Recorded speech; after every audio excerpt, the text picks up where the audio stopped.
technology may be advanced, the Mordian spirit will never be chanced. With faith in the Emperor, they fight as one, their bravery shining brighter than the sun.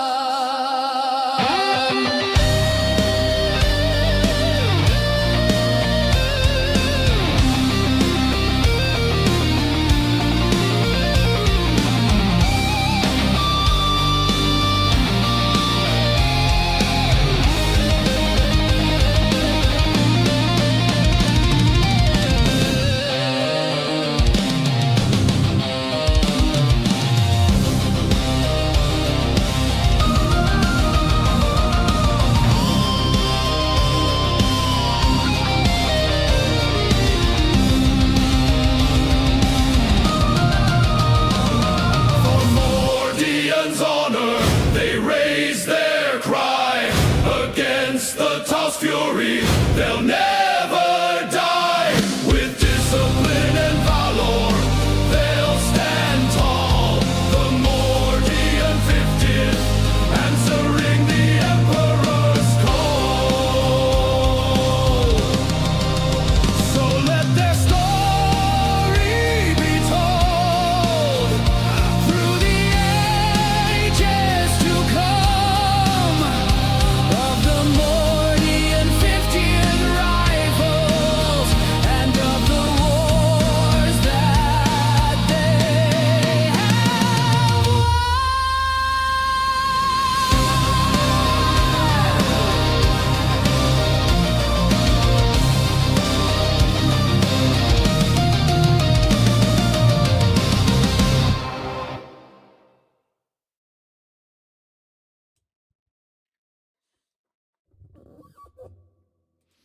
Hello again and welcome to another Mordian Glory live stream. It's an ugly stream, a bug stream, a stream hostile to human life as we know it. Ah! Firstly, I must apologise. Lambast me, dear viewers. Lambast me. I am late.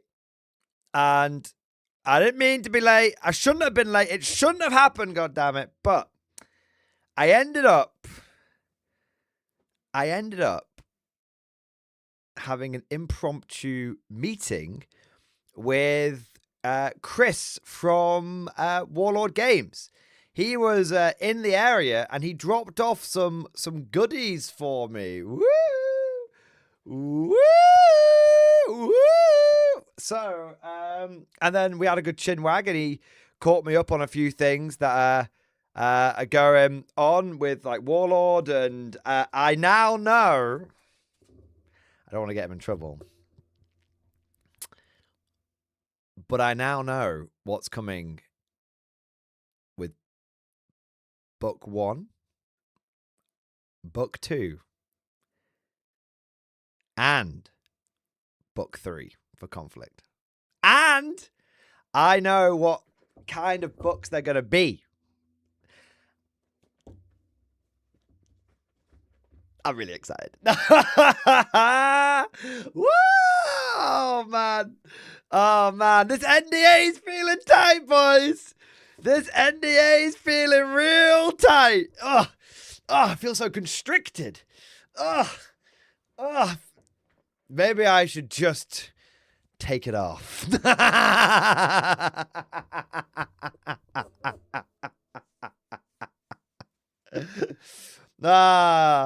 You know, I'm like, there's a reason I collect mercenaries in Old World, you know. I'm just in it for myself.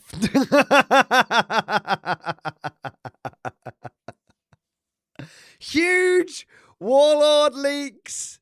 Everything revealed. Yes.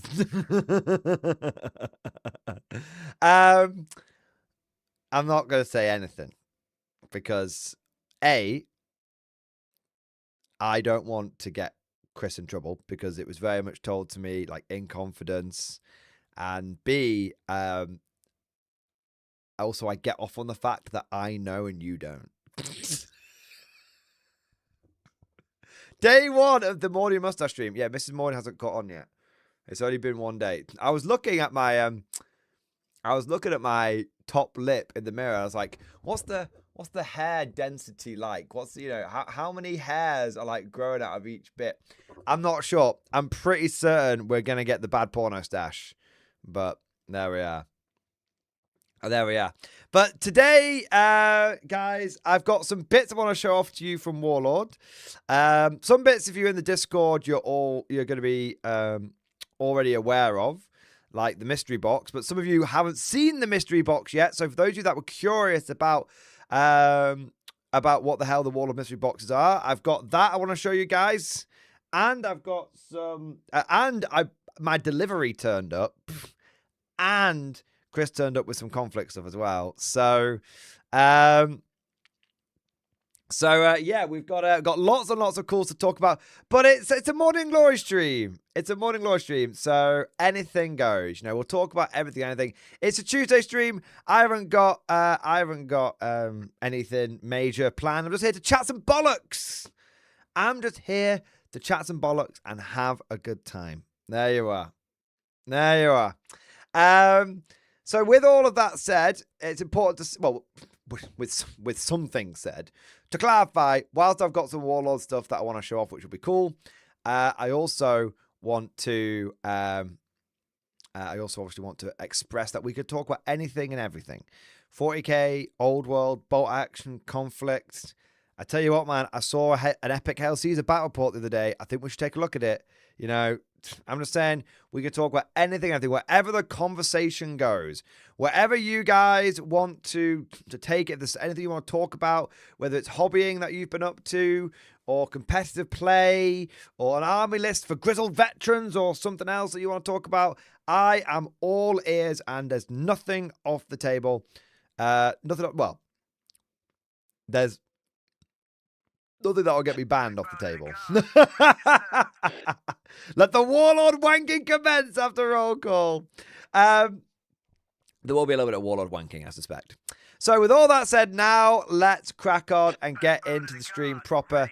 And of course, let us begin with our traditions. Traditions are very important on the Morning Glory channel. Traditions are what separate us from the renegades, the heretics, the traitors, and what make us the Emperor's true finest. His Firefly Core. Had to be done. Had to be done. Spam 07 down in the chat. Let's see who is in the stream tonight. Let's see who's ready to pop off, baby. We've got Chicken Detonator, Christine Sabian Wilson, Commit Tax Fraud, not financial advice.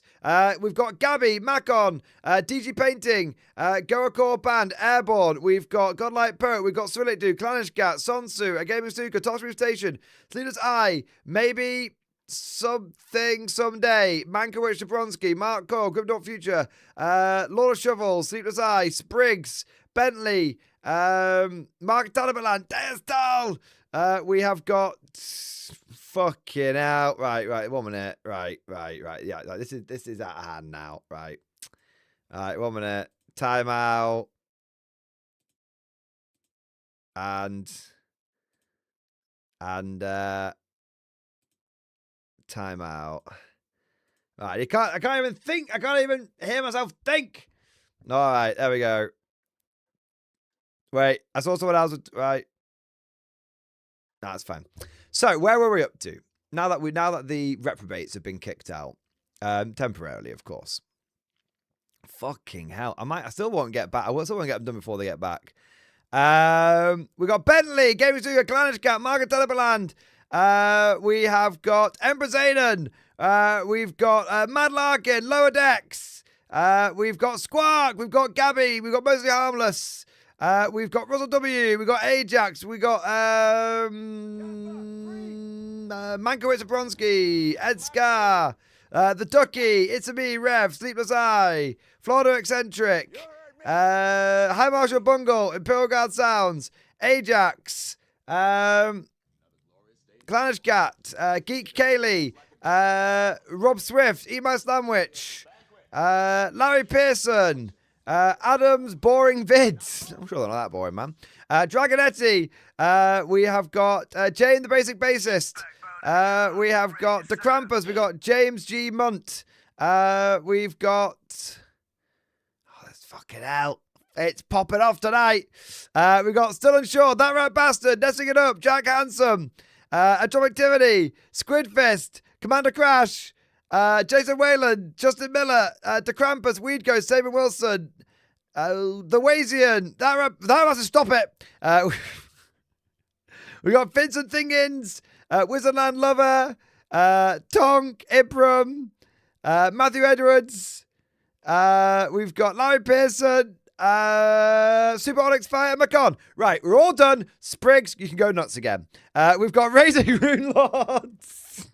Lord of Shovels, you can go nuts again. There you go. Sergeant Sharp.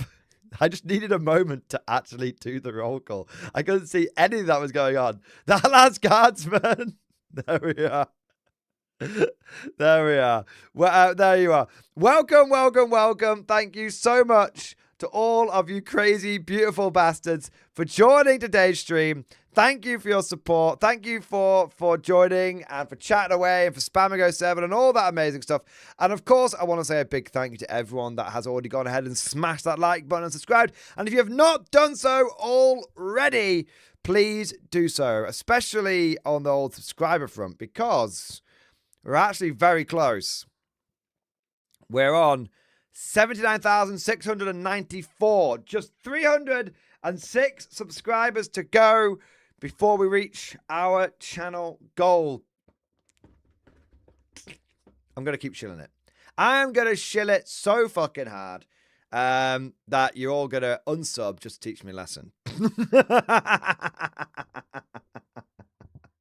No, but seriously, guys, liking, subscribing, all that stuff makes a big, big difference. So, yeah, thank you to all of you that have done that. And I hope that the rest of you, at the very least, tentatively hover over that like button and consider, like an emperor, you consider to thumbs up or thumbs down.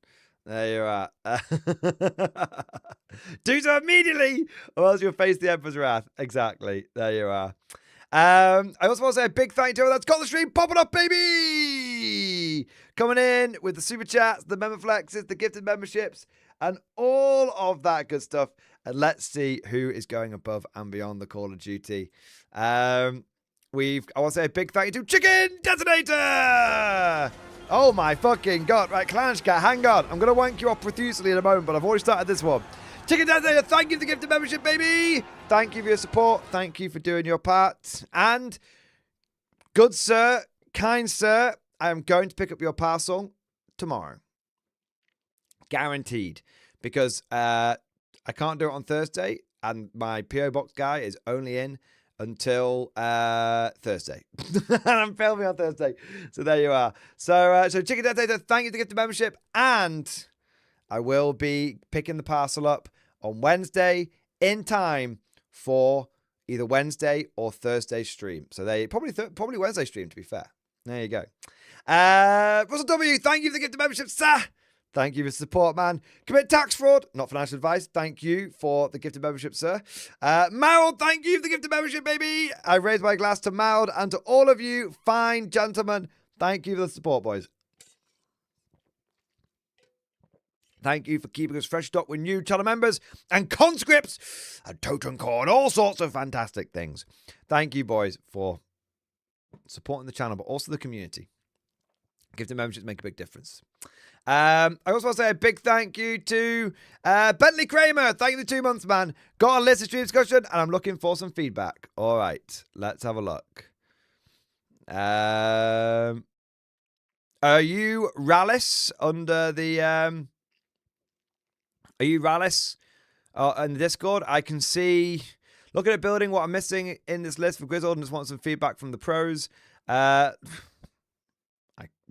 At best, I am semi-amateur, but I'll allow it.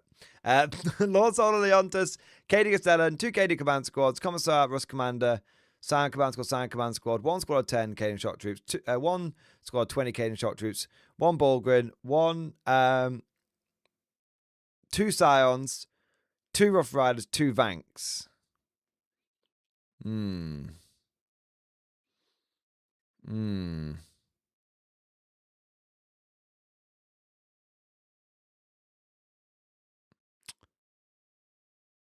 3 tanks. Commissar's got the ball grid to bully around. 2 Cyan Gigablobs. Then you've got 4... So the Vanks have got orders. The Scions have got orders. The Ballgrin's got orders. And then you've got 1, 2, 3, 4 officers who between them are doing 11 orders. And the only thing to receive those orders is the Rough Riders and the Shock Troops. You, my friend, have way too many orders. You've got you're literally... You're too top heavy. You've got too many officers in your army. What you need to do is get rid of the Cadian Castellan, get rid of the other Cadian Command Squad.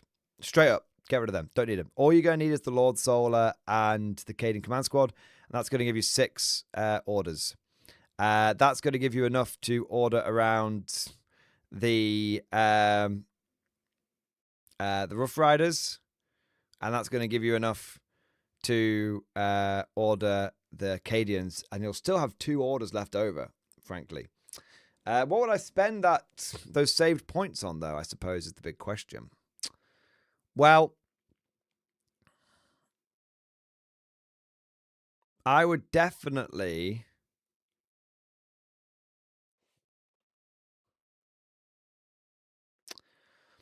I would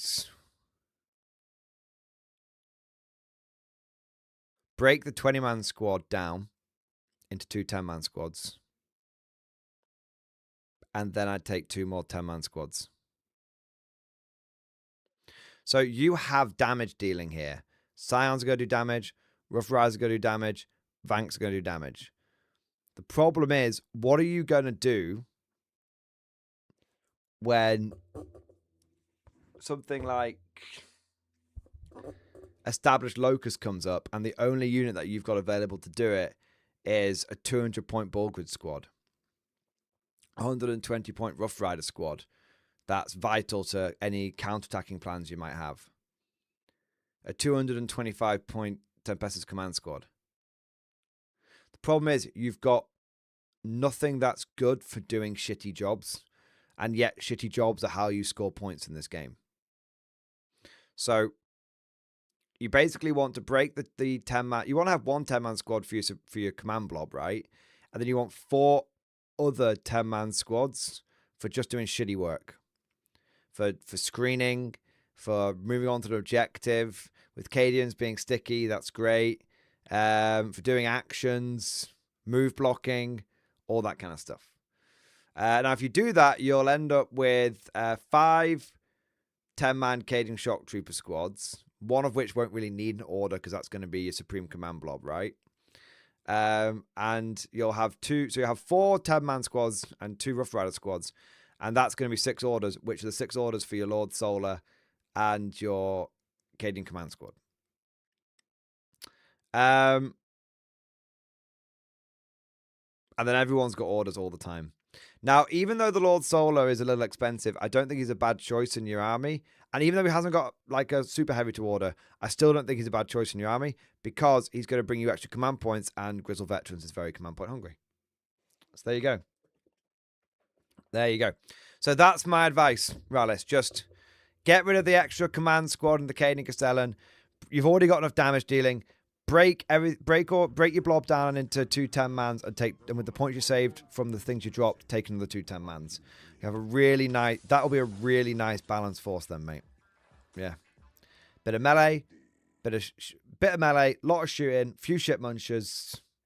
Cracking. Absolutely cracking. Yeah. All right, I hope that helps, bro. I want to say a big thank you next to Lord of Shovels. Lord of Shovels, thank you so much for the 23-month member flex. What is that? 1 minute. I went blank for a second. Lord of Shovels, X-Force, baby! I'm giving it to you early. It's Christmas. Double X-Force, baby! Yes, yes, yes. Dude, Amazing, man. Thank you for the 23 months. Thanks for supporting the channel for nearly 2 years. Fucking hero. Use your eyes to blink us the leaks in Morse code. I can't do that. I can't do that.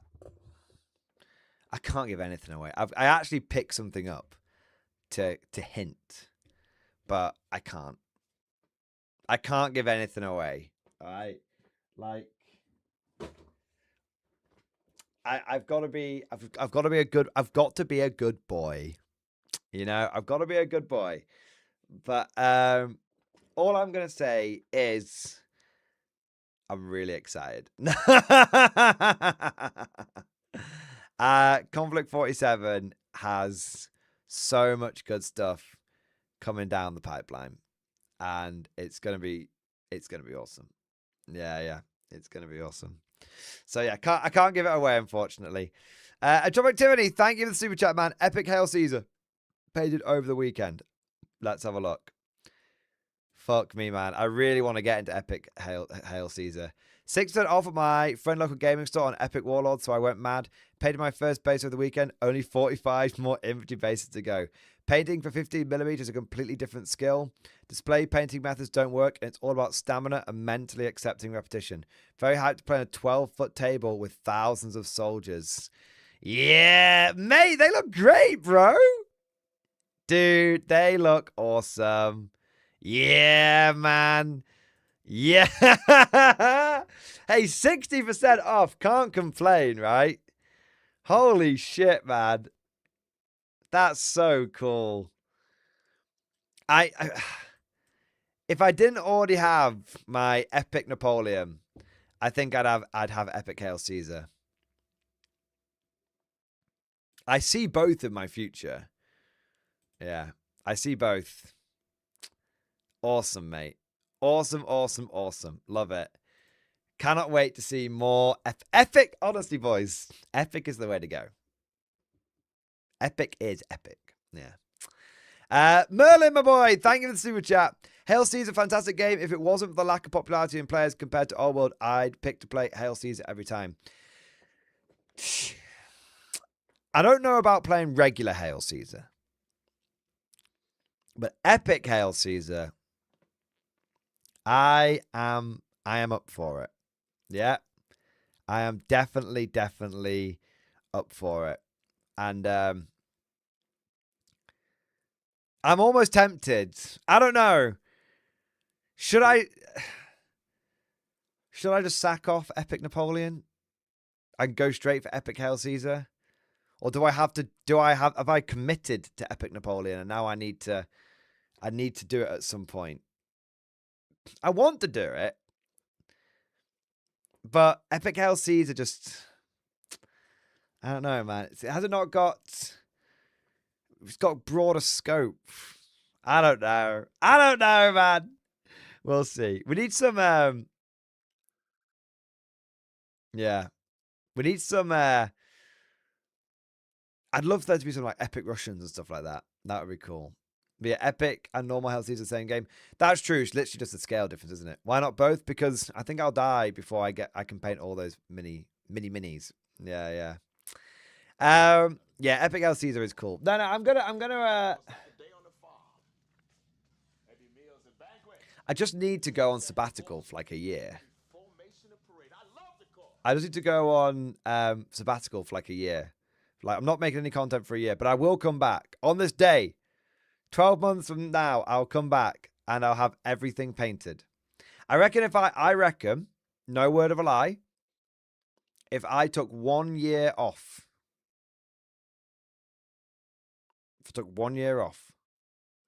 I could get everything in my pile of shame built and painted. At the very least, if I could sell some stuff I wasn't going to use as well. Yeah. 1 year. But unfortunately, that's not really an option. Don't really want my channel to die in the meantime. Just every day. I'd return with, okay, I'd also wouldn't shave my mustache. Well, I'd also grow a mustache over that period. Gods, how big is your pile?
This is most of it, but it's probably like 2/3 of it, maybe 3/4.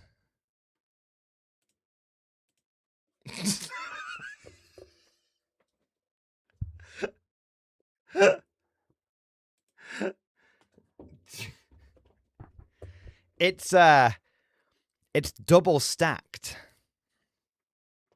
as you can see, and like there's a bit more. I'd say that's about 2/3, because then you've got all the boxes over here as well, of which I'd say some of those have got some shame in there, and then I've got some boxes under the table. Yeah. Yeah. In my defense, I didn't buy all that. That's true. And then I've got some stuff down here as well. Like, there you go. I've got some more stuff next to me as well. Yeah. Yeah, that's way more than a year, bro. Nah. Nah, man. I reckon I could do it. I reckon I could do it. Yeah. I probably have more stock than a GW store does, though. Yeah. There you are. There's a story behind it. Oh, praise be to Ilario. Praise be to Ilario. There you are. So everything that you see that's new in box there, I didn't buy any of it. My own grown pile of shame is much more manageable than that.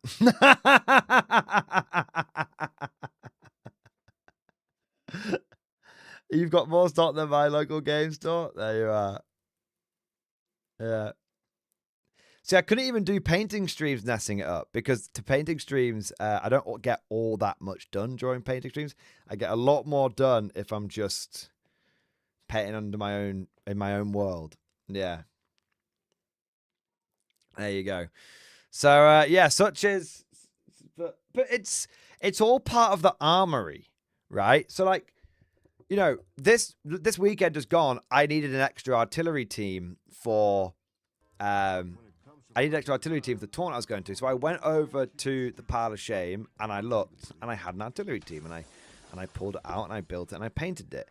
So anytime, like, I am the living embodiment of Vrax. Not like the turning traitorous and all that kind of stuff, but you know, before the Vrax war, I am when GW describes an armory world, they're just talking about my pile of shame. Yeah. There you go. There we are. I want to say a big thank you next to Black Knight. Black Knight, thank you for the 30 months, man. Double X-Force, baby! Yes. Double X-Force, man. Holy shit. Thank you for supporting the channel for 2.5 years, bro. Fantastic. Have you seen the new 40k Total War? I've seen the trailer, but I believe that a second trailer has dropped today. So maybe we should take a look at that now. Oh, wait, no, it's a bit more than that. It's a 26-minute long video. Okay, so I won't have time to watch it. Major Karl has done a video saying he's not impressed with Warhammer 40k Total War. I mean, it's a bold statement. It's a bold statement. We'll have to watch that at some point. I think that would be quite good. I want to say a big thank you to... Okay, so next. Guys, I want everyone to do their best Spriggs impression and spam 07 as hard as they can in the chat until chat breaks and it won't update anymore. Because I want you all to show your awe, your respect to Kalanishkat, because he came in to the stream and started it off right by smashing down not one, not two, but 50 gifted memberships, baby! It's popping up, boys! Yeah, buddy! Yeah, buddy! Yeah, buddy! Lightweight, baby! Lightweight! Yes! Clashcat, thank you so much for the 50 memberships. Thank you for sending in the first wave. We are going in with the first wave! Means more bugs for us to kill. You smash the entire area. You go air them more than 2 legs. You get me. We get you, sir. We get you. It's Kalanish Cat's cunts.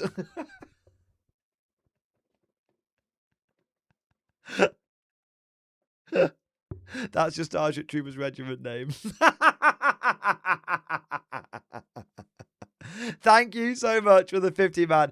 Thank you for supporting the channel and the community. And from the bottom of my heart, 07, you magnificent bastard. Thank you for absolutely bloody smashing it, mate. Fucking amazing. Getting the stream started off with 50 memberships. That was like in the first 20 minutes of stream, bro. That's fucking amazing, man. Seriously. Thank you for going above and beyond the Call of Duty. And thank you for just being an absolute fucking Giga Chad. There you go. Guys, I'll take that. Oh my God, the cunts are here. 07, mate. And really fucking appreciate the generous support, man. Absolutely. All right. We're getting the stream started off right tonight, boys. I'm jacked. I'm jacked to fucking tits. All right. Who we got next? Who wants some? Who wants some? Super Onyx Fire. Thank you, Super Chat, man. Total War dev stream highlights and wishlist in stream discussion. That's not so bad, mate. It's not too long. My bullet points are the developer stream from Creative Assembly over Total War 40k and wishlist. Any and all units inside fleets can be called upon for reinforcements during battles on the planet's surface. Capturing a hive city is not capturing a planet. There is more than one hive city per planet. Huge for me. It would not feel good if it was just one battle to win a planet. Agreed. That's very interesting. Faction customization, highly detailed, down to the fingers of each space marine. They said you can customize commanders. That's... Okay. Factions will have faction-specific features. Eldari will gain access to the webway and hinted at a feature where Eldari will have missions to combat chaos. Interesting. Melee combat confirmed. Not exactly a concern, but they mentioned having to design the power of a power fist versus a chainsword. Okay. Because I guess... Well, that makes sense. Yeah. Developers said they look forward to fleshing out the scale of the game in the coming years. Years development. Sad, but Total War fans know that Creative 7 needs a long time to polish a new game. Looking at you, Rome 2. To be fair, Rome 2 is now goated. Rome 2 is fantastic. And I never have any issue. I don't have an issue with any sort of DLC or anything like that with a game if it feels like it's all going. If it feels like it's done. If it feels like it's all going towards the betterment of the game, then that's fine. And there's difference between the betterment of the game and sucking money out of someone's wallet. Friendly Imperium factions can come and assist you. This can result in space marines dropping from orbit to save guard in a failing campaign or something like that. Okay, that is cool. Yeah. Wishlist of 40k. Hive City Sieges. I counted these as guards in the gameplay footage. I found there are roughly 100 guardsmen per unit. Traditionally, Total War games have a 20 unit cap per army. I do not want to see just 2,000 guards in the field at the same time. I want 20,000 at minimum. I can be happy with reinforcements, bolster my numbers, but I don't want to have just 2,000 guardsmen. That would be sad.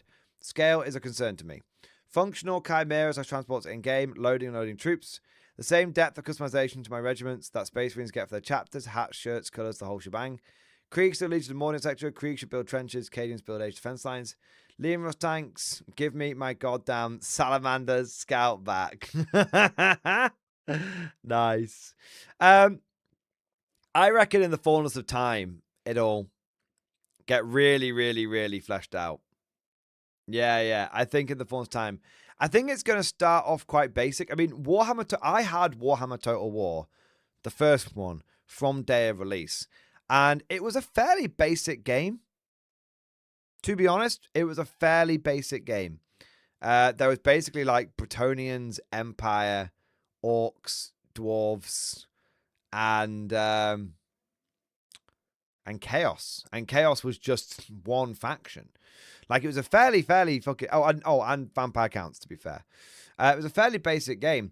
But over the years, it's got bigger and bigger and bigger and bigger and bigger. And that's fine. Like, I am okay if the game starts off fairly basic. I can buy it at launch to show my support.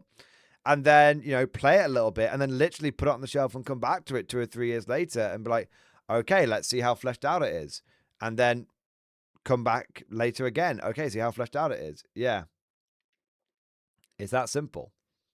Yeah, like Wood Elves came later. Beastmen came later. I don't think Wood Elves and Beastmen were available from the beginning. I'm pretty certain they came later, but they might have been in from the beginning. But I'm pretty certain they came. There were definitely Beastmen like raids that happened. I remember that. Beastmen were like an NPC faction. And I think likewise for Wood Elves, I think there were a lot of NPC factions, but now there's a lot of like now a lot of what were NPC factions have become fully fleshed out. Yeah. I want a Warhammer game where it's a proper melee combat game where you play as an orc leading a war across the old world mortal realms. Old world Kingdom Come Deliverance when? Yeah, that could be cool. Yeah. Random crap whole editions of Fantasy forgot showing for the video game. Yep. Yeah. Nowadays, Total War is really deep in the roster. It's great. I totally agree. Warhammer Total War is... I know there's been some rumblings about they fucked up at the last update or something. That may be true. I haven't looked into it. But not talking about specifics, but talking in generalizations, I feel like Warhammer Total War is one of the greatest video games that's ever been made. It's just, in some ways, it is I would say, not even some ways. I think unequivocally, I believe the game of Warhammer Total War has now exceeded the tabletop game. I think it's, I think in many ways it's better than the tabletop game. It's huge. I can do so much more in Warhammer Total War than I can do in Warhammer the Old World, and I like Warhammer the Old World. I really do. So there you go. Yeah. Which Warhammer Total War is best? 1, 2, or 3? I think 3 is the best. I never played 2. I didn't bother playing 2. I played 1, completed the Bretonian campaign, thought that was good. Didn't touch it again for a little while, and then played Warhammer Total War 3 quite a bit more. Yeah. What have we got next? The Krampus, thank you for the super chat. A hobby update, a list idea, and a love song and stream discussion. Need to step out the door to see my crack dealer. I'll pause and restart when I get back. Fair enough. Let's have a look. Got the Valkyrie built up and primed and ready for paint. Engine filters, printing, and installed on the Krieg Russ and primed. Lord Tempest Napoleontus printed. Pending base. List idea, Lord Solar, Creed, Gaunt's Ghosts, 2 Cadian Command Squads, 2 Cadian Squads, 30 Rough Riders, 12 Bulgrins, 1 Commissar, 3 Vanks, 1 Exterminator. I'm not totally against it.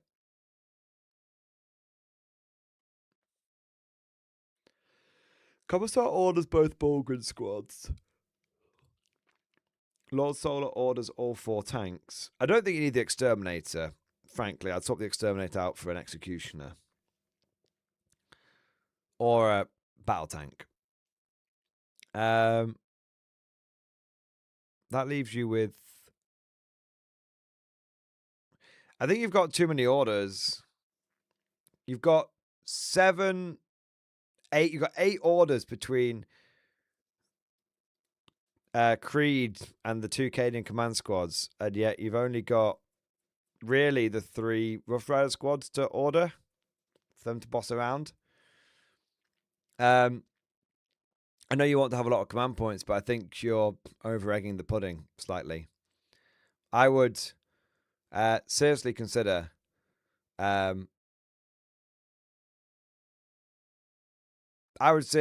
dropping so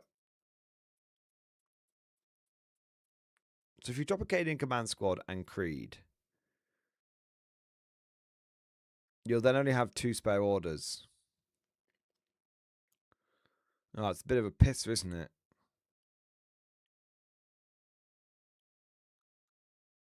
Hmm.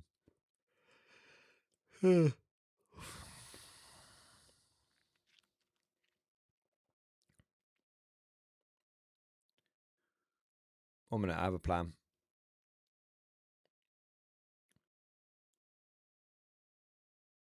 Canadian Command's 165, Creed's 85, so that's 150.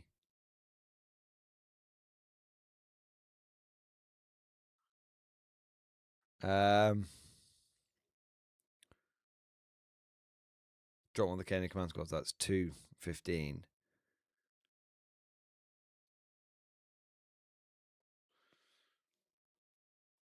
I'd be tempted to do that, and if you've got 5 points left over, take 2 Kazakhstan squads.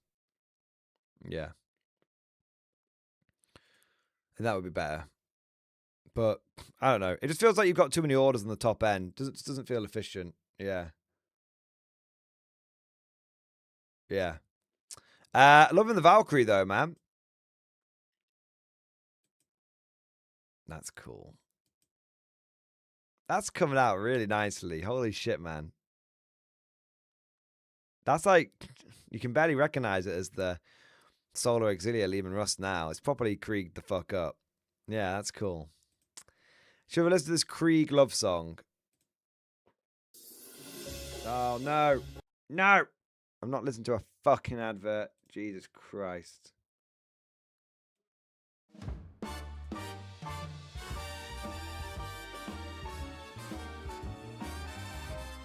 No, what the fuck is this? My desire to generate children with you is only exceeded by my love for him. A Krieg love song. In the trenches where the moonlight falls softly on the wire. I'm concerned. I'm concerned. Your great coat swayed so proudly in the glow of dying flames, and my spirit cried out loudly with a feeling I can't name. We got fucking Frankus von Sonatium. You filled my heart with wonder, baby, and let a light shine from within. My desire to generate children with you is exceeded only by Fuck's my sake. faith in him. Oh, man. Oh, darling, let us praise the Emperor while the battlefield grows dim. Should we fall, we'll fall together.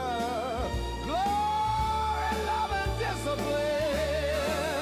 My desire to generate children with you Generate children is such a is exceeded Such a only by grim way of my putting it. faith in him. fuck's sake. I've dug 1,000 It kind of slaps though. It is good. and I've charged 1,000 lines. You definitely haven't. You're a Kriegman. You would have died well before you got to But 1,000. I'd charge 1,000 more, baby, just to perish at your side. Yeah, in battle, you really hold your own. Your bayonet shines so true. I swear upon the golden throne, girl, no soldier stands like you. When mortars blow the lines apart, I feel you. I do like that within piece of Krieg my artwork.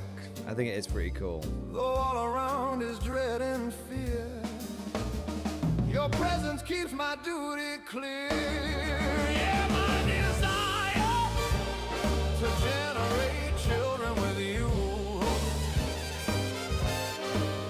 is exceeded only by my I'm faith in gonna him. use that line one day. When Mr. Mordian inevitably leaves me, I'm gonna be like, hey girl, my desire to generate children with you is massive.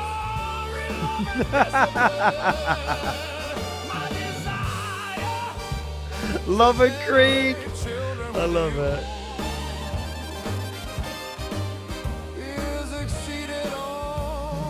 Jesus Christ. So when the emperor calls and atonement takes its due, I'll hold my head up tall, baby, and go out thinking of you. For love is but another war, and I march its Ix, I do disagree with your assessment of Grizz Vet. You shouldn't ever be overstocked on orders because you're going to lose units and then become even more overstocked with orders. It's almost better to be one or two short. Almost. Ideally, everyone gets an order from the get-go, but agree, disagree. Followed by, it's been a long time since I saw Beautiful. One of the cringiest lines of any film. I love it. Riddick, the thing is, like, Riddick is goated, so there you go.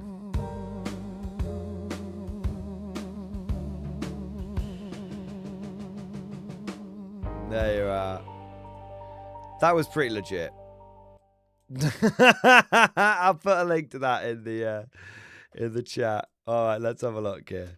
There you go. If you like that, that was a Krieg love song. My desire to generate with you children. My desire to generate children with you is exceeded only by my faith in him. There you are. What have we got next? I want to say a big thank you to the Lower Decks. The Lower Decks. Thank you to Super Chat, man. Balls and steel, man. Balls and steel. Let's have a look. Bring my face back down here. There we are. Sir, I have more bruises than clear skin. The fight against Von Humping and these foul mutants has taken out of me. As I sink to my knees in this muck, my injuries have finally caught up with me. I feel that I can only take on one, possibly two more scantily clad strumpets if attacked in my bedroom with feather-filled pillows. As ever, the courage of the average man in a hostile galaxy comes to my aid. With their champion dead, the beastmen waver. Into that breach pour the men. These renegades from their crowns yell a battle cry. In my concussed state, I could not make it out. I only caught a few words such as money, women, and money. It's true, that is basically the battle cry. As they charged across this bloody slurry to save me, the Hellblaster volley gun roars once more before the line slams into the foe. Human steel, human muscle, human courage carries the day, and the foul darkness is banished back into the forest as I slip into unconsciousness, once more to dream about the most beautiful pair of hazel eyes a man ever did see on the Lower Decks. There you are. That I love that battle cry. Money, women, money. There you go. Well, with the Minotaur dead, there you are. Right there you are. I do love it. The description of the hazel eyes reminds me of that Caiaphas Cain book when he keeps getting visited in his sleep by that sorceress, which is kind of cool. Yeah. What have we got next? Macon, Macan, thank you for the super chat, bro. That's not a pile of shame. You have a pallet. It's not a pile of shame. It's a mountain of opportunity. That's what it is. It's a mountain of opportunity. It is funny seeing the reactions to the wall. It's called the wall ario because all of this was sent to me by one person. I know. Last year at Christmas time. And I've been working on it.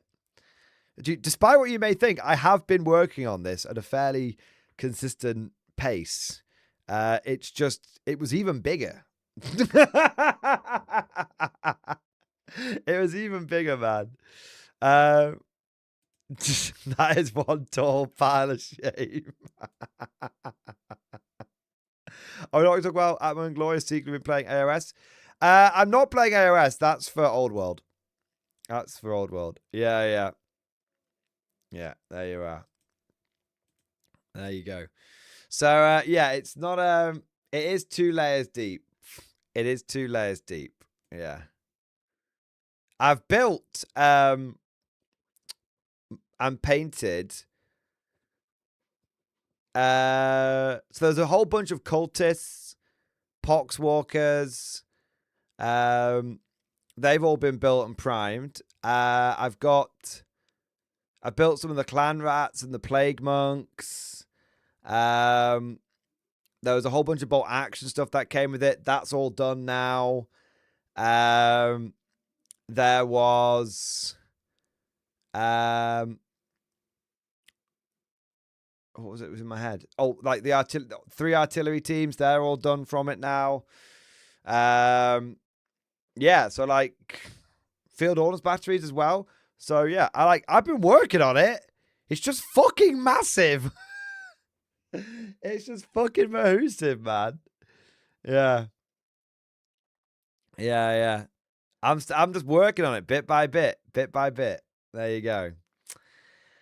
What have we got next? Other Tim, mate. Great to see you in the stream, bro. Holy shit. Thank you so much for the 41 months member flex, baby. X-Force, baby. Triple X-Force. Yes. Other Tim, thank you for supporting for nearly 3.5 years. You absolute giga chad. Great to see you in the stream, mate. It's been too long, sir. It's been too long. Thank you so much, bro. Designing skirmish games for 40k minis at the moment. Wait, so is that non-GW rules, but you can use GW models for them? Or are you working for GW? GW Spy confirmed! Vagina Dentata! For GW Spy confirmed.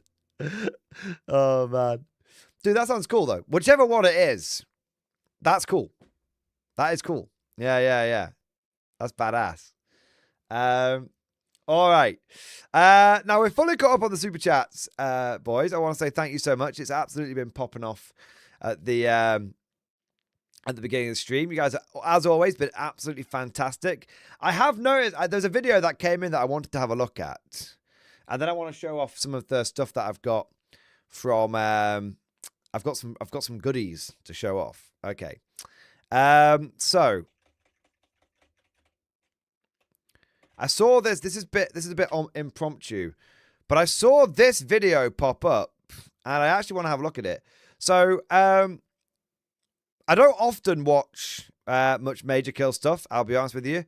I'm not a big lore guy. That's why. But obviously, everyone's very hot on Warhammer Total War at the moment, and he's done a video saying he's not impressed with Warhammer 40k Total War. So I'm kind of curious. It's got a lot of likes.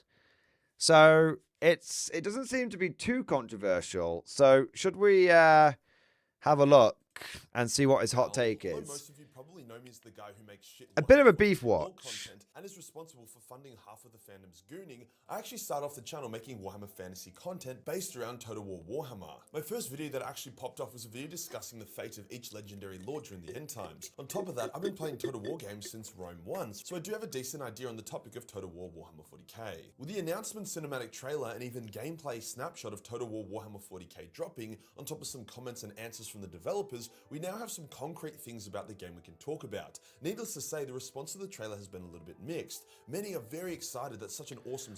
I don't know if the response to the trailer has been that mixed, but I'll be honest, I've not really looked at. I've looked at a few comments, a few erroneous comments, and a lot of people in the stream have been very excited for it. So interesting, but we'll see. Series is implementing Warhammer 40k, especially with how well Warhammer Fantasy translated over to the Total War formula. However, Warhammer I'm Fantasy made disappointed that it feels sense. like it doesn't even look like a Total War game at all. So what's my take? Does this look like a dumbed down cash grab, or could this be the best Warhammer 40k game ever released? Before we get started, if you're looking to get an awesome Christmas gift for someone you respect, or maybe something nice for to try to determine if this is going to be awesome or maybe quite shit. I also do know I look a bit haggard and tired right now. Look, I actually didn't get much. Major kill. Major kill. My brother in Christ. You don't look haggard. You don't look shit. Now, I reckon you're just fishing for compliments here. He's just fishing. But if you're not fishing, you need to just stop being so self-conscious. Bro, if you think if you're feeling a bit down because you think you look haggard and shit, I might as well fucking jump out of this window right now because I am way, way far gone. Come on, man. You look great. You know, no homo, but you look great, man. Stop. With what's going on in Australia in the Bondi shooting. Oh, that's true. We're not actually very used to that kind of thing in Australia, so it does hit a little bit hard. And my family That's true. live in Sydney. But yeah, just thought if you were wondering why I look a bit fucked up today. Let's get into. That's fair. Maybe I should have watched the whole thing. Major Kill, you do look fine, though. Secondly, I'm going to say something. I never say anything like this. The whole Bondi shooting thing, fucking awful. Absolutely fucking awful. And it's... Or no matter where that happens, it's fucking tragic as shit, man. It's fucking bad. And I know I'm being a little lighthearted about it. Not lighthearted, but not being like super, super serious about it. But it is fucking bad. And if you know the history around Australia and gun control and all that kind of stuff, it's absolutely fucking tragic. And I just think that... Forward, you dogs, to victory! It makes me really angry. It makes me really angry. There you go. To it. I know we've got. I know we've got some Australian viewers in here, and I just want to say, like, everyone around the world, you know, is with you guys.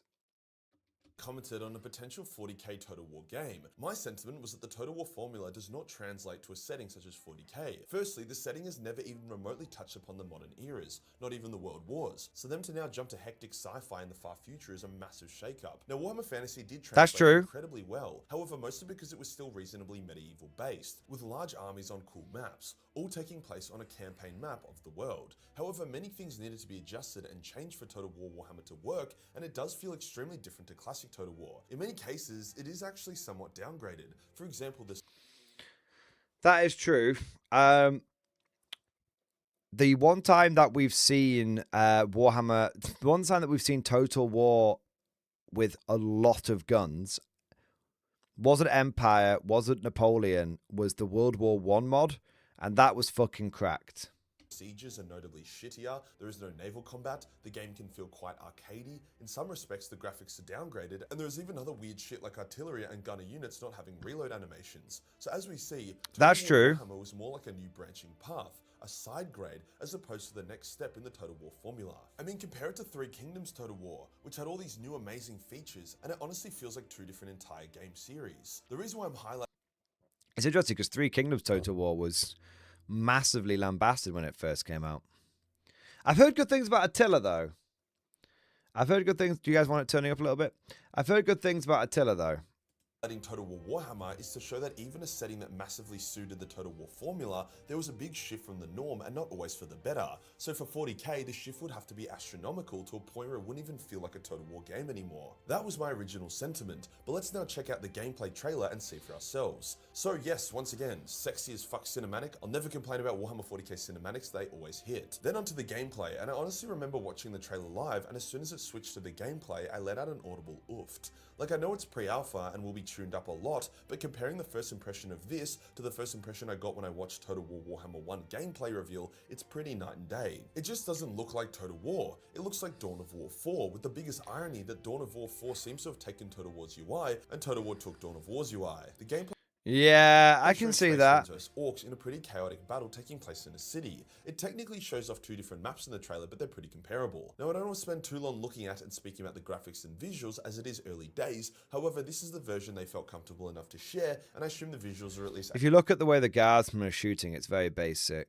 As it is early days. However, this is the version they felt comfortable enough to share, and I assume the visuals are at least 80 to 90% finalized. Yeah. It honestly looks more like a mobile game than a AAA 2025 PC game. You also just know that there won't be any blood on release. Look at the flamethrower I'm not sure guy. what it is, but there's just no grit. The UI as well just isn't hitting. Once again, looks like a mobile game, and I guarantee they will overhaul it before release. Like, honestly, if I took the title out of these two images and asked you to choose which one is Total War and which one is Dawn of War, I think you'd be confused. Now, we immediately see a big shift and potential issue. Total War is traditionally quite a grand epic game. Thousands of soldiers battling it out, each soldier feeling like an individual warrior fighting for you, recreating the true scale of war that very few other games are able to. However, with Warhammer 40k, Space Marine chapters are 1,000 units at most if all are deployed in a single engagement, with squads being 5 to 10 Marines strong. However, since your faction would be a single Space Marine chapter, spread across your entire faction, you'd have about 1,000 Marines, if we're being lore-friendly, which seems to be emulated here as each Space Marine squad appears to be between 6 to 10 Marines, meaning you could have a full 20 stack of Space Marines and your army would only be like 200 units. I think that's what it's going to be like, though. I think a Space Marine army is going to be at best a few hundred lives. Like, this is like one character, and then you've got 5, 10, 15, 20, 25, 30, 35, 40, and then you've got a couple of characters here and a couple of vehicles. Yeah, I think Space Marines are going to be like 40. I think Space Marine armies will be 50 to 100 models versus literally thousands. But I think that's going to be quite lore accurate. Yeah. Yeah. It doesn't look like a mobile game to me. I think it's very early days, but if you look at how the guardsmen are firing, which one is Total War, when it comes to the next bit, now we immediately see look, there's like nothing happening, but like the bolts. And then if you look at this thing firing here, like, thousands of soldiers. I think it's just pre-alpha. Like, if you look at how the flamethrower guys fire, he's literally stood there completely static. That very few other games are able to. However, with Warhammer 40k, Space Marine chapters are 1,000 units at most if all are deployed in a single engagement, with squads being 5 to 10 Marines strong. However, since your faction would be a single Space Marine chapter, spread across your entire faction, you'd have about 1,000 Marines, if we're being lore-friendly, which seems to be emulated here as each Space Marine squad appears to be between 6 to 10 Marines, meaning you could have a full 20 stack of Space Marines and your army would only be like 200 units at the absolute most. That also isn't including dreadnoughts or tanks, which are 1, or hero units, which I assume would be 1, or elite units, which would have smaller squads, so you'd be deploying like 100 or so units in your entire army. For some... What was that? Smaller squads, so you'd be deploying like 100 or so. Doing a rough count of the Space Marine force in this battle, they seem to have about 50 or less individual units. Yep. Army. For some strategy games like Age of Empires or Dawn of War, that's epic. For the Total War series, it's a bit, I don't know, sad. It also small. doesn't really look like the other factions are scaled that much higher. The Orcs do have more units per squad, as do the Guardsmen, but nowhere near the traditional Total War games where it wasn't uncommon to have 2,000 soldiers in your army. I mean, look at the bridge. It's hard to see, but I count 23 unit cards worth of warriors, ranging from Guardsmen to Space Marines to Orcs, and it looks like a skirmish with a few hundred fighters. If that was Total War Warhammer, look at the Rogel Dawn when it comes back round. My face is kind of in the way, but bodies and death. The map is also tiny. You can pretty much see the entire map in one frame based off the mini-map in the corner, which makes sense, as if you are scaling the size of the armies down, the map needs to be scaled down as well to not seem so silly. Both maps shown look like they take place in cities. So there's actually one map, but two different matches taking place in two different parts of the map.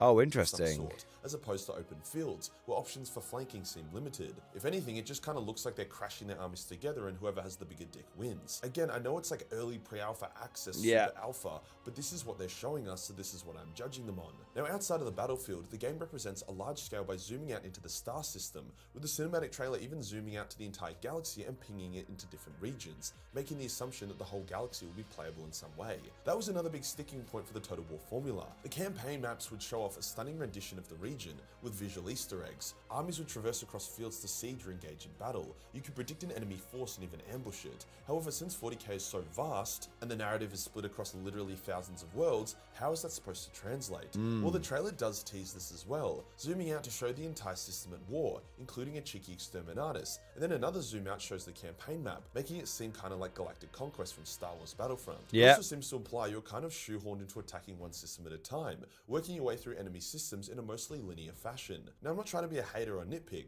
I'm just highlighting what I'm seeing, and it honestly actually looks like it will be a fun 40k game that I will most certainly try. It just doesn't really look like a Total War game. I don't think it is going to be a Total War game. I don't think it is. I think it's going to be something new.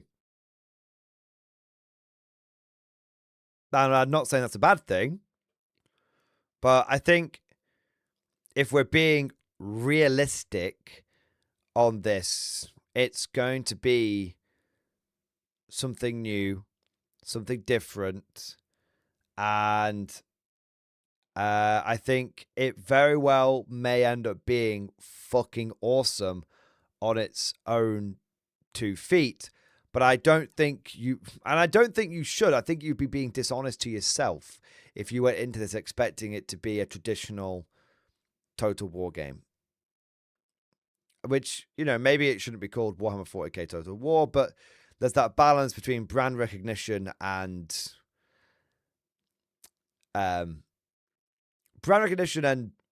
sort of accuracy. Now, there is definitely a fair bit of confusion about how the campaign will work, and fortunately CA have given us some extra information. After all, none of the planets we were shown look even remotely interesting or known. Like, bro, I want to fight on Fenris or Armageddon, not Terraris Prime 2. Well, it seems like the entire galaxy is one big mega campaign full of micro campaigns. As the player, you will pick a system and play in it, that either being a large It does system look with multiple cool. planets, and each planet being a mini campaign, so that will be the closest to the traditional Total War formula, which would take dozens of hours to finish. Then there's also mini campaigns that take place on a single planet or two that can be done in a single evening or session. Then there is also single Wow. battles, although all of these which would take dozens of hours. 1 minute. As the player, you will pick a system and play in it, that either being a large system with multiple planets and each planet being a mini campaign, so that will be the closest to the traditional Total War formula, which would take dozens of hours to finish. Then there's also mini campaigns that take place on a single planet or two that can be done in a single evening or session. Then there is also single key definitive battles. Although all of these campaigns will be independent, they will affect the overall mega campaign. So winning a Fucking lot hell. as the Space Marines may give you bonuses or extra reinforcements in future campaigns. This sounds like the best way to do this, as there is just no way to scale up the Total War campaign formula to the entire galaxy. Now, you will also have your ships and fleet that can drop in reinforcements or even orbital strikes or even exterminatuses.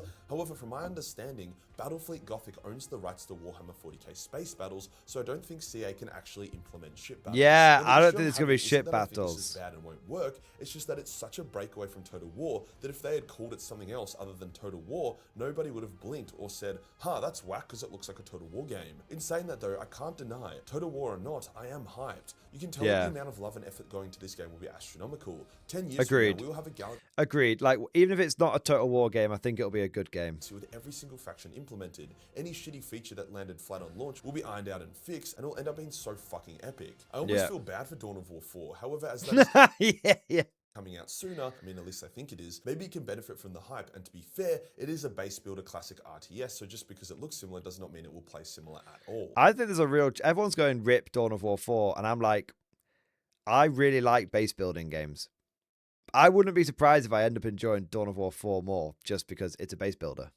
Now there are a few other things I want to highlight. Total War Warhammer 40k will be the first Total War game to use CA's new War Core engine. This makes sense as the current engine was already buckling under the strain of Total War Warhammer, so making all the hectic changes to make Total War 40k viable would make it shit itself. We don't know a lot about the new engine, however apparently it does allow for better graphics, better performance, dynamic destruction of buildings, better sieges, better gore with dismemberments that make more sense, significantly better modding support, which I know has been a massive issue for recent Total War titles, like the modelers have had to basically do some hectic software sorcery to make modding viable in the recent titles. Also, a lot more stability has been promised, as apparently the older engine was a nightmare to update and would always cause stuff to break, which we've seen with Total War Warhammer always having game-breaking bugs despite being out for so long. Another interesting feature of the new engine is that it will allow for future Total War titles to come out on console, which I am a bit iffy on. Consoles were never designed for strategy games like Total War, and I'm worried CA will dumb down Total War Warhammer 40.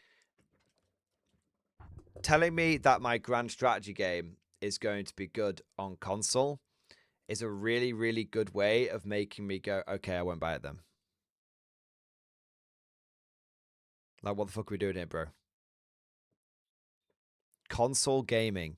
Like, I don't mean to be a massive mega bellend, but console gaming is basically legacy media at this point, to the point where even the people who make console games are like, our biggest competition isn't other consoles, it's fucking social media websites.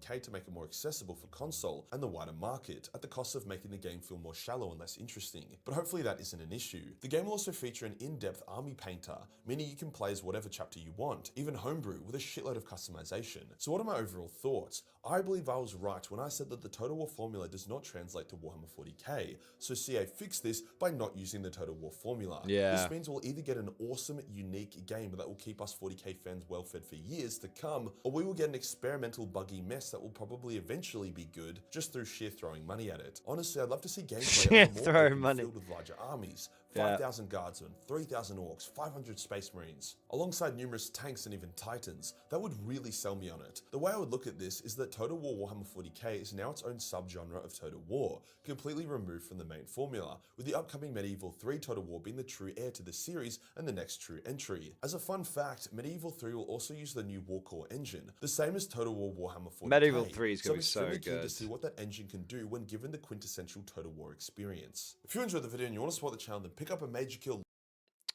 I thought it was a pretty good video. I thought some of his criticisms were pretty valid. I think the criticisms were valid, but I think basically you kind of have to go into this eyes wide open, thinking, you know what, it's not going to be a traditional Total War game. It can't be. It can't possibly be a traditional Total War game. So there you are. Me think about. Have you seen the price of RAM? Consoles about to make a comeback. I haven't seen the price of RAM, although I am aware that it's gone up a lot because of AI stuff. Apparently, I think one or two things will happen. Personally, this is my hot take, but one of two things will happen. Either production will start to meet capacity. It's production right now. Production can't meet demand, and so production will go up at some point. Or from a video game point of view, they're going to have to start optimizing video games better. Yeah, consoles use RAM too at the end of the day. That's true. They're going to have to start optimizing games. So look at Helldivers 2, right? Helldivers 2, they just did an update for their game, which took it from being over 100 and I think it was 130 gig, 120 gig. And they did an update which made the game go down to 20 gig. And it's actually better optimized now. It runs, so they just made the game 100 gig smaller. It has lost zero functionality and actually runs better now. So this is one of these things that I think some of you will be aware of it, but some people won't, but others won't be. The reason why games are often the huge 130 down to 27 madness. Yeah, so it's very, very, very impressive, and it's a really, really good example of basically some of the myths around video games. But essentially, the reason why video games are so large these days, and the reason why they're so buggy, is because they're massively unoptimized. Yeah, as Trooper said, now begins the era of optimization. Like, there are games that come out. There are games that came out in the past for PC, which, arguably were much larger games, like in terms of like scope and scope size, complexity, mechanics, all this kind of stuff. And maybe not graphical fidelity, to be fair, but much larger games in terms of functionality, and yet are a fraction of the size of what we have today. And the simple reason is, like, if someone has a hard drive, which back in the day was like 200 meg hard drive. Well, if your video game is 100 meg, they're just not going to buy it because they can't install it. So you had to make it like 13.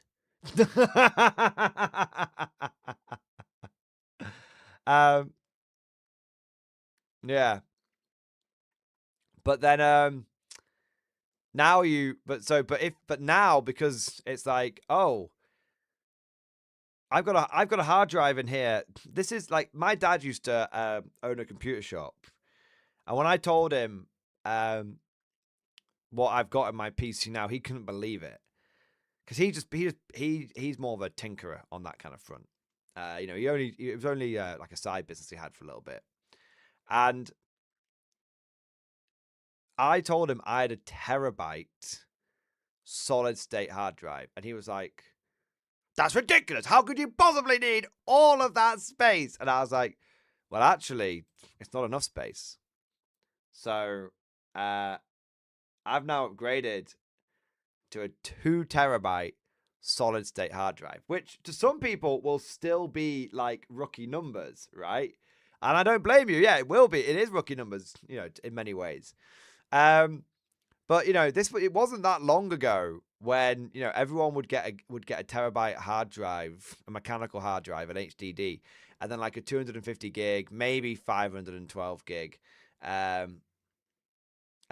hard solid state, and you'd have like that was it. And now it's like solid state or bust. The point is that people have so much more room on their computers, and people have so much.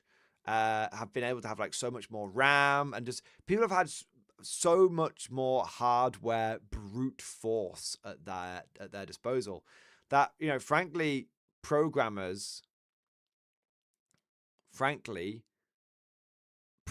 whether it's video games or other media, programmers have just got super lazy. Like, and that sounds really harsh, and I'm gonna get a bunch of program people going, "I'm not lazy at all."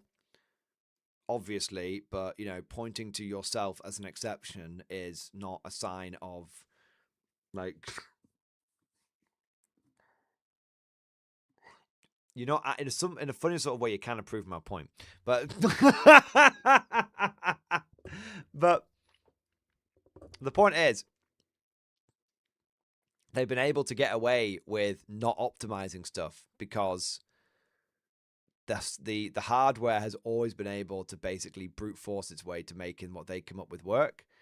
And what they are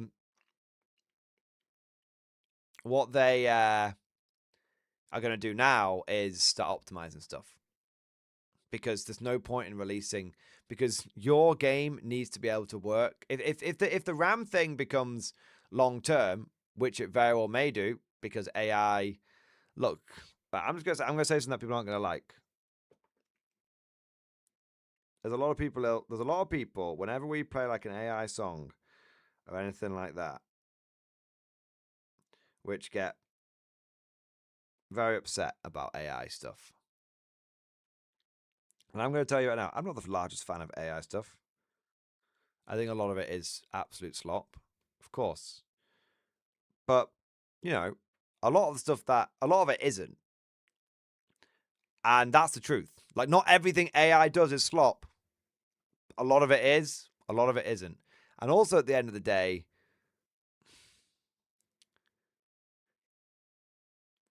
AI, unless it goes horribly, horribly wrong, we're talking like Rise of the Machines level wrong, AI is inevitable. And you might not like it, and it's your right not to like it, but it's very, very likely, not guaranteed, of course not, but it's very, very likely you're probably going to end up on the side of history, the same side of history as Luddites did. Which is a bit... And look, I know now I'm going to have a lot of people that are going to go, Mordian fucking sucks off AI! No, I don't. I have no strong feelings about AI one way or another. Some people like it, some people don't. Some things it does, I think, is good. Some things it does, I think, is a big pile of dog shit. Yes, it is going to absolutely threaten jobs. I mean, but automation has always threatened jobs. So, yeah.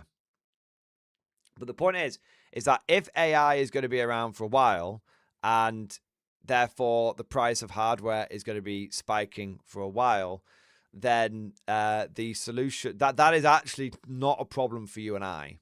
It is not a problem for you and I that RAM has gone up in cost. It's not. It's a problem for programmers and developers who are then going to have to put a lot more work into optimizing things. Yeah. Yeah, confirmed Mordian is an AI, which is why he can't grow facial hair. To be fair, if I was AI, I would be able to instantly grow facial hair. See? The fact that I can't grow facial hair is actually a testament to my organic status. There you are. Bro, if I was AI, my tits would be much bigger.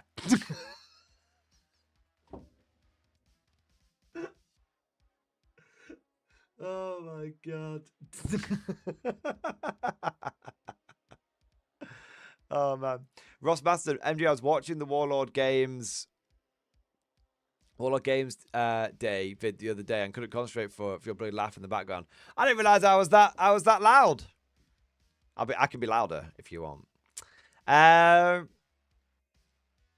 keep growing that moustache. I'm growing it. Look, day one. There is visible hair on there's visible stubble. I think we've got 0.5 millimeter of stubble so far.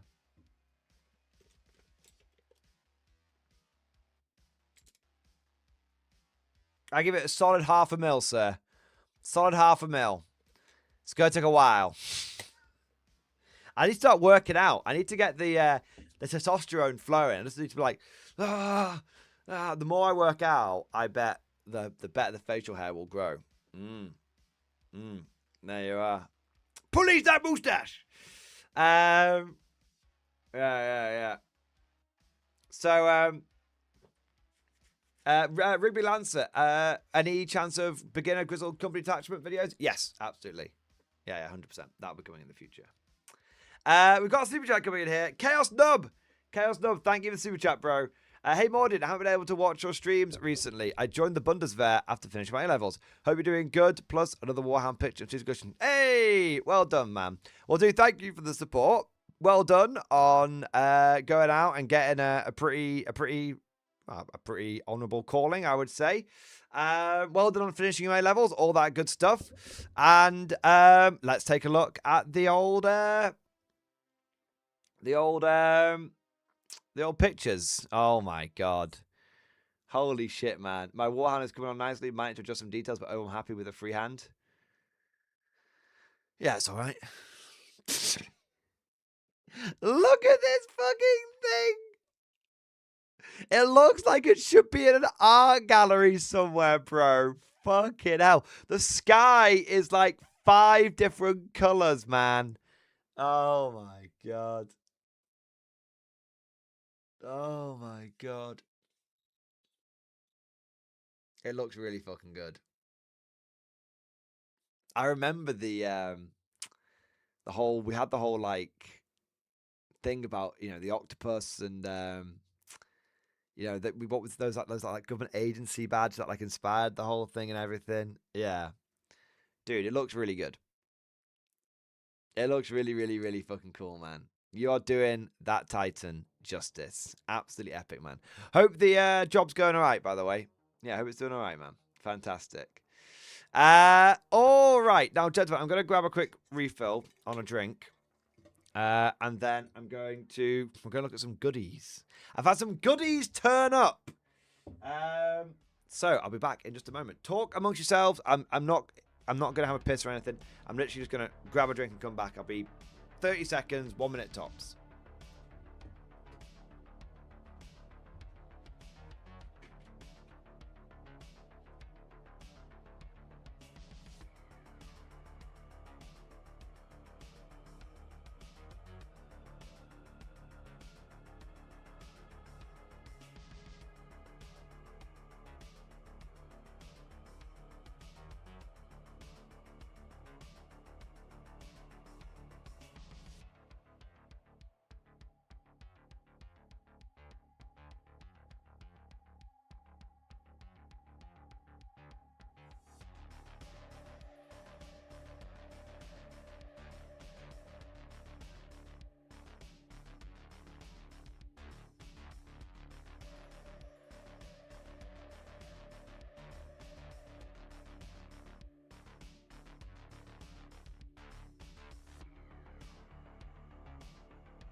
All right. So, what do you guys want to see first?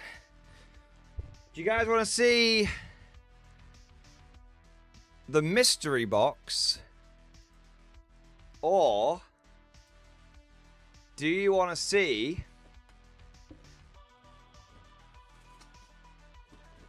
the British Commonwealth Starter Army? And I might even build a couple of models. Build a couple of models from the British Starter Army. Have a look. What do you want? Do you want a poll? Should we do any polls a goal? No, yeah. You want to see Konflikt first? Well, we'll do a poll. See what people want. What do you want to see first? A mystery box or Konflikt Starter Army? There we are. I might build one or two of the some of the. I want to build some of the new robots. I've heard they're still awful. We'll see. I'm making a little space on my desk because it's very full. I've been a very naughty boy, and I've not been keeping it tidy. So I'm just, whilst the poll is coming in, I'm gonna try and just very quickly spend 30 seconds putting away a few models. Let's have a look. Wants to go there. That's fine there. That's fine there.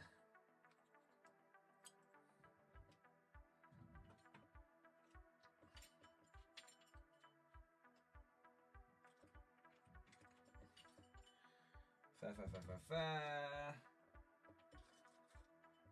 There we are.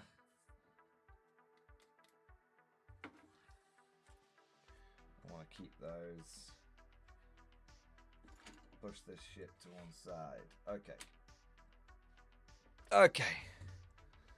Let's see which one won. The mystery box. Okay, cool. So, I'm going to give you guys a little bit of a heads up, right? So, myself and Chris from Warlord, who's actually in chat right now, he's just popped in. Everyone do a big 07 to Dice Hate. That is Chris from Warlord. We actually we're going to do a cool like mini series on the channel. You know, there's not like a defined like timeline around this, but we're going to do a little mini series where we're going to do like a video showing off what we got. He's got a mystery box and I've got a mystery box. I've already looked in mine because I couldn't wait. He's actually not looked in his yet. And we're going to do a little series where like we open up you guys are getting a sneak preview essentially. So we're going to open up we're going to open the mystery boxes up and see what we get in them. And then we're going to do, you know, that'll be like one video. And then we'll do like a month. And then we'll check, you know, we're going to set like a deadline. We'll set like a month or so. And then track back in and be like, okay, now we've built everything. Okay, you know, Chris, take us through what, you know, how did you build your models? What loadouts did you go for? Blah, blah, blah, blah. And then, we'll check again back in a month. Okay, you know, try and get everything painted in a month. Maybe it'll be 2 months, but you know, try and get everything painted in a month or so. And then, you know, when everything is painted, you know, have one more video after that where we actually play a game with our mystery box armies and do like a battle report or something, which would be really cool. Hopefully do that either at the new Warlord store, because obviously we know the new Warlord store is coming, so that would be cool, or down at Warlord HQ, one or the other, you know. So we're still playing around with the ideas, but it's kind of like we wanted to, I've always wanted a mystery box, and it's a really, really cool sort of idea, and I know a lot of you guys, a lot of people are very curious about the mystery boxes, but also a lot of people are quite hesitant about the mystery boxes, because there's frankly, I think many of us have been PTSD'd by GW. And, like, they just do so many shitty box sets. You know, like, they do some good ones. Like, that Terminator one was very, very good. Fair play. But we've all... And I think we've been PTSD'd from GW. And also there's a natural element of, you know, wargamers quite like information. So buying a mystery box could be a little bit like, you know, sticking your dick through a glory hole. You know, it's probably going to feel good, but it's still a little, there's that sort of natural inclination to be like, oh, I'm not sure. So we've got our mystery boxes, and I'm going to show off what I got in mine today. And we're also, like I said, we're doing like a follow-up video and everything as well. We'll be doing like a follow-up video. So, you know, this is just more of a sneak preview and everything. But I am really excited. And I know that some of you are going to find this quite... some of you are going to find this quite... how to put this? I said Cree. Quite amazing. You're going to find it amazing, but I think a lot of you are going to find it very useful. So bear in mind, the mystery boxes are available periodically throughout the year. So I think they've been available twice in 2025. Chris may or may not be able to confirm. It's not his department, so no worries if you can't, Chris. By the way, thank you for the super chat, Chris. Hi everyone. Hi, Chris. So I think this is going to be quite sort of like quite important information, because a lot of people quite like the idea of the mystery boxes, but each mystery box costs about £75. But you are guaranteed to get at least £125 worth of miniatures. And, most importantly, you are guaranteed to get everything for one faction. So you know you're going to be getting an army. It's an army in a box for £75. You know you are going to be getting some savings, some pretty good savings. And you know that everything is going to be for the same factions. You're not going to end up with like half a British army and half a German army. You're just going to end up with one full army. You just don't know exactly what that army is going to be. You have to basically pick Axis or Allies. So you do get some... you do get some choice in it. Like, okay, I want to pick an Axis one or I want to pick an Allies one. The other thing to mention is that the mystery boxes, some mystery boxes are the same, but they're not all the same. So it's not like if you buy an Allies one, you know exactly what you're going to get. Like someone, while some people may get similar mystery boxes or even the same stuff overall, a lot of people will get different things. Okay. So the first thing in my mystery box that I got was, of course, the free sprue. Because you always get a free sprue. And I got today, in my mystery box,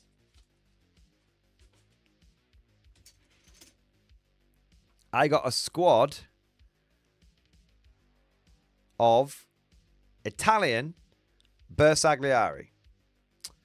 Now, ideally, this would mean that my mystery box also contained an Italian army, but that was not the case.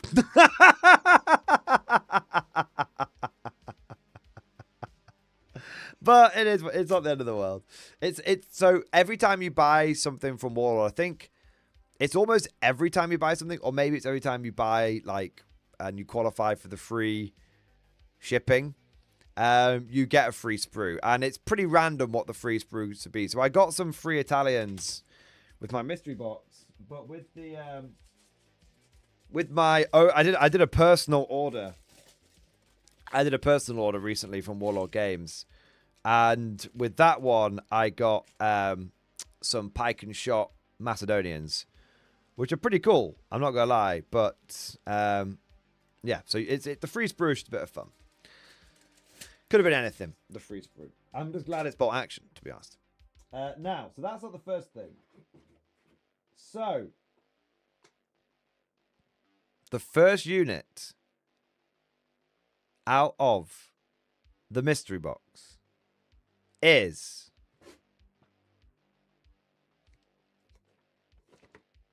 an Opel Blitz truck. Woo!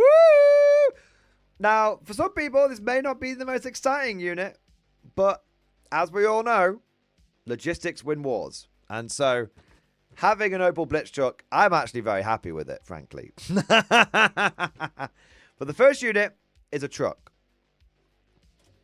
But I've shown off a free sprue. I've shown off a truck. Some of you guys thinking, come on, Mordian, where's the spice? Where's the spice?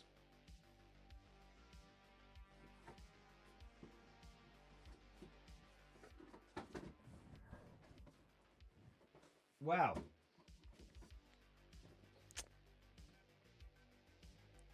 Not only did I get a truck, But I also got a Stumal! Yeah, again. Some of you may think, isn't that just another transport? No. The Stumal is one of the best German half-tracks in the game. So I'm very, very happy. I'm very, very happy with getting both of these. Because I've got a transport and I've got an armor transport come light howitzer carrier. Okay. Right, I'll really stop jerking you around now. So I've got 2 vehicles so far. But we're not done yet. I didn't pick the Stug Life. Literally, I did not pick it. Because this was a mystery box. But the Stug Life did pick me. Yes! I have been meaning to get a Stug for years. Years and years and years. So I am very, very, very happy with this Stug. It literally could not have ended up better for me. Just fantastic. There we are. So we've got the Stug. Now, the German Stug can be built as both the Stug, and it can also be built as the Stu. The Stu 42, if you want to. So it can build both, which is kind of cool. You can see on the back there the different loadouts for it. So you can see you've got with the Schutzen, without the Schutzen, and you see the barrel that just slots in and out. So if you want to take it as the Stu, take the barrel out. If you want to take it as the Stug, put the barrel in. There you go. Now then, I got a really interesting vehicle. Very, very interesting. I've actually kind of had my eye on this for a little while, and I've been very, very curious about it. And so I have to say, this was a little treat for me. This was a little treat for me. I got a Panzer IV, but not any Panzer IV. I actually got the Panzer IV B/C/D. Now, for those of you that don't know, this is actually a separate kit. So there is a Panzer IV available from Warlord Games, right? But it's the late, and it's in plastic, but it's the late war variant. It's been around for years. It's been around for years and years and years. But they recently released the early war variant of the Panzer IV. And I have to say, like, I've been quite curious about it because I want to know the difference. Because I built the old Panzer IV, and it was a little tricky. It was okay. It was okay, but though the goddamn Schutzen just... The goddamn Schutzen nearly killed me off. So I'm very curious. So this is the early war version, which is the new version. And I'm very, very curious to see how this one is to build, because I found the OG Panzer IV a little hard, but I'm hoping this one is a little easier. But that's kind of cool. Yeah, that's kind of cool. So we've got 4 vehicles. What is this? A go of Achtung Panzer? Well, sadly not. That would have been awesome, but sadly not. But we do need something to support all of these vehicles. And so I am very, very, very happy to see that supporting my vehicles, going inside my transports, will be a platoon of German veteran infantry. More truck. So, again, I am very, very, very happy with this. I am very, very happy with this, because this is the latest German plastic kit. the latest German plastic kit. And I've built a few of these before. And I found them to be fantastic models. Yeah. Absolutely fantastic models. Very highly detailed. Lots of customization, lots of kit bashability and everything. So what I've got here is essentially an early war German army, which is kind of cool. Although you can use this all the way up until the late war. So I've got, and if you actually look at this, I've got very modern warlord infantry here. And then I've got a very modern warlord tank kit here. And then I've got, I think the Stummel's a relatively recent kit. And then I've got the Opel Blitztruck, which I built before, and that's a piece of piss to build. So that's a good kit. And the only one which is a little... oh, sorry, I got an itchy eye. 1 minute. The only one which is a little tricky to build from what I've been told is the Stug. So if you actually look at what I've got here, 4 out of 5 boxes, which I got are all modern warlord kits. Modern to modern-ish. I think the Stug's been around forever, to be fair. I think the Stug has been around forever. But I think that's a really important thing to note. And the reason why I think it's an important thing to note is because, again, there's a little bit of a, you know, it would have been easy to assume that these mystery boxes were going to be, you know, full of old models that, you know, or full of a bunch of filler. And actually, if you look at that mystery box, guys, there is 0 filler. Even down to the fucking free sprue I got, because I can definitely use those Italians or something. There is 0 filler in that army. That mystery box, in total, if you include the free sprue, which I think is... Maybe you think I'm a bit silly, but I think it's acceptable to include its costs in the tally, was £143.50 worth of models, which cost £75, which would cost the customer £75. So it's basically half price. Even if you take the free sprue out, it still comes to £134. £134, which is a £59 discount, which is pretty fucking legit. Now, unfortunately, these mystery boxes aren't still available now, which piece of piss is a good thing, by the way, Ken thought. It means it's easy. Sorry for the English language barrier. Which is a very good discount. £59 discount, not including the free sprue. But again, you know, the sprue is, even though it was not part of like the cost of the mystery box, it's still part of the overall value, if you know what I mean. So I still think saying about, you know, I got £143.50 worth of models for 75 quid. Yeah, I didn't know what I was going to get, but I'm very fucking happy with what I got. And I have already decided what my army is going to be. Because here's the thing. I don't necessarily need a whole bunch of new Germans, right?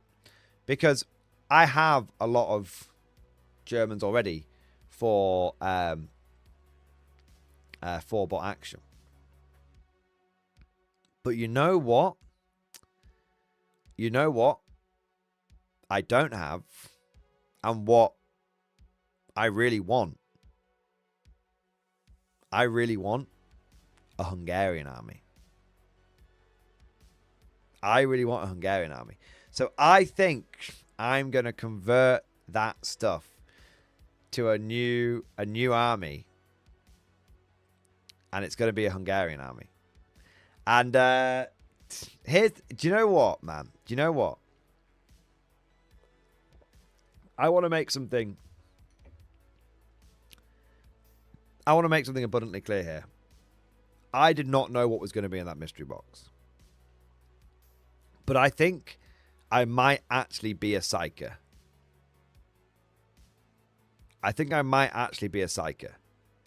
Because as part of the Black Friday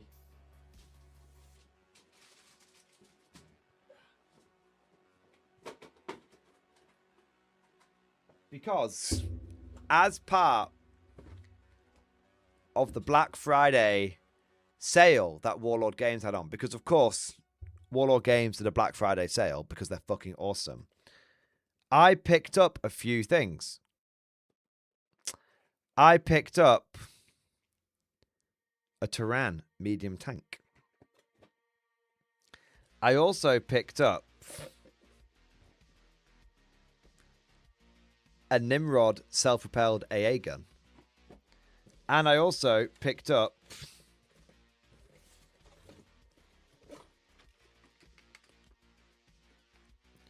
two mace throwers. So what you're telling me is I bought a few Hungarian bits with the long-term goal that maybe I would build a Hungarian army. And now I have a Hungarian army.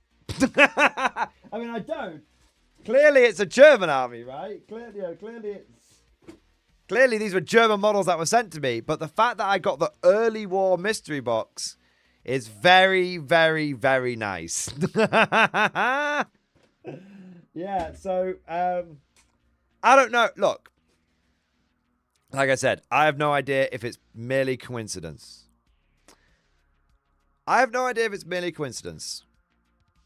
Or if maybe Warlord Games saw my recent purchases, because I got my Hungarian stuff from them directly. All of it from them directly. So I don't know if it's merely coincidence, or if maybe Warlord Games saw my recent order history and decided to, you know, if we've got a variation on the mystery box, maybe we send him that one which might be compatible with that stuff. If that, it doesn't matter to me. Either it's fate smiling down on me, or Warlord Games just put a level of extra love, care, and attention into their customer service. However you slice it, it's an absolute fucking win. It's an absolute fucking win. And so, yeah, I'm very, very excited. So I actually have some more Hungarian stuff, but I got this in a summer sale from Goblin Games. There's no way Warlord Games would know about this. I actually have 3 other Hungarian tanks. I got 2 Toldis and a Zrini. So I now have a Hungarian army with 2 Toldis, a Zrini, a Turan, a Nimrod, a Panzer IV, a Stug, a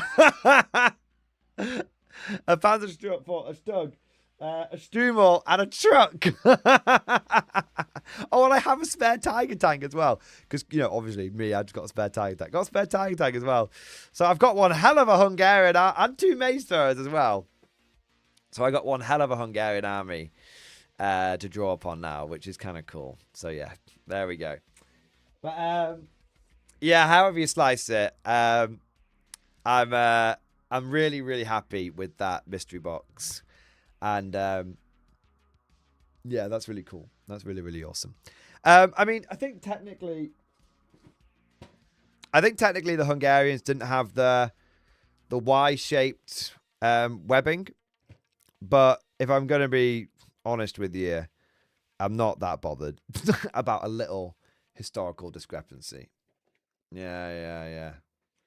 So that's something I'm going to try and get.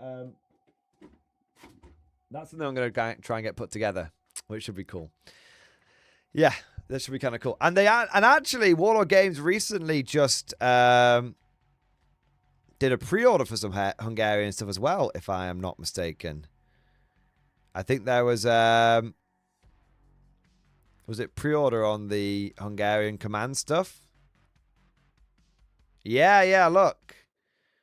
Got the Hungarian platoon commanders here and the Hungarian forward observer team. So, and if you look at the uniforms, you can see they are literally wearing Stahlhelms. You know, very, very, very similar uniforms to the Germans. You know, it's just they don't have the the webbing. They don't have the webbing, so that's the only discrepancy. But you know, this guy's even armed with the fucking MP40, right? And my understanding is that the Germans definitely did some retrofitting of the Hungarian armed forces when things went a little squiffy post Stalingrad. So I'm gonna have a Hungarian army, but because I've got the early war stuff, I'm gonna have a Hungarian army which I can use in every stage of the war, which should be kind of cool. And I could always use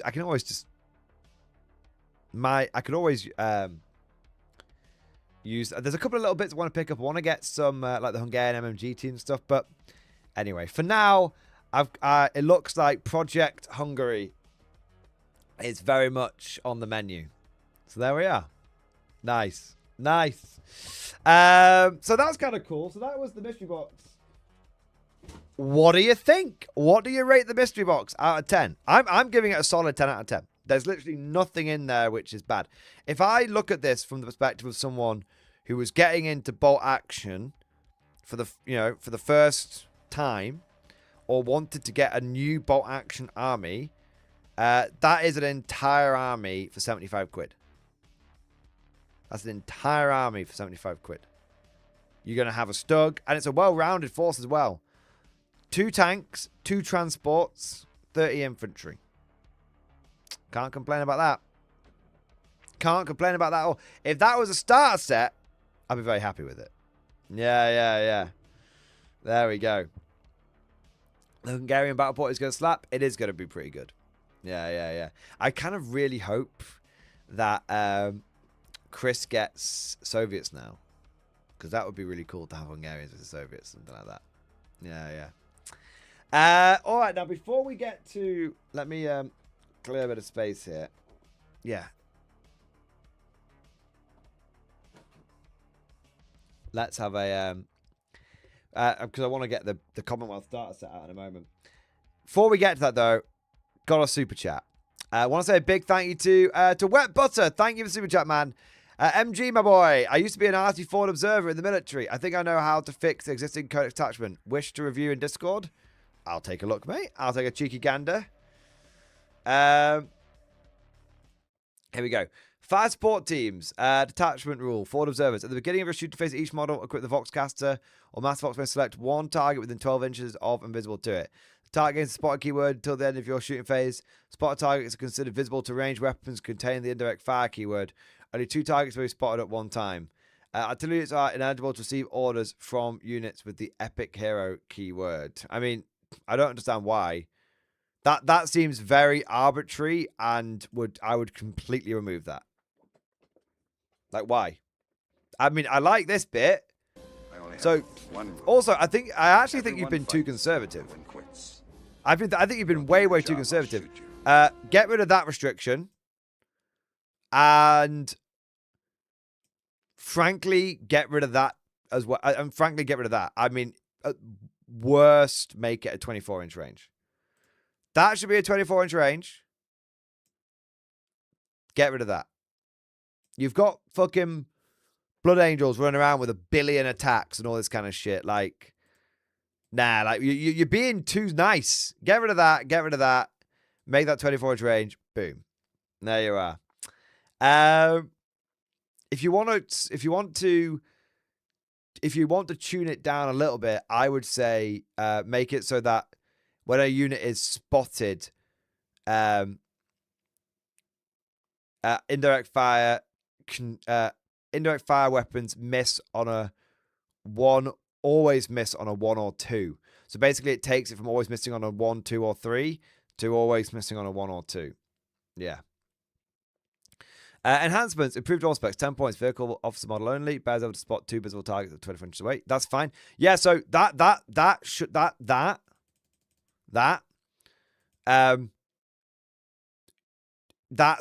24-inch range should absolutely be like in line with the 24-inch range here. But the thing is, he gets to spot 2 things, which is the biggie. I'd also, yeah, which is the biggie. Yeah. Blessed Voxnet, infantry model only. Enemy units spotted by the bear unit do not count towards the maximum of spotted target units. So I would get rid of that. Blessed Voxnet. I would just have that where the officer.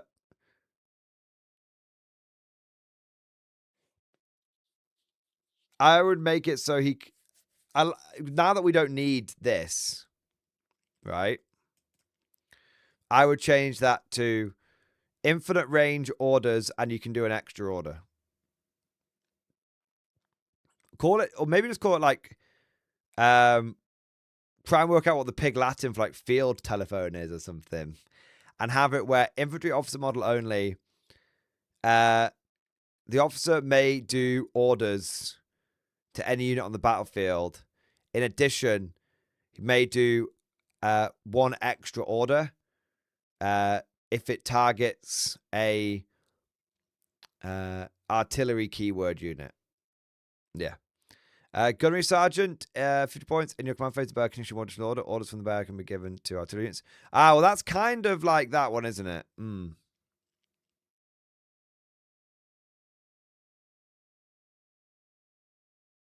Well, he would be able to order artillery units anyway.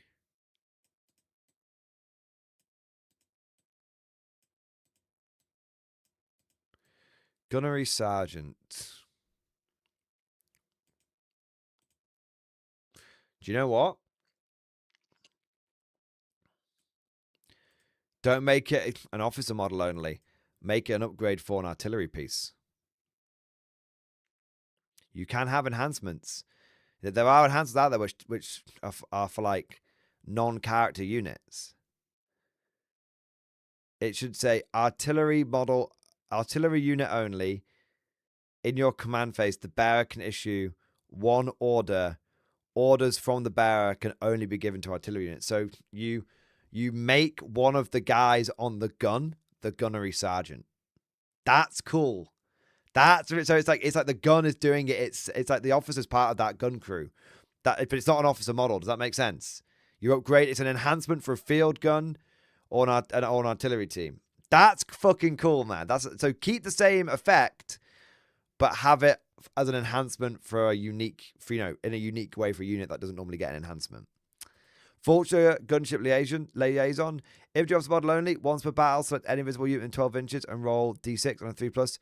Target unit and every unit in 3 inches of it suffers 1 mortal wound. Cannot be used in the first battle round. No one would ever take that.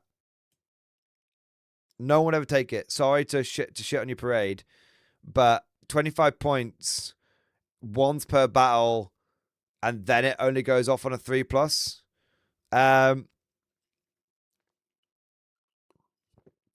Either drop the once per battle.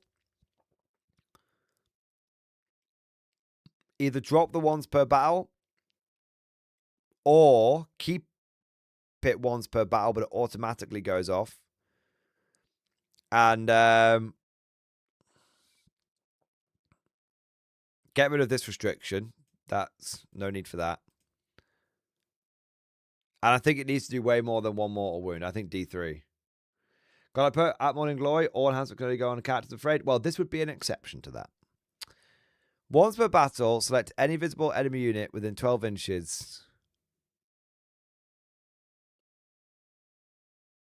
Do you know what, man? I would change this to once per battle. Select any visible enemy unit. Roll.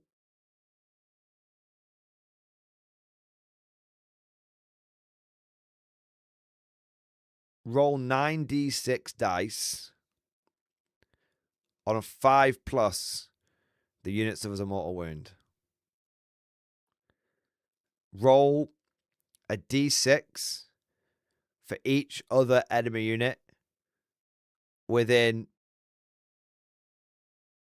6 inches, maybe 3 inches, within 3 inches.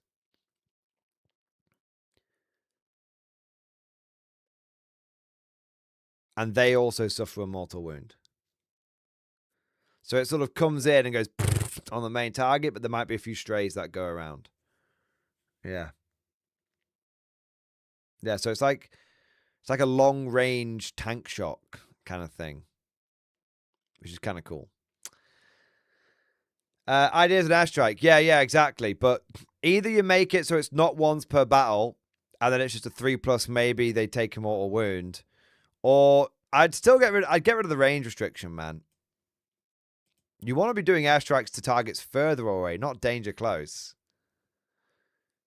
I mean, frankly, Vulture Gunship Liaison, Vulture Gunship Liaison. Select any visible enemy unit. Oh, you said roll 6d6. Sorry, I missed that. I thought it said just roll d6. Yeah, no, it should be Vulture Gunship Liaison. Select any visible enemy unit. Roll 6d6 on a 5+. The target unit suffers 1 mortal wound.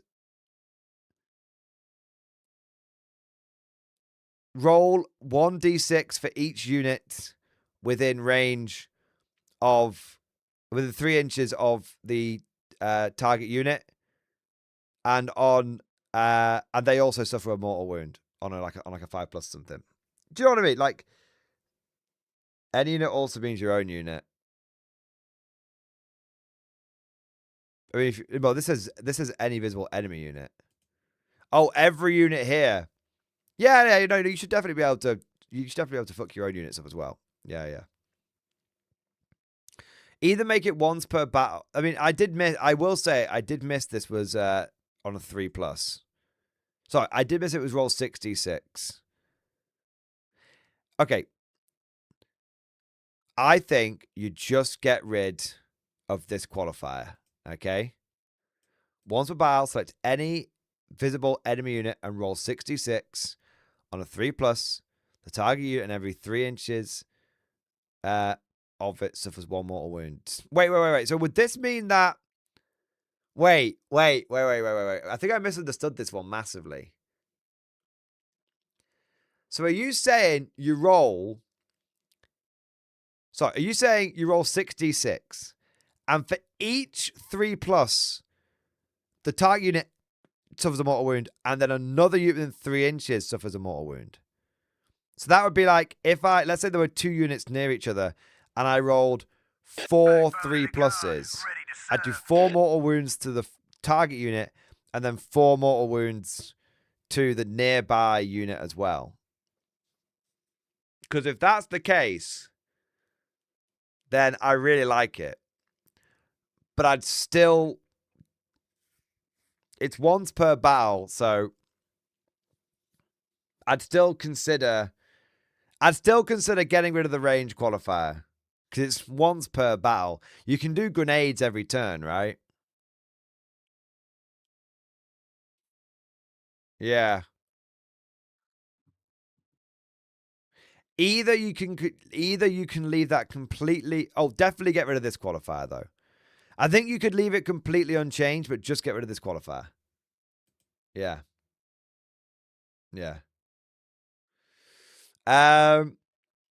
Delay fuse. 1 command point, 1 action at a time, artillery unit shoot, indirect fire, weapons from the target unit ignore cover. That's fine. Just fire. 1 Ashram Atarum, artillery unit eligible to shoot. Effect, target unit gains +2 attacks. You'd probably just need to specify +2 attacks to like its ranged weapons or something, because that might... Yeah, you can just specify whether that's the ranged weapons, basically. I know it seems obvious, but probably worth it. Fire for effect. 1 spotted enemy unit. Ordnance fire weapons get lethal hits and sustained hits. 1 on target enemy unit. The strategy will be used once per battle. Nah, get rid of that. Get rid of that, man. It's fine. Just make it a yeah, just get rid of that.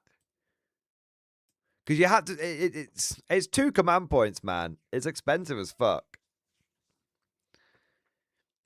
Sweep and zone at the beginning of your shooting. It's a really good stratagem. Just get rid of that. Sweep and zone when at the beginning of your shooting phase, target any point in the map within 12 inches and visible of a friendly unit. Effect, start your opponent's command phase, all units within 6 inches of the select point take D3 mortal wounds. Restrictions, this battle can only be used, this stratagem can be used once per battle. Get rid of that as restriction as well.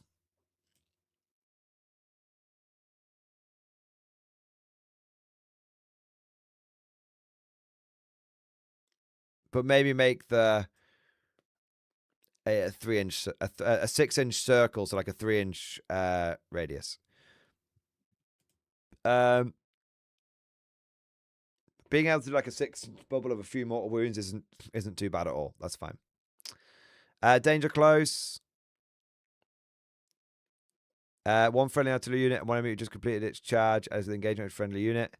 Any of the opponent's charge phase.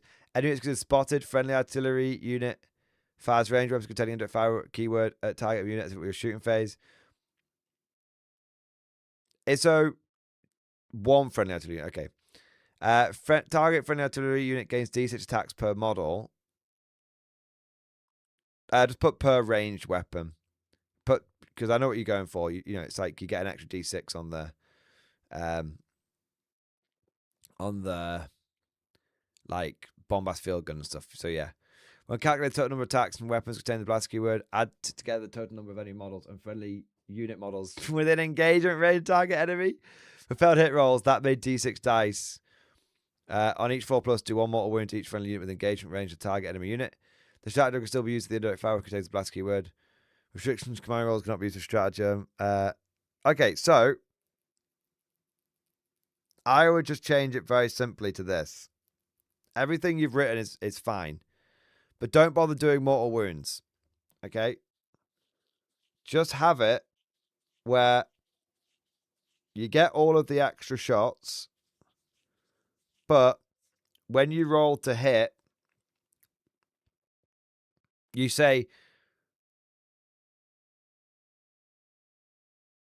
on a 1 to 3, it hits the 1 friendly unit that is the enemy is in engagement range of. On a 4, 5, or 6, it hits the enemy unit.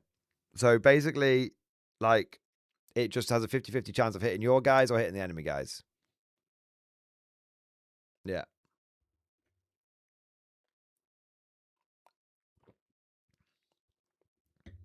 Yeah. So this is, let me be clear. I like everything you've done here. I would just tweak it slightly, but that's just me. The core idea of what you're going for, I 100% support. And I think it looks cool as fuck. I would but let me put it this way, man. And I mean this wholeheartedly.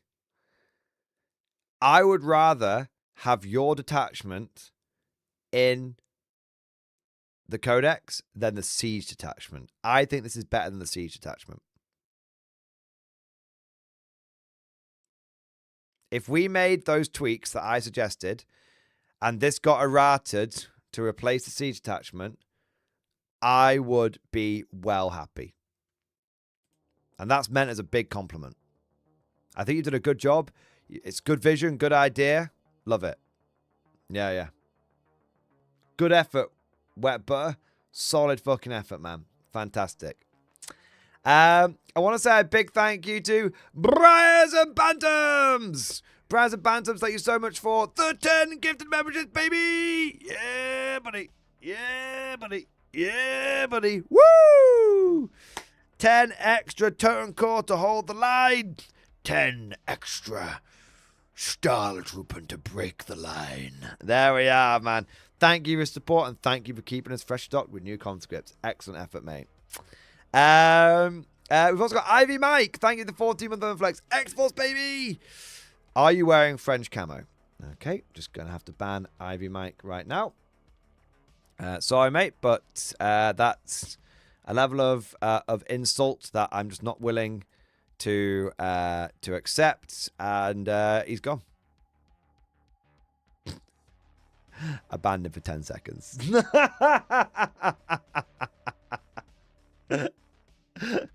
Literally abandoned for 10 seconds, man.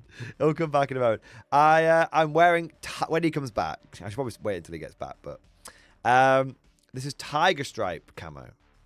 It is the best camo pattern in the world. It's tiger stripe. Tiger stripe is badass, and I love it. There you are. There you are. All right. Now we're all caught up on the super chats and stuff. I think it's time for another treat. Is it time for more Warlord wanking? I think it might be. Ugh. Konflikt 47, British Commonwealth, starter army. Let's fucking go. Let's fucking go. All right, let me adjust things here. The lighting isn't going to be... Oh, fucking hell. Woo! Woo! Okay. Just going to... Goodbye, Soviets. There we are. All right. Let's have a look here. So, I'll be slightly less stupid about it. So, I want to say a huge thank you to Warlord Games, because they have sent me this starter army free of charge for the low price of free. And I want to say a huge thank you to Chris, who actually hand delivered it. Hand delivered the... That's a bit weird. That's okay. Just a strange vagary of the camera angle. Who hand delivered it to me. So that was, which was kind of cool. So I haven't actually seen the new starter army stuff. So let's have a look. It's pretty full. It's pretty chock-a-block. All right. So we've got British cop. 1 minute. Let me sort the camera out. It's deciding to have a bit of a moment. I always forget I have to manually adjust the painting camera because it has no idea how to focus properly. So we've got a British Commonwealth starter platoon commander and Galahad infantry blister. So these are the new power armored models for the British, and it's also got the unique platoon commander, which you can only get in the starter set, which is kind of cool. So there we go. We've also got the new Mark II British Commonwealth automated infantry. Very, very excited for those. And then we've got Glory the for the first man to new die! Charge! Wet butter. Let me wank you off in a moment, but that's very kind and generous of you, sir. Then we've got the new Mark I infantry. Now, my understanding is that these are only semi-new because they're actually, in many ways, apart from the heads and the weapons, they're actually the same as the old metal ones. And my understanding is that these are still a bit of a pisser to build. It is what it is, though. We've got the Percival, which seems to be made out of traditional resin. And we've got the upgrade turret for the Humber armored car, which is made out of traditional resin and metal as well. And then we have got the aforementioned Humber armored car, which is awesome. And then we've got some 25mm bases. So these are for the power and infantry. So we've got 2 sprues of them, which means we are going to get some spare because we've only got 6 models that need those. And then we've got 5 of the 32mm bases. I've never seen a Warlord model on a 32mm base before. That's kind of cool. So we've got 5 of the 32mm bases. And then look at this. We only need fucking 3 of them. Warlord, you need to bloody, you know, you need to snap it off here. Where is it?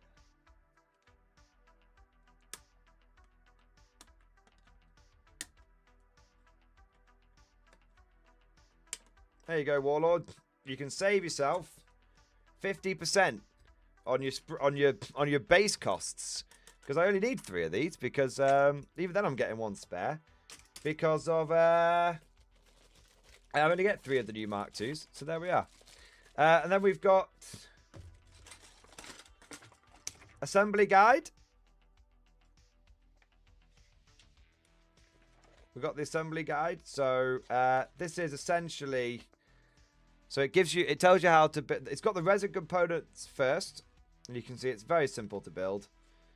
The turret is in 3 pieces. There are some advantages to traditional resin. And then we've got the Humber armored car, and you can see it's pretty straightforward to build.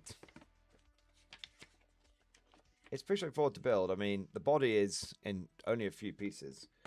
And if you look at the sprues, you could probably build this without the instructions. Might get a little tricky around the wheels, but even then. Yeah. My steak is too juicy. I know. I'm not complaining about having extra bases. Don't get me wrong. I was saying for Warlord's sake, they could save themselves some production costs. Oh, that's true. The Style Trooper down 32 more bases. That is true. And then we've got the a little instruction leaflet. For 1 minute, I've got stuff falling off my cock. 1 minute. Then we've got the instruction leaflet for the Mark II. Those look complicated to build. 1, 2, 3, 4, 5 parts. Fucking hell.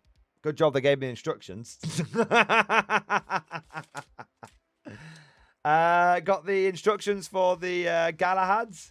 Oh man, these are a little easier. These are just 2 parts. I should be able to figure that out. These are 2 parts. And then we've got the dreaded Mark I infantry. I built some of the metal ones. We will have to see how it goes with these resin ones, but I think they're still going to be a bit tricky. But that's fine, you know, it's what it is and all that. You know, this is, can't say too much, but I'm just going to say, by the time that I'm finished building my British Army,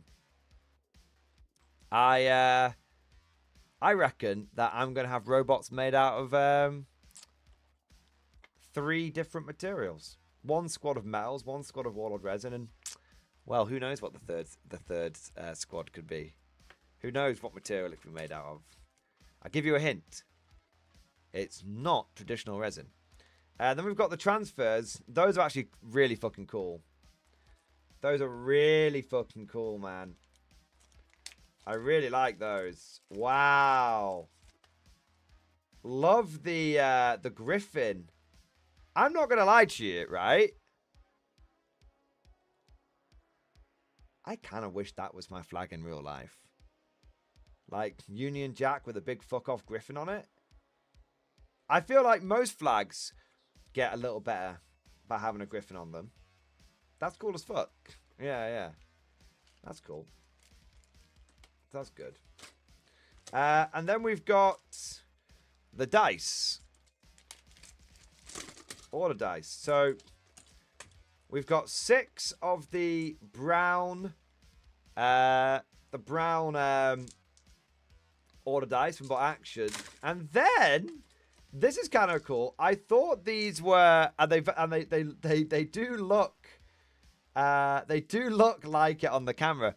I thought these were black rift dice, but they're not.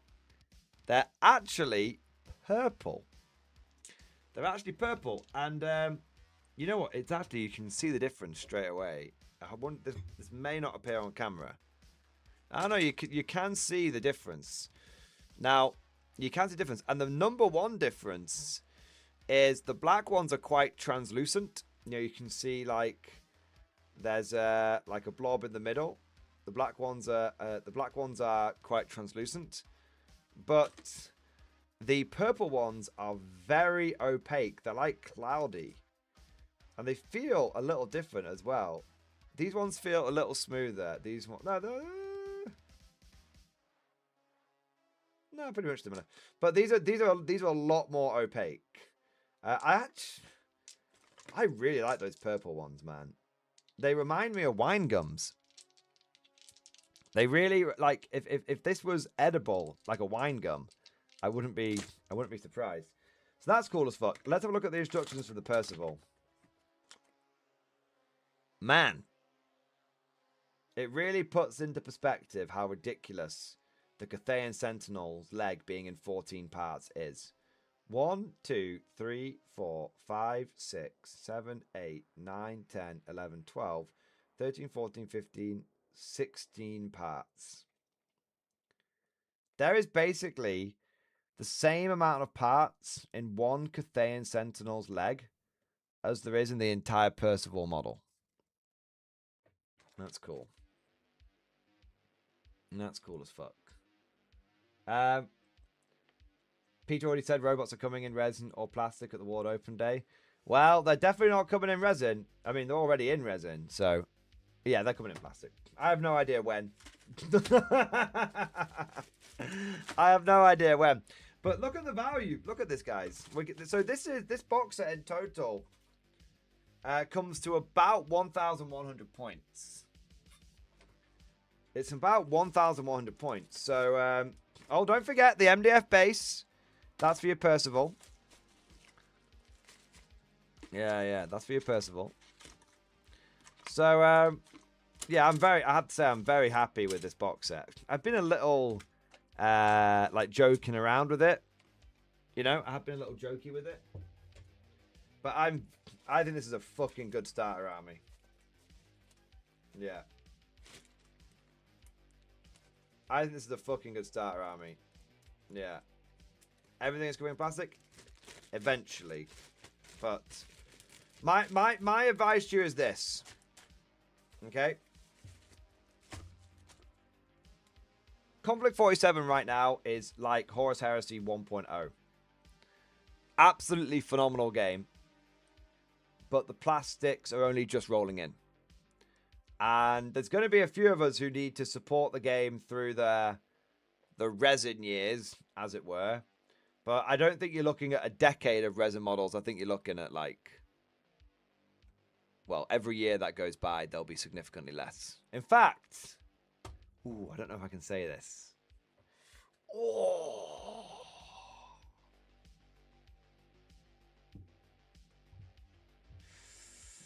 I think I can say it. I think I can say it. I don't know the details. But I believe that there will be some new plastics coming very soon.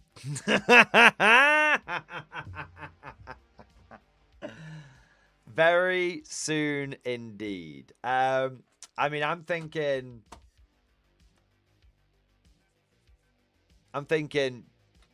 before 11th edition.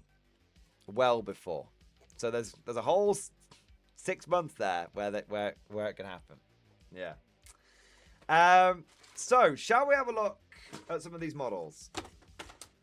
Yeah. Amazon Coke, been surprised how much I've liked painting resin and metal again. Yeah, people get it in their heads that they don't like resin and metal models, and I don't get it. Resin and metal is just another material to work with. It has its own sets of advantages and disadvantages. Some of them are, but plastic models have their own set of advantages and disadvantages. It's just another material. It's just another material.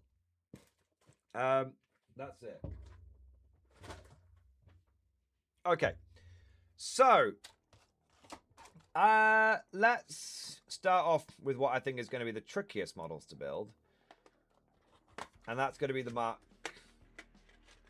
Anything more than 2 parts does not get my money.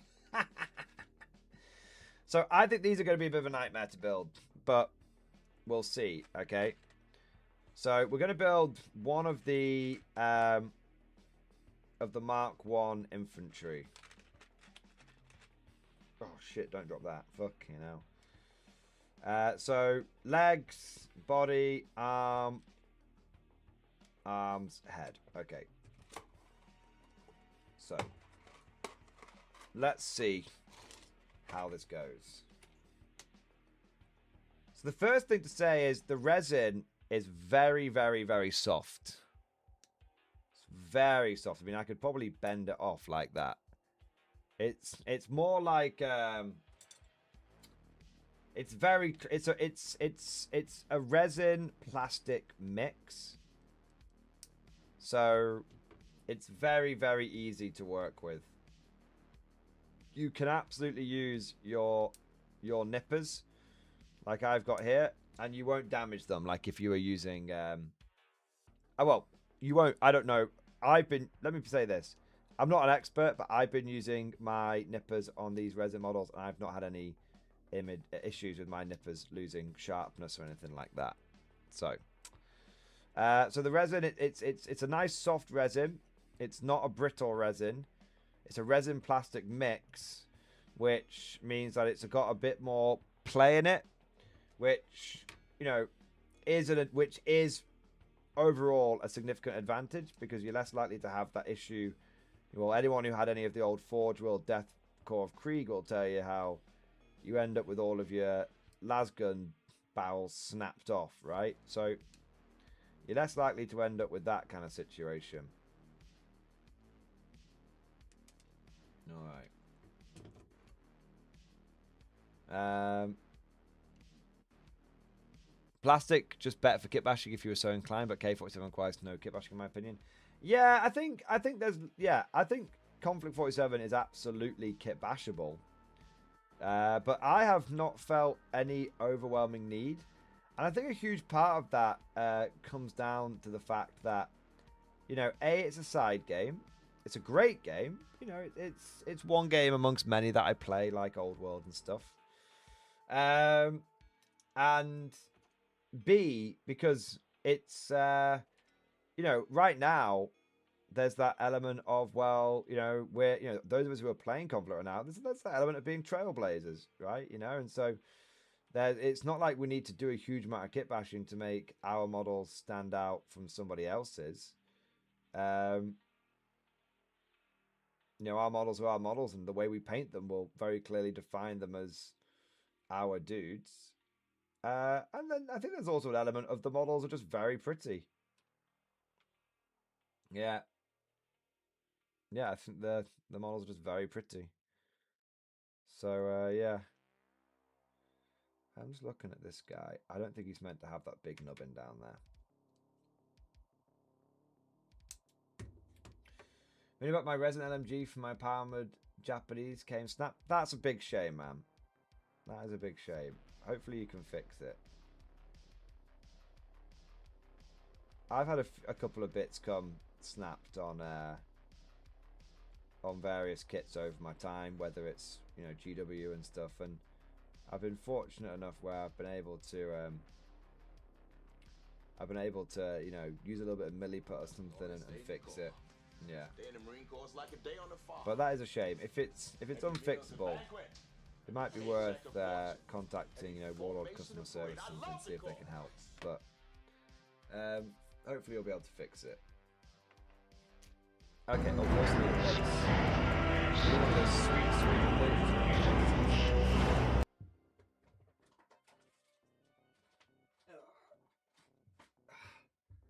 There we are.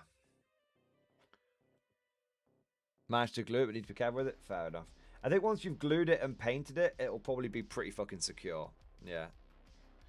So, these things are a bit of a nightmare to build. Do you know what? I was thinking of just like trying to raw dog it on the build front, but I don't think I'm going to do that. I think if I've built the plastic robots and not the plastic. Fucking hell, I wish I built the plastic robots. I built the metal robots, and they were just a bit of an exercise in frustration, frankly. And so I'm going to learn my lessons with building those ones and apply them to these ones. And so I'm actually going to use a little bit of milliput to make the building process just painless.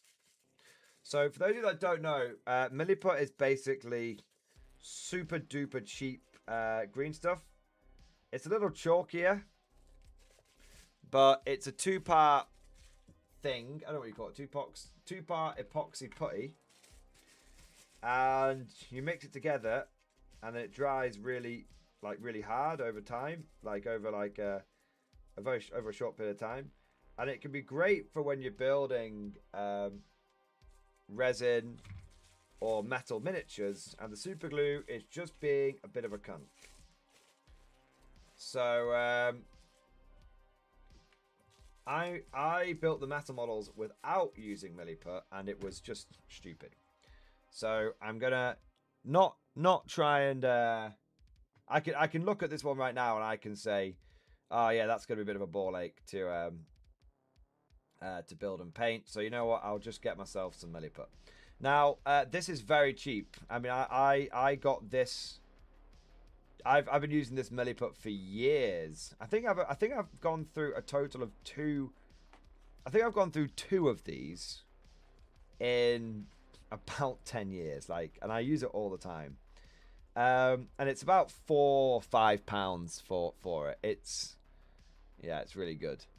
Wear gloves, mate. It's resin. No, it's fine. I don't bother wearing gloves for Warlord resin. I don't wear gloves for any resin. I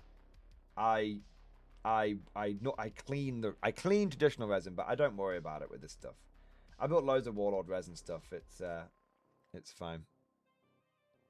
If you mean with the milliput stuff, then I've been using it for years without gloves. It does. I don't know. Is it meant to be like an irritant or something? Yeah. But I don't think you need to wear gloves for it. I don't think so. Highly adhesive. It hasn't got any... Oh, may cause an allergic skin reaction. Oh, no, I'm fine. Nah, I'm fine, mate. I've not got an allergic reaction to it. That's all right. But I appreciate the warning. I'm not dismissing you at all. I've acknowledged your concerns, and I think they were, whilst I appreciate them, it's not something I'm going to need to worry about.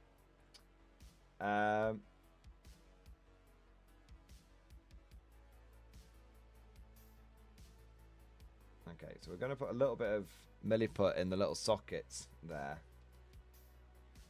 And we're going to try and get the... I feel like... How's this head doing? Okay, that needs to be... That nubbin at the bottom needs to be snipped off there. So, I feel like I might do... I've done the legs first. I feel like I might do...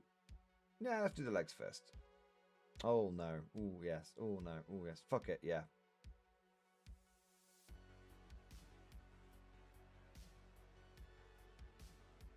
So a little blob there.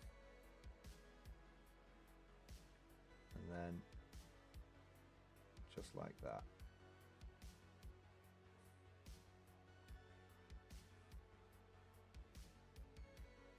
Just want to play around with that a little bit. And I actually want to put a little bit in there.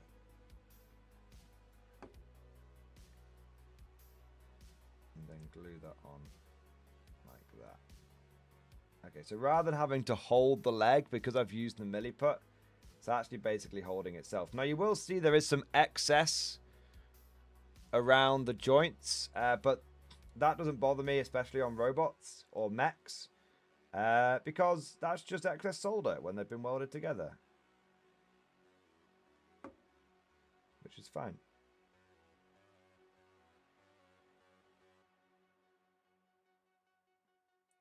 Now, I want to see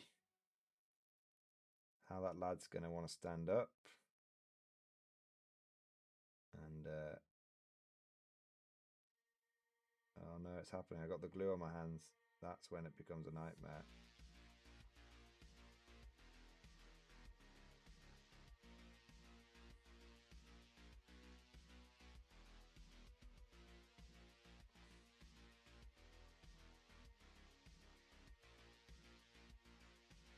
I want him to try and stand relatively on his own 2 feet. No, I think he needs to lean forward a bit.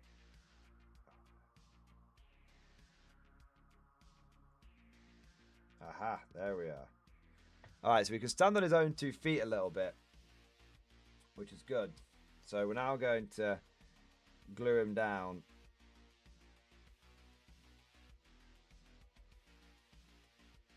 And we're going to let him just stabilize a little bit. We're going to let the super glue on the leg joints do what it needs to do. And we're going to let the super glue on the we're going to super glue the leg, let the super glue on the leg joints do its thing, and the super glue on the robots do its thing. Are they posable? Yeah, 100%. I'm just going for a very basic standing there holding machine gun pose. But yeah, they're very posable. The arms, you've got complete freedom with the arms, anywhere from down here to like up here, anywhere in between, obviously. I have seen people who have actually these ones are actually infinitely more posable than the metal ones because of the material they're made out of. I bet with a little snippy, you could make a kneeling down pose for these. So kneeling down, firing the machine guns from a kneeling position. I absolutely think you would be able to achieve that. I think you'd be able to achieve like a thrusting bayonet pose and all that kind of stuff. I've just gone for a basic one because it's just the first one that I'm building. But I think they're naturally semi-posable, and because of the fact that they're made out of a very soft resin plastic mix. Very soft, not meant in a bad way, meant in a good way in comparison to something like the old metal ones. I think that you'd be able to pose them very easily. Pose them and kit bash them very easily. Now, I will say one thing for this. I've been comparing these to the metal ones and sort of treating them like they're very similar, but I will say that was actually really easy. And a big part of that is the lightness of the material. So one of the issues I had with the metal and resin, with the metal robots, was the legs were quite heavy, so they was trying to get them to sort of just stay on the ball joints was a nightmare because I just wanted to like fall off. The fact that they're made out of a very lightweight resin, Warlord resin, I think has made that infinitely easier to build. So they are not a side grade. They are an upgrade, definitely, for sure. Okay, so now I suppose we probably want to think about how we're going to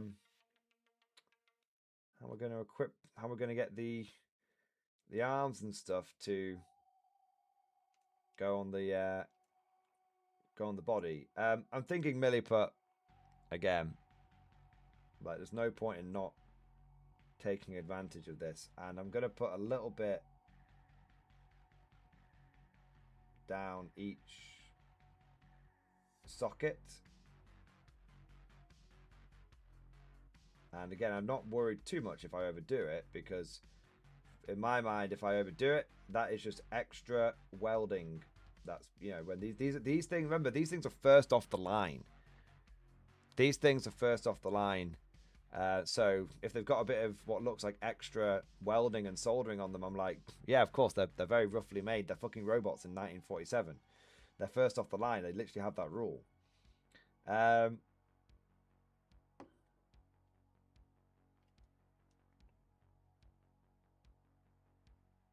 Yeah, I had a mare trying to pose a Guardian Walker today, stuck it to myself. Yeah, so what's interesting, I built 3 of the Guardian Walkers, right? And the first one was a dream, and the second 2 I kept gluing myself to them. But I think I I was being a little silly with the second two. I was like, I knew I wasn't holding things with the super glue for long enough. I was like, done, and then it wasn't done. Do you know what I mean? Like, whereas from the first one, I was like, hold it, count to 30, move to the next bit. Yeah. Let's have a look.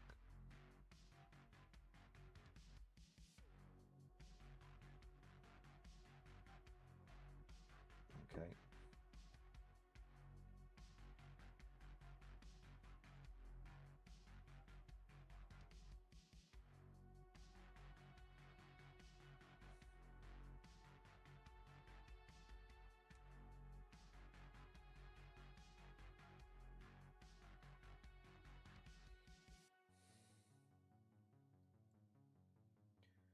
So I'm gluing the arms onto the gun first. I don't know if this is the right way to do it. And then I'm going to put a bit of glue on the arm, top of the arms. And then see if we can get those. Oh shit. Oh, come on, you cunt. Oh man, I was going a bit squiffy.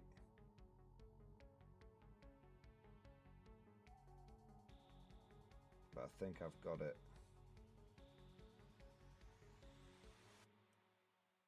There we go. All right. Little funny because the model's actually it's a bit light.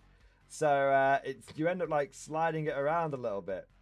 I do want to see if I can maybe bring the machine gun up a little bit.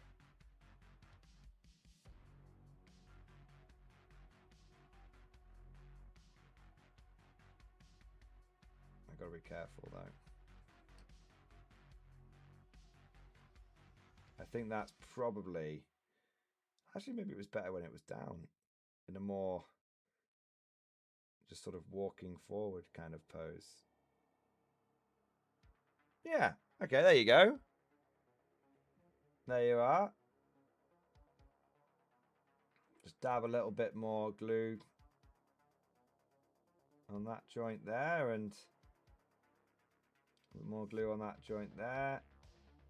A little bit more up there. A little bit more there. And then let's not break with tradition now. We know the milliput super glue system works, so let's stick with it. Yeah.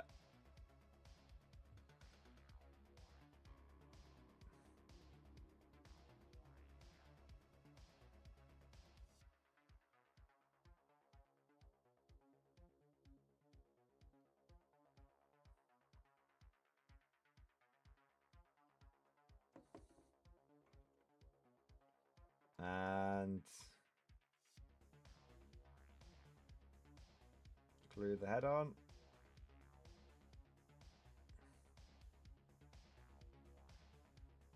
All right. Beep, boop, motherfucker. There you are. Now, I'll tell you this. That was very, very straightforward. The trickiest part was getting the arms on the body. I do wonder if the way I did it was the best way. If maybe you do the arms up here first, you know, get the milliput sorted and the arms, which what I like about the whole milliput superglue system is it gives you that posability of plastic glue. You've got like, you know, a good sort of 10 seconds, if not a little bit more of like posability. Like I bet I could probably, oh, they're pretty set now actually, but probably a good 10 seconds or so of posability. So I could like milliput, smash on the side, get the gun sorted, bang it on. But I worry that doing that, you know, trying to line the gun up onto these two tiny points would be harder. So I think putting the arms attached to the gun first and then quickly getting the body on, getting the arms onto the body, I think is the better way of going. But that was quick. and relatively straightforward. And I think if you were to build these, I would highly recommend you use the Milliput super glue system. So that one was good. Let's have a look at the Mark IIs. Now, I have been led to believe that the Mark IIs are a dream to build.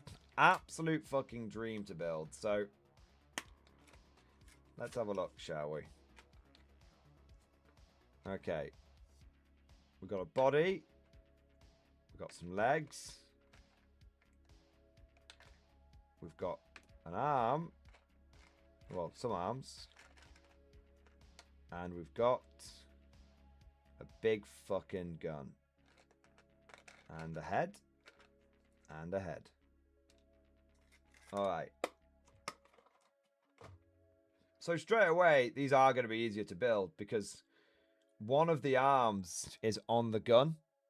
Straight away. Huge, huge difference that's going to make. All they really need to do is make the robots easier would be to have this arm as have the gun on the arm like this. So this is a big improvement straight away. So that's good. So we'll do that. We only need one of these arms for the autogun. These arms are all the same length, so you can use whichever one you want. Well, they look the same length to me. I don't know for sure. Yes, all three of these arms are identical, so you don't need to try and worry about pairing up specific arms with specific models, because as we all know, that's a fucking ball ache, because you're constantly worried about putting the wrong arm on the wrong bit. So this is a big plus for me. It sometimes does feel like Warlord Games have tried to build these kits like they were designed for me, but that's probably my ego talking. I find them extremely easy and straightforward to build. These are big fucking boys, man. These are big lads. I am very excited to get these on the table ASAP. Just trimming off a little bit of the Siocast flash.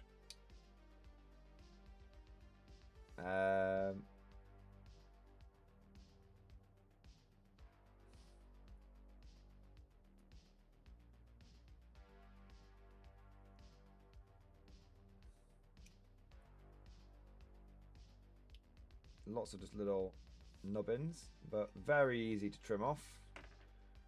There we are. Little nubbin on top of the hat there.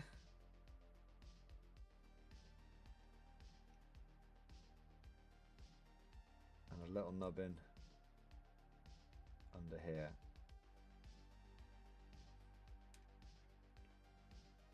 Yeah, okay. Oh, and we need the big base.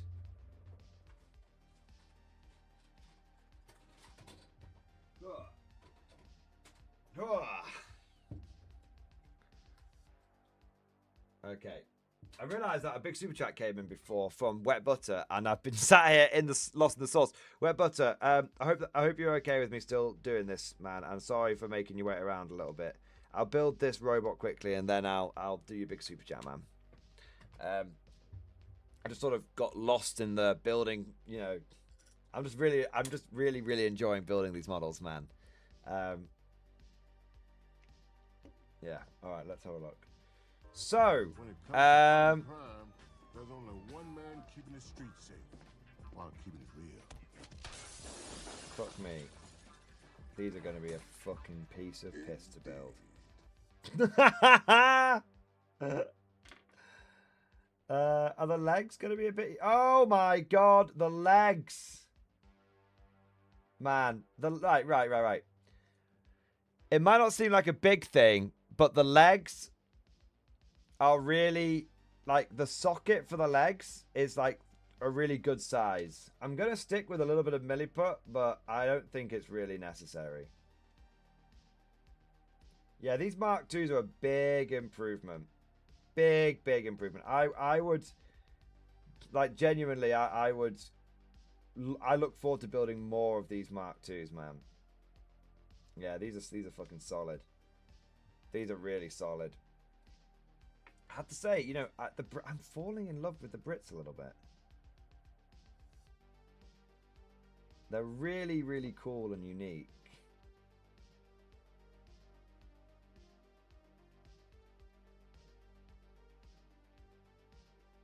Yeah, this is very, very nice and straightforward to build.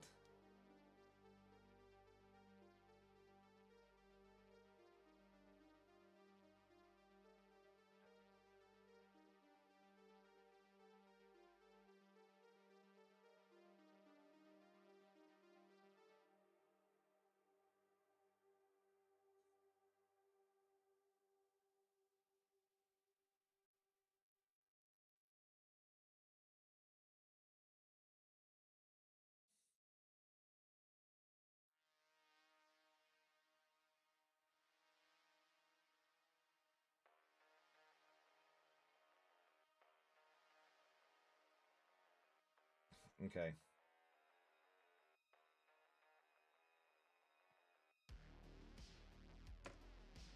So they've gone for more of a walking pose with this one.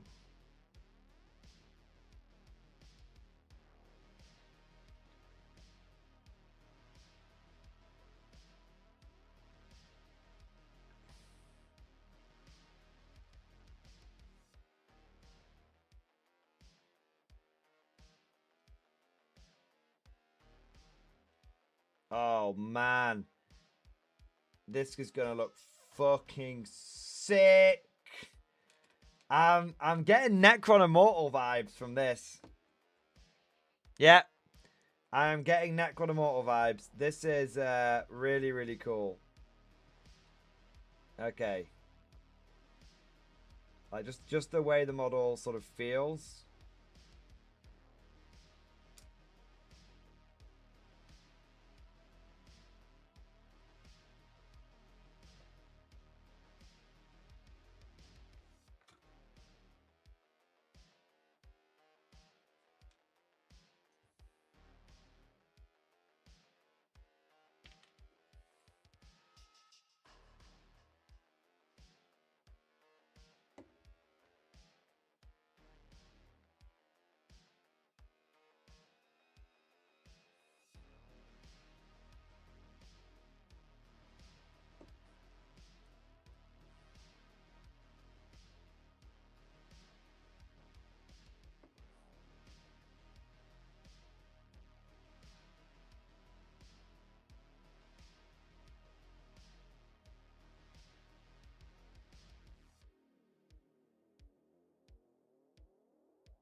Fuck me, man. I'm actually gonna use the last of the milliput on his feet. I think just make a nice little.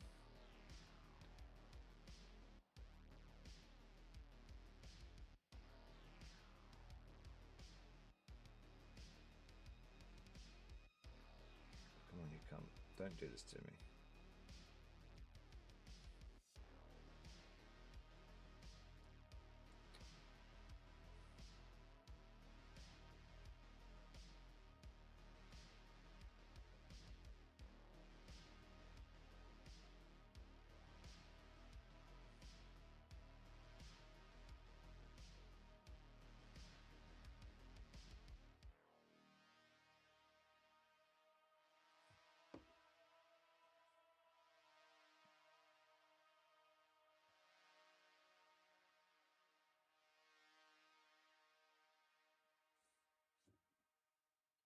This is a bold statement. I think this British Mark II robot is my new favorite Konflikt 47 model to build. From a building point of view, this has just been. I've run out of milliput, but that's alright. I can raw dog the last bit.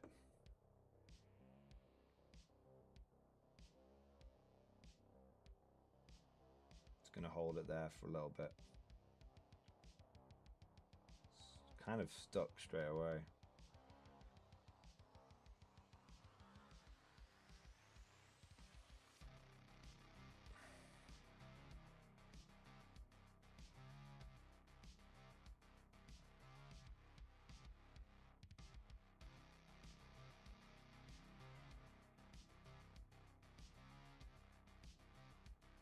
There we go.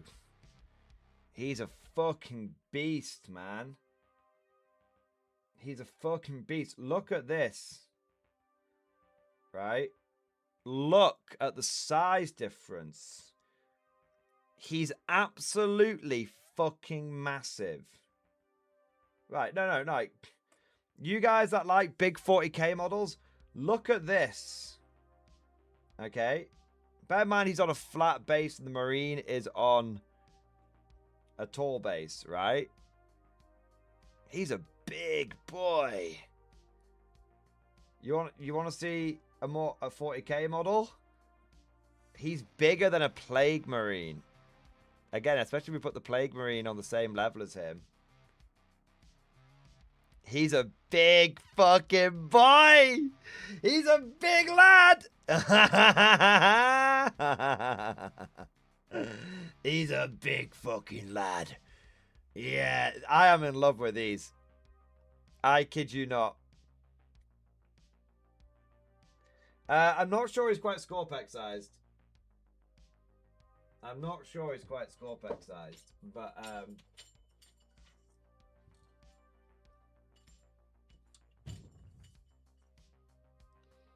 he is as tall as a Vogel spinner.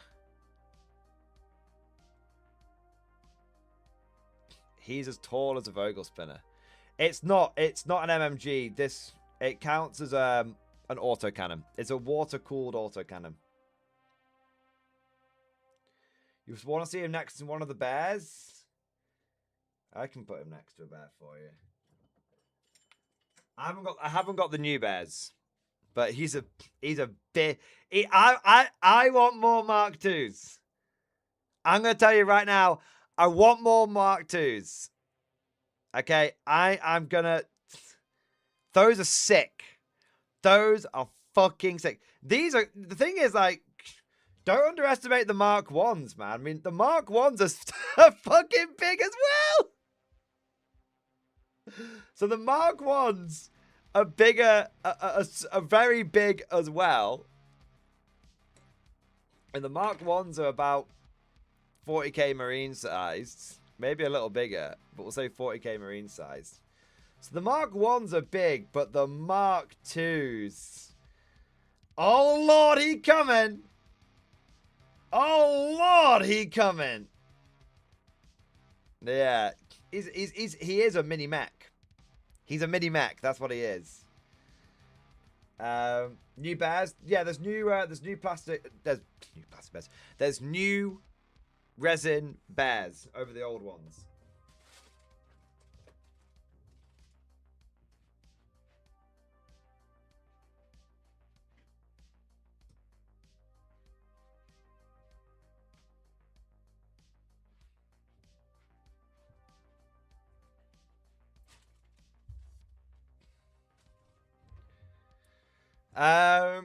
So here is the Mark II. Here is the Mark II against some other infantry. So you've got the Schreckwolfen. He is absolutely towering over that Schreckwolfen. This is the tallest Schreckwolfen model, by the way. Maybe the diving guy is a little taller, but you know what I mean. Like, this is not a Schreckwolfen, which is... Bear in mind, I hunched it. Look, so he's hunched over. The Schreckwolfen is stood up straight, and he towers. Absolutely towers over the Schreckwolfen. And then you've got the old metal bears. And he's not as thick. The bears, I think, are thicker. Are broader. The bears are a little broader. But again, he is taller than the bears by a good margin. But they're the old metal bears, and those bears stooped over a lot. So there is a difference there. But then you've got the Drugov bears. And he is... You know, he is basically the same size as a Drugov bear. Maybe a little bigger. You know? I think that's the best angle. So yeah, he's... If I lay him down next to them, I eyeball it. He's very slightly taller. Very, very slightly taller. Yeah. But fuck me, man. The size difference. The size difference. Fucking hell, man. And I like it. He should be big. He is a giant fucking robot. Oh, mate. I'm in love with them. I'm in love with them. Those are big fucking chunky boys. Each one hooking a fucking autocannon like it's a rifle. I'm in love. The thing is, like, it's easy to forget how big the Mark 1 robots are as well. But, you know, the Mark 1 robots, don't underestimate them. They're taller than a Schreckwolfen. They're taller than a Schreckwolfen. So there you are. So yeah, the British robot army. Look, there's a little bit of chatter around the water cooler that the British aren't the strongest faction out there at the moment, and you know that might be true. That might be true, but I think it's a little early days to be making calls like that, simply because, well, every time I've ever played a unit in Konflikt that I thought was shit, I've looked at it from another angle and it's ended up being OP as fuck. Look at things like, you know, Fireflies and stuff like that. And then things which I thought were really OP ended up being totally manageable. Look at things like Totem Core, right? But, so I think it's a little early to say it. But I'll tell you this, man. Even if it turns out that the British are a bit underpowered, which would be a first for a Warlord game, I don't care. Because the British robot army is going to look phenomenal. Marching out across the board, the British robot army is going to look great. I don't care if I lose every fucking game. Because it's not going to be losing. It's going to be playing with style. Yeah, man. All right. 1 minute.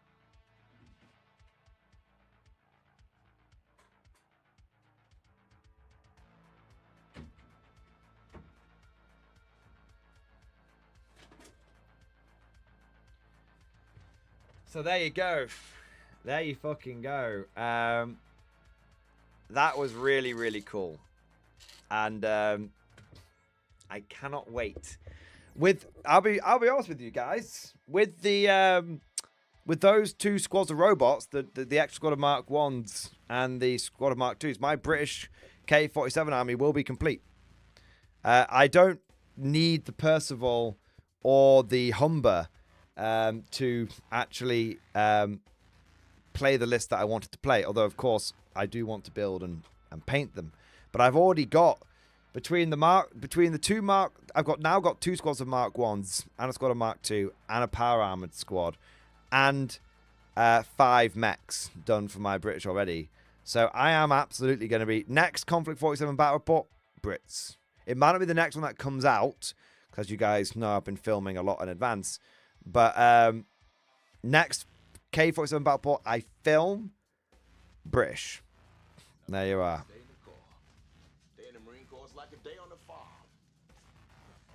Now, with all of that said, it is time to do some super chats and stuff here.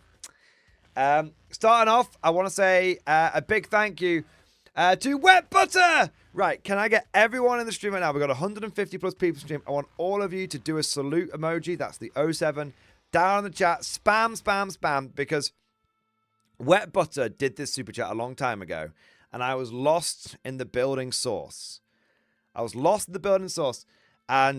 it was a really generous super chat. It was a $50 super chat, and I've made him wait a long time whilst I've been playing with my robot. So can we all give it up for him and show our appreciation, our gratitude, and recognize his absolute Giga Chad status for coming in with the double Baneblade chat, baby! Yeah, buddy. Yeah, buddy. Yeah, buddy. Wet Butter, you're an absolute hero, man. You've got the patience of a saint, and I want to say a huge, huge thank you for your incredibly generous support, man. That was just phenomenal. Absolutely phenomenal. Bottom of my heart, bro. Bottom of my heart. Thank you, thank you, thank you. From the tip of my toes to the end of my big rubbery nose. Thank you for going above and beyond the Call of Duty and smashing it and just supporting the channel in a really big way, man. 07, you magnificent bastard. And he got a message here as well. Thank you for your review and suggestions into my homebrew attachment. I wanted to incorporate my IRL experience into 40k. I appreciate the time and insight you provide, and most importantly, the passion to which you play Imperial Guard you impart onto us all. Ah! Wet Butter. You are buttering me up, and you're making me a bit wet.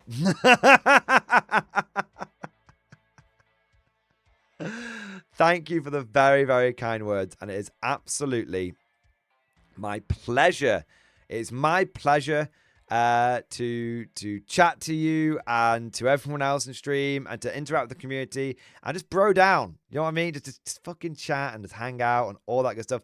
And I'm glad that I was able to provide some small insights and feedback. And dude, I want to say, I'm not butting you up, man, because I said this keeps coming around, buttering you up, fucking hell. I'm not butting you up, man. But seriously, I really did like your detachment. I really did. I thought that was frankly, better. I thought that was a really, really good artillery detachment. I thought that was a really good artillery detachment. It was. I thought you were a little too cautious with it in a few places, but I would happily play against that. I'd happily play with it, and I'm genuinely a little sad now that it's not official. GW Spy, you know what to do. Shamelessly rip it off. But Wet Butter, thank you, mate. And appreciate the support. And I appreciate the time and effort you put into that thing, man. And yeah, it was cool as fuck, man. I liked it. That's awesome. All right, I'm jacked. We've got big robots, big super chats. I'm absolutely jacked for tits, boys. Let's see what else we've got going on here. Cosmic Drew, thank you for the super chat. Play Dark Tide. Play Dark Tide, Hive Scum, start with Two Shanks Timmy. Cosmic.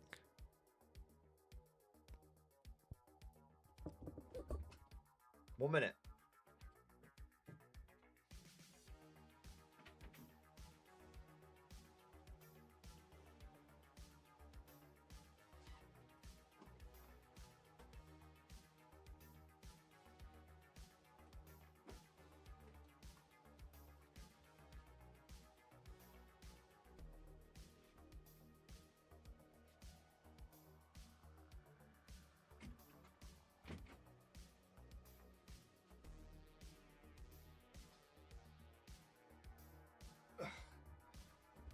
So,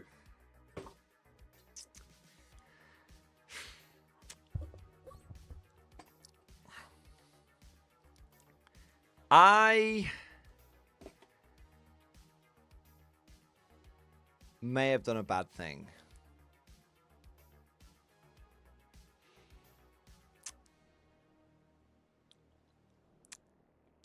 A few weeks ago, on live stream, I was looking at a certain game that GW makes, and I was blown away by it.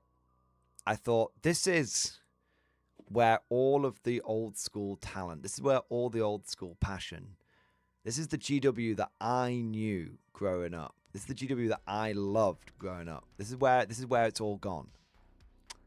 And that thought, it stuck in the back of my head.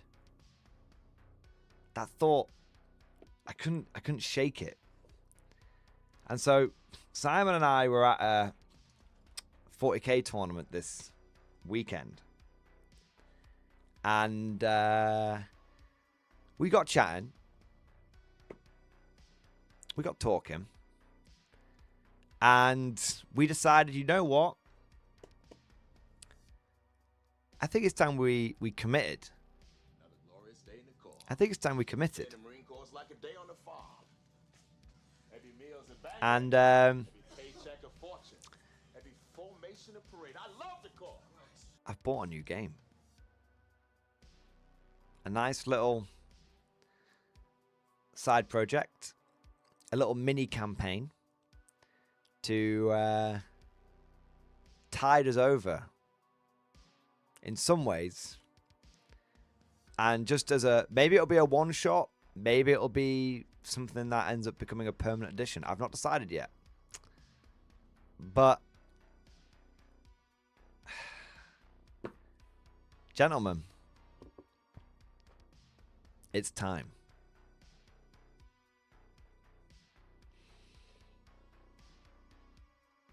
It's time to go to the Underhive.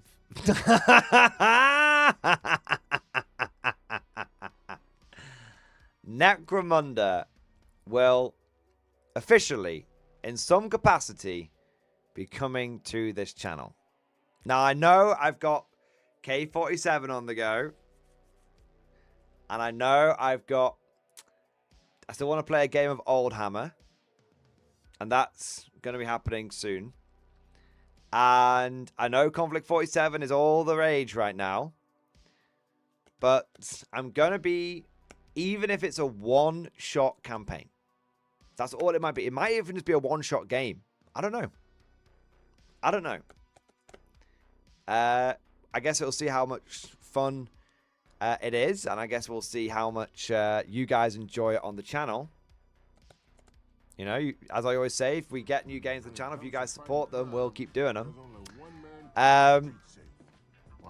But yeah, Necromunda. And furthermore, Simon and I have chosen our gangs. And we ummed and ahed. We ummed and ahed and ahed and ummed. And we ended up deciding, and we both wanted the same gang in a couple of places. But we ended up deciding,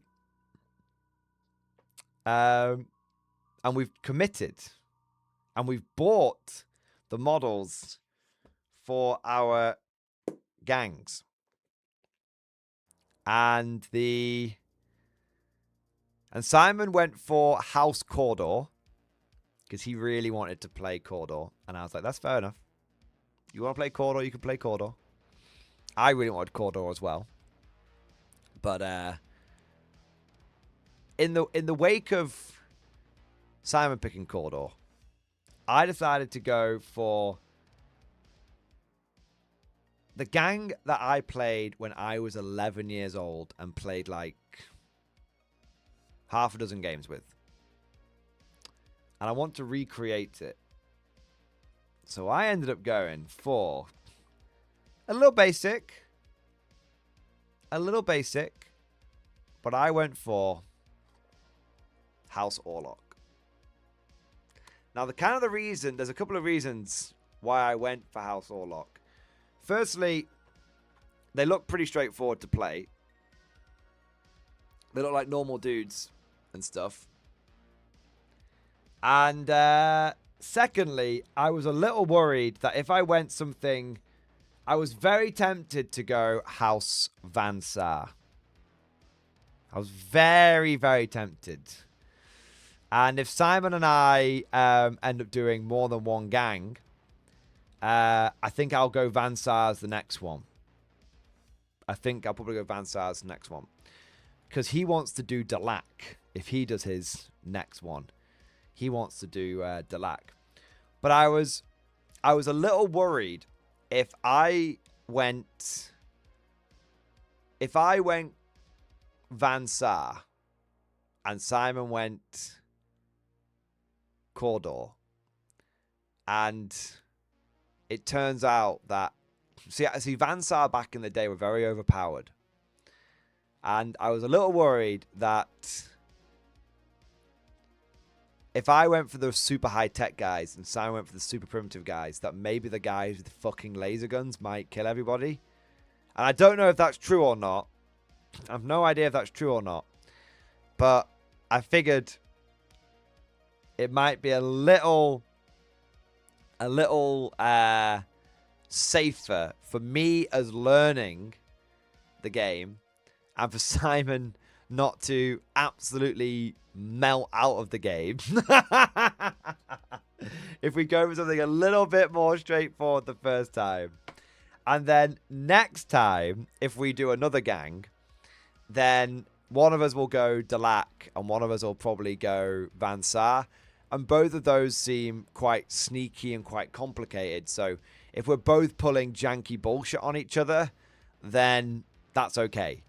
But if one side is pulling janky bullshit on the other one, then that's a little like, that can sometimes lead to some feel bads. And this is meant to be very much a bit of a side game. So yeah, I'm looking forward to it. Oh, the Van Sar model's a bit of a pain in the ass. Yeah. Depending on how you build them, Cawdor can be freaking broken. Well, I did say to Simon, I said to him, no metagaming. And we've committed to this, so I'll be very disappointed in him if he breaks his oath. But I said we're not allowed to look up anything online. We're not allowed to look up anything online and try and get any advice for like how to build gangs and how to, what the best broken combos are or anything like that. I actually said I almost want us to build the models and then work out the points. Like, do you know what I mean? Build the models that you look cool and worry about the point second. So that's what I'm going to be doing. I'm going to be, maybe we'll work, maybe we won't quite do it like that, but, there's going to be an element of, what looks cool. I'm going to build that and not worry about whether it's overpowered or not. Yeah. So I definitely want, now the main sprue here doesn't come with all the bits that I want. Oh yeah, it does. It comes with a sawn-off shotgun. That doesn't look like it. That doesn't look like a sawn-off shotgun to me. That looks like a pistol. But fair play, apparently it's a sawn-off shotgun. So I might have a look at if there's like a weapon upgrade sprue for the Orlocks. And we'll see how it goes. Yeah. Because I kind of want to have all the weapon options, and then I can decide what how I'm gonna build, guys. Use GSC Nearfighter Jacobits. I've got loads of those.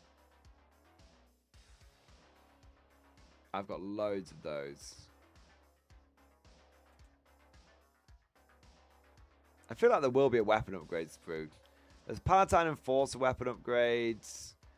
Delac, Orlock. There you go. Let's have a look. 18 quid. Yeah, there's some like melter guns and stuff in here. I like this one. I don't know what the fuck it is, but I like that. Is that some kind of like big pump shotgun thing?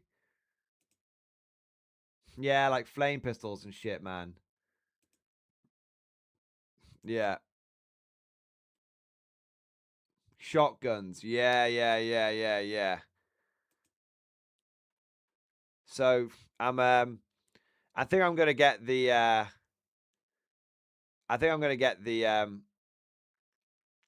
I want some pump shotguns. I don't care whether they're good or not. I kind of like the idea. You gotta have the classic ganger with the shotgun, right? So that's my plan. But I have to say, I do like. There's a lot of cool models in here. I was tempted to go Goliath, you know. Really tempted to go Goliath, but they were one of the basic starting gangs, so I wasn't sure if I wanted to go down that route. I really do like the look of Delac. There's a chance I might end up going Delac, to be fair. But they're very sneaky. The problem with Delac is they're really sneaky, and I'm not really a sneaky person, so I'm not sure. Van Saar seems really cool. I have to admit, there's still a very strong chance I'm going to end up going Van Saar. You guys will have to let me know if Van Saar are broken or not. Because I don't want them to be broken. But I do like the idea of maybe the fact you're not going Palatine is an offense. I mean, I don't want to in a game of gang warfare. I don't want to be the fucking police. Not my first outing. Palatines probably come second, but I think Palatines would be something I'd do as like a third party, like NPC kind of thing. Because I do like the enforcers, but I kind of like the old enforcers. You know, I do like the Palatine Syria. Don't think I'm anti-Palatine at all. I do really like them, but for my first outing, I feel like, you know, it should be the two gangs fighting each other. Yeah. So yeah, that's so Cosmic. I'm not playing Darktide Hive Scum, but I am absolutely playing with some Hive Scum. Yeah. What we got next? The Lower Decks. Thank you for super chat. Confined to bed. Check stream discussion. Cosmic, don't fucking invite me to play fucking Dark. Don't fucking right. Stop it, naughty boy. You know not to message when I'm fucking on stream. Going off, man. Fuck's sake. All right, Lower Decks. Let's have a look here, man. I'm not really angry, by the way. I'm only teasing you. Sir, it appears I am still alive and in your service. That said, how many turnips are now on my account? It's been a while since I've returned to our dynasty bosom and accessed our dynasty bank.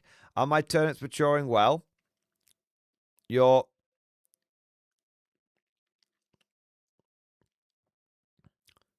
There are definitely some turnips in your account.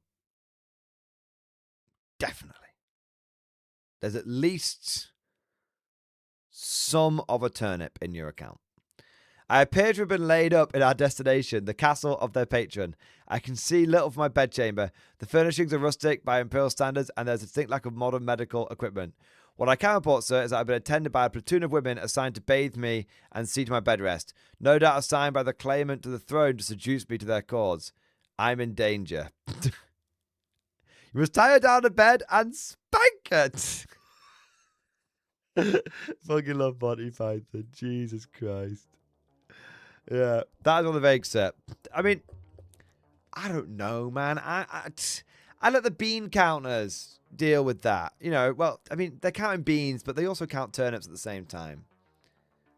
You know, like, I mean, there's definitely some turnips somewhere in your name. There's some in my name. I don't fucking know. I leave that up to the number boys to figure out. There you are. All I know is that we have enough. Like, I spend them, and until someone tells me otherwise, like, we're Gucci. Maybe we got a lot. Maybe we're running low on the tank. I don't fucking know.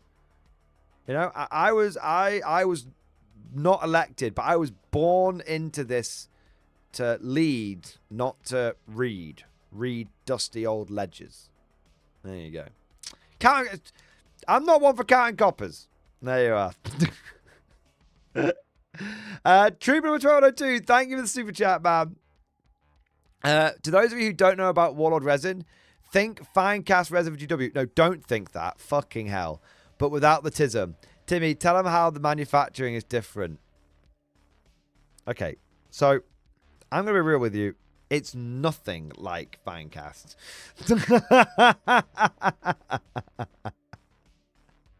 I know what you mean. Like, the material is, like, somewhat familiar, but I think Finecast was a lot worse. I think Finecast was a lot...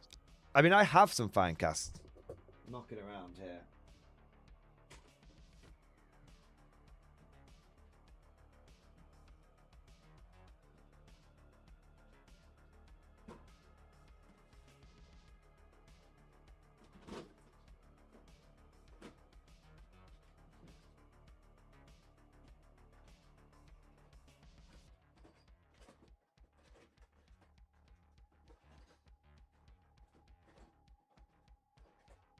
I might not be able to find it.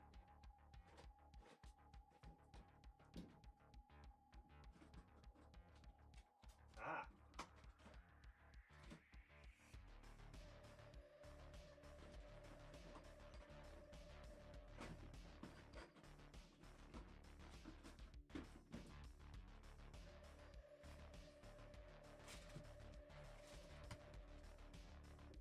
So,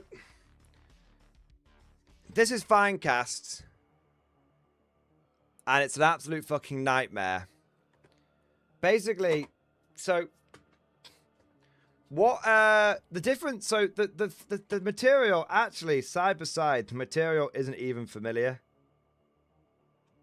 Like,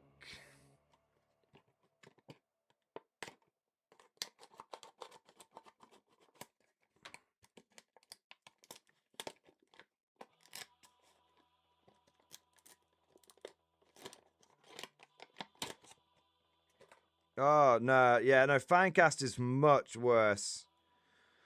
So here's some Finecast. It's absolutely dog shit. It's unbelievably soft. Like, it's softer than Warlord Resin is by a country fucking mile. Like, it's like pushing your knife through butter. Slight exaggeration, but really, really not by much. So, Finecast, as you can see, comes on these, like, mini sprues like this. And the problem is that they're fucking awful because they're covered in those little stringy bits of flash that you saw. And then when you look at the Warlord Games bits, you can see, like, they just don't have that. You know, they just don't have that. Like, at worst, you've got, like, that tiny little bit coming off the bayonet there. And that's super easy to trim. So, it's actually not the same thing. You can see the, it's much, much better done. Much less cleanup for the customer. And as Trooper was saying, basically, Warlord Resin is you it's like a mini it's like a mini plastic injection machine. So you have the mold, and you put the mold in the machine, and you press the button, and the machine puts the nozzle down into the mold and goes, and jizzes into the mold basically, but with a lot of with a lot of like this resin plastic mix, and then it comes out, and you open the mold up, and your model and your parts of your models are basically there. So it's really good. Yeah, Finecast, and so Warlord Resin is designed with a bespoke manufacturing process. It's called Cyocast, right? It's designed. The material that you're putting into it is designed to be used in that way. Okay? Finecast was when GW said, what if we took resin and poured it into a metal spin cast machine? I kid you not.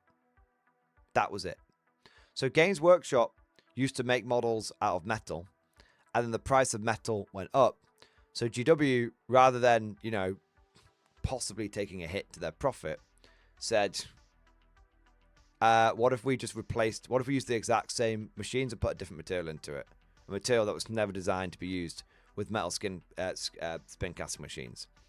They tried it, and everyone on the manufacturing floor said, this is shite, it's messy, it's shite, and it doesn't work because the material just isn't designed to be used in these molds. And GW high-ups went, okay, thank you for the feedback.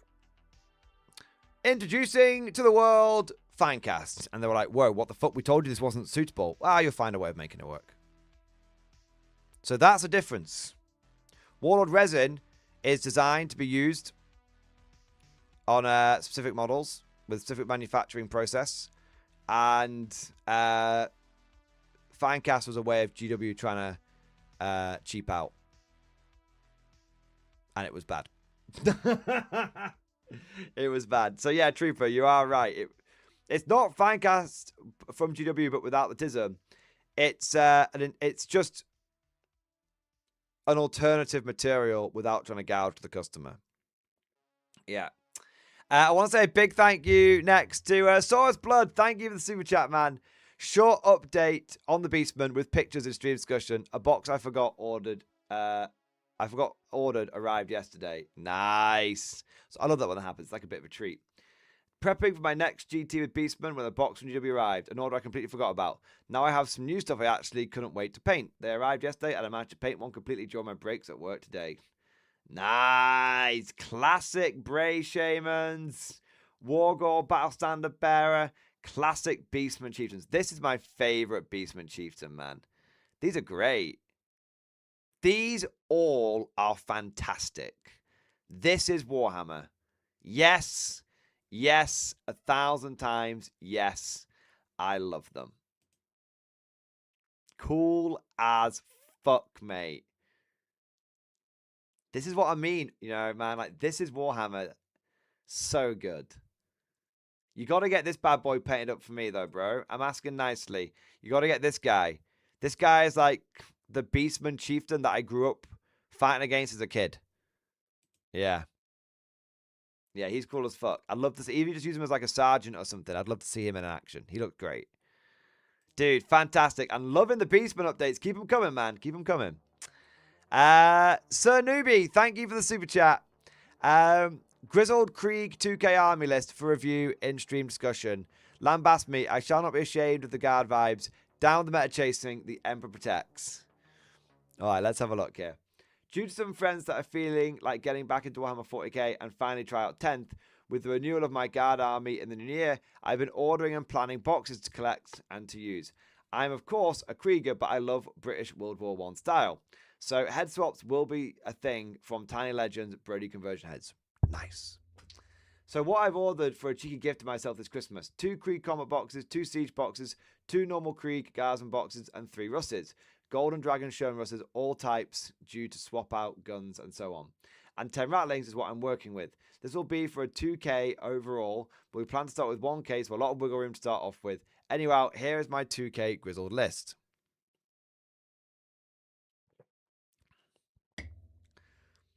3 times Krieg Command Squads, all with Plas Pistols and guns, Warthus, the Powerfist, and the Quill and Eye. 1 Rust Tank Commander with Battle Cannon, Lascan, 2 Bolters. Love it. The El Clasico. 3 20-man Krieg Squads and Plasma Grenade. Okay. 2 times 10 Krieg Guardsmen. 2 artillery teams, siege cannons, can respect it. 2 times 5 combat engineers. 2 times Krieg heavy weapon teams. 2 times 5 death riders. 2 vanquishers and 2 times 1 scout sentinels. Again, trying to keep the models and theme I have ordered. I know it's not hardcore / meta, but I work mostly from vibes, despite most facing Death Guard, World Eaters, and maybe Cajun Guard Army. We'll be explaining sometime in the new year, but I feel it's a healthy amount to see me through some games. Dude, I think that's a really nice balanced army.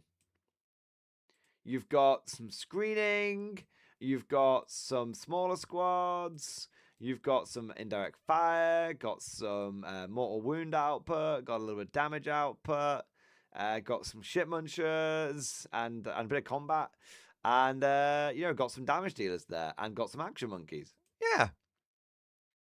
Truth be told, mate, I don't think there's anything wrong with that list that you've concocted. I think it's totally fine. More than fine, even. I think it's great. So, dude, well done on treating yourself. Well done on treating yourself. And I want to say, I look forward to seeing the army as it comes together. I look forward to seeing the games with the friends. Hopefully they get back into 40k and they have a lot of fun with it. Nice. Trooper number 1202, thank you for the super chat, man. Hashtag manhunt wet butter. Is there some sort of wet butter manhunt going on? I'm a little behind on my super chat, so we might have missed the manhunt opportunity. But you know, if people want to do it, I'm not going to stop them. You know, obviously I'm very grateful for the support, but I always let this kind of stuff come from the community organically. Yeah. Thank you for the support, Truth. We'll see what happens.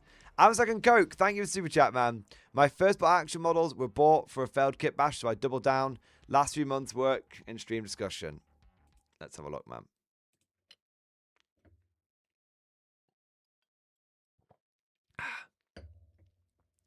I'm Second Coke. My bolt action foray thus far. Themed the bolt action company around a Sword Beach Brigade group, so I got a nice mixture of armor, commandos, and standard infantry. Spent as much time trying to work out insignia and tank tack signs as I did painting. Yeah. Going deep down the rabbit hole on making sure you've got the right markings is, like, not necessary, but is actually fun. Yeah. There's East Yorkshire, 4 Commando, 6 Commando, King's Own, 11th Armoured, Royal Marines Armoured Support.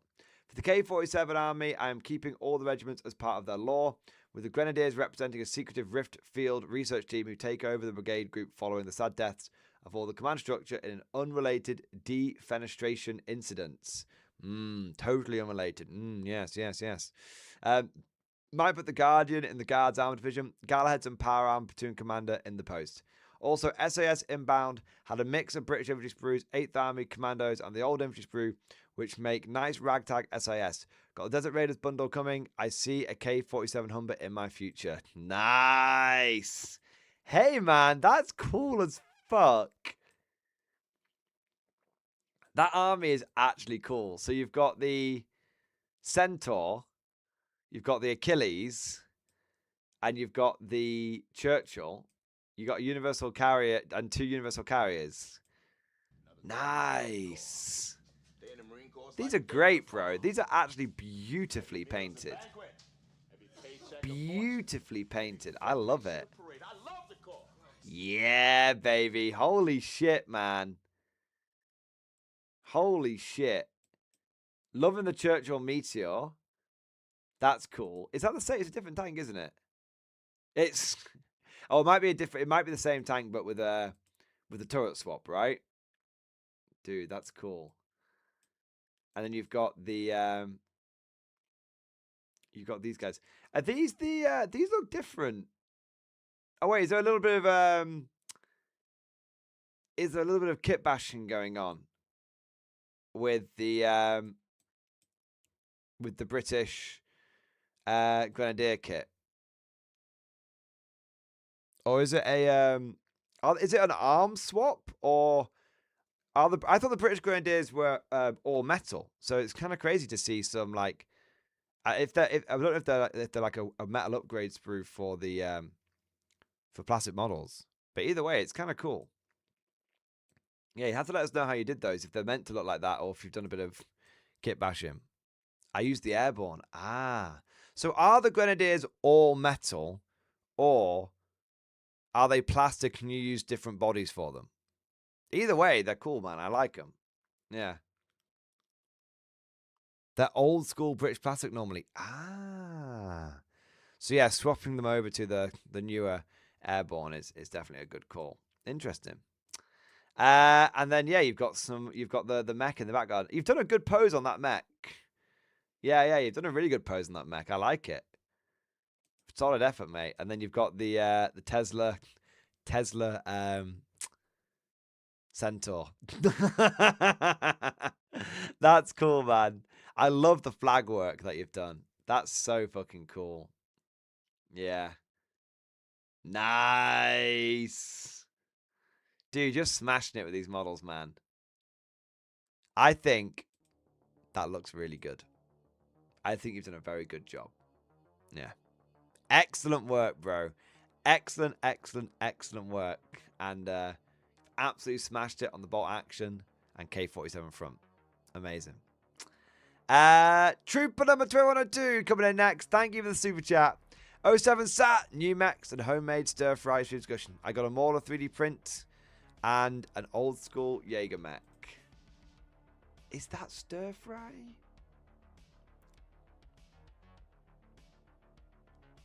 Trooper, I swear this isn't the first car crash of a meal you have sent to me. Now I applaud the homemade cooking, but I'm not sure that's stir fry. Where are the noodles? I mean, I will say this for you. It looks healthy. Got the carrots, got the greens, got the chicken. It's looking good. But it does...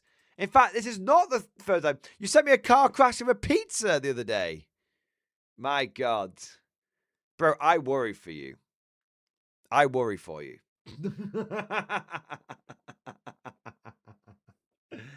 Dude, I'm literally giving you shit, man. I don't think I'm being snobbish in any way, shape, or form. I'm giving you shit. It looks like a totally adequate meal. Do you know what I mean? At the end of the day, just shitty stir fry is great. I've made it. I used to make it all the time. Like, what have we got in the fucking fridge? Right, chuck it together, stir fry it, fucking chuck some rice in there. Yeah, shit. I used to do shitty fried rice all the time, which is just whatever you've got in the fridge that's gonna go off. Just fucking fry it up, bang some fucking sauce on it, and job done. Yeah. So, nah, man, it's all good, all good. Food of champions, that is. No word of a lie, food of champions. That's the kind of shit that gets you through. I want to say also that I like the mechs. What the fuck is this bad boy? Which one? Right, so, okay, this one is like the meal we just saw of mechs. This one's better.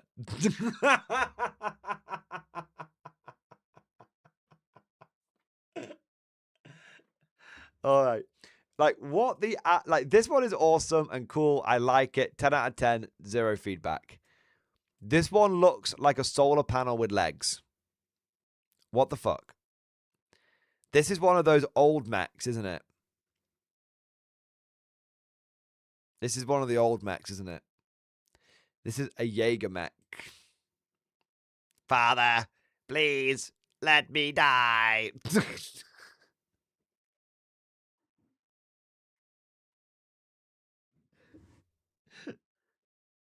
Existence is paid to the Jaeger mech. Target profile of a billboard.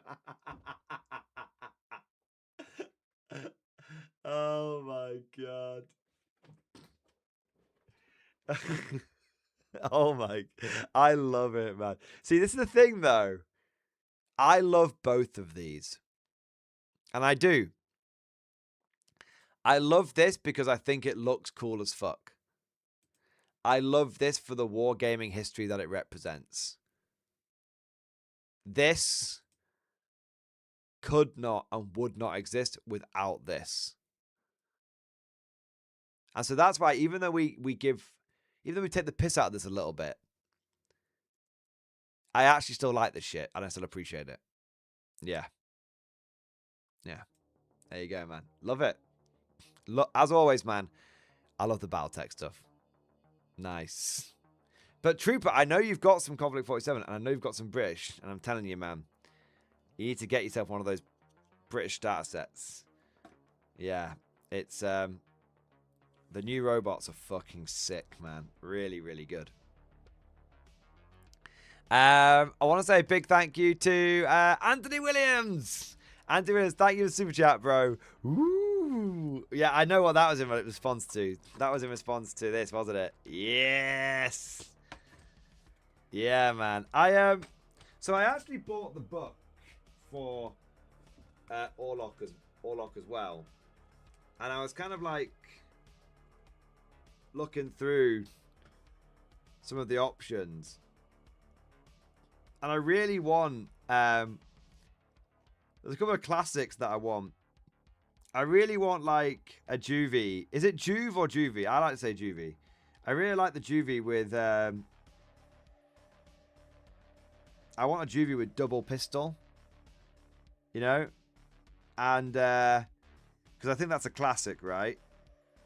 And then I also want, I want to have a Ganga with a big shotgun. Like, I want that. And then I have no idea what the harpoon does, but I kind of want the harpoon. I kind of want the harpoon, but I also kind of want to have a like a heavy bolter or like a minigun or something. I'm not sure what weapon options I've got on the heavy. I'm not sure which model it represents the heavy. I've got Ganga.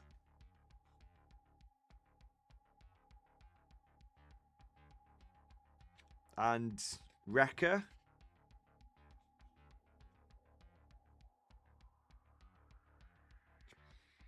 But I haven't seen anyone in here who wields the fucking big gun yet.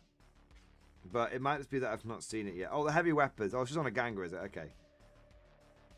Like, I kind of like the idea of the heavy stubber. Because I kind of want to have... I want to have a guy with like a heavy stubber or like a minigun. And he's going to... I don't know why. I just want to call him like Dutch. Or Ox or something like that. Do you know what I mean? And then I want to have like Billy Bob with his big fucking shotgun.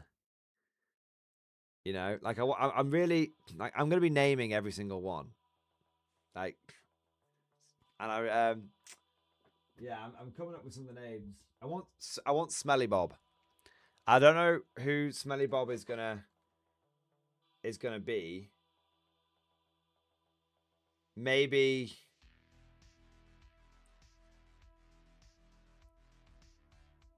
Smelly Bob could be like double shotgun guy, like shotgun guy. Yeah. Yeah. So I'm gonna be I'm really looking forward to playing it. To be honest, I'm just looking forward to like building the models and having a gang. Do you know what I mean? It should be cool. So yeah, I'm really looking forward to playing it and trying it out. I think it's gonna be cool as fuck. Yeah. Aren't they all named Dave? They could be named Dave. Smelly Bob just has a crowbar. There is a model in here which just has a wrench. Do you know what I think I should do? I should give a guy just a wrench and then nickname him Spanner. Because that would really enrage a lot of people. I cannot overstate how hyped I am for Necromunda back reps. I think it's gonna be cool, man. We're gonna be we're gonna be doing like I want to do like a road to Necromunda and like the salt cast and stuff like that. It should be cool. Yeah. Yeah, there we go. What have we got next? Ishmael, thank you for super chat, man. On to phase 4 of interviewing for the NJ position. Brain, don't fail me now. You can do it! Keep going! Keep going! You can do it, man! Bruce! I'm just saying Bruce because it's from Matilda. You can do it, Bruce! Dude, phase 4. You've already beaten out dozens of motherfuckers. It's going well. Keep going. Yeah. So newbie, oh god, Simon is going to hate you for the voices and noises from the Necro back reps. Oh yeah. Funny thing was, it was his idea, but I don't think he's realized the level of voice acting I am going to be bringing to this is going to make and break the entire series. It's going to be cool, man. FS Liverpool, thank you for the super chat, man. Evening Mordian, my newest tanker in stream discussion. Ooh. What the? What? Wait.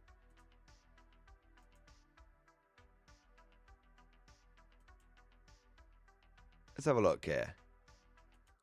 So this is like a Bren carrier with flamers, right? Now, I don't know if it's just the picture, but that looks like... Is that... is that a normal dude, like a fireman's hat on? It looked to me like it was like an automated infantry head. I was like, cool. K-47 Wasp. Hey, man, that looks pretty cool. Dude, that's awesome, man. I have to say, bro, I love that you've got into bolt action. And I especially love that not only have you got into bolt action, but that you're really enjoying it. Yeah, one Wasp flamethrower carrier. Yeah, man. Like, I've said for a little while. I remember talking to you a little bit about it, at, like, just playing and whatnot. You know, in between, like, rounds and stuff. And I remember saying, like, bro, you should be getting into bolt action. I think it was when we were at the last Christmas too, and you had, like, the full outfit on. And I was like, bro, you so obviously should be playing bolt action. I don't know if it was then or if it was another time. But it's cool to see that you've not only tried it, but you've been, like, having some fun with it. And it's been, actually, it's been a good game. Yeah, it feels right. It feels right, you know. I'd love it if they did more bolt action events at Just Play. I have to say, like, you know, I never see a if Just Play ran bolt action tournaments, I'd fucking sign up for them every time they did one. Yeah. So it's a little bit of a shame they don't run them, but I think they probably only run events that they're, like, sort of personally interested in, and I don't think anyone who runs Just Play plays bolt action. So yeah, but hopefully they'll think about running a bolt action or a Konflikt 47 event, man. I think that would be cool. Ibram Gorn, thank you for the super chat, bro. New model and 2026 project in stream discussion. God save the king. Yes. Praetorian Kazakin, baby. Now that's what I'm talking about.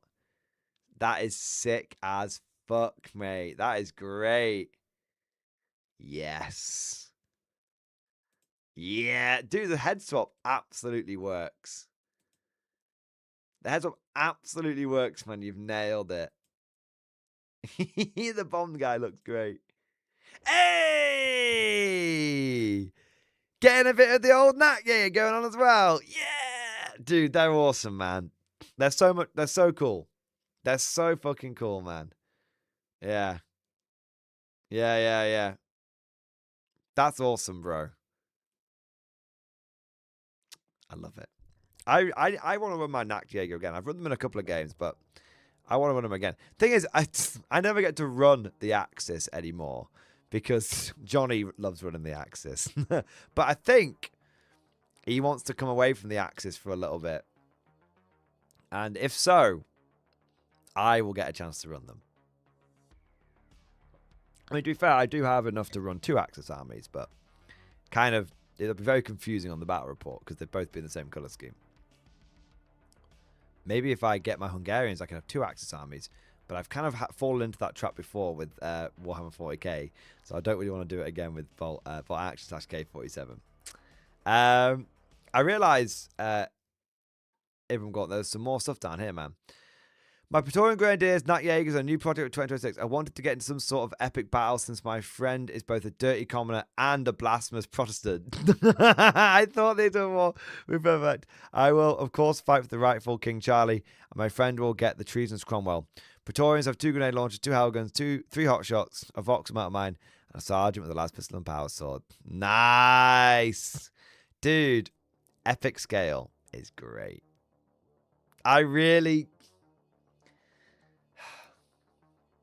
I've got so many painting projects, but I really want to get on my epic. You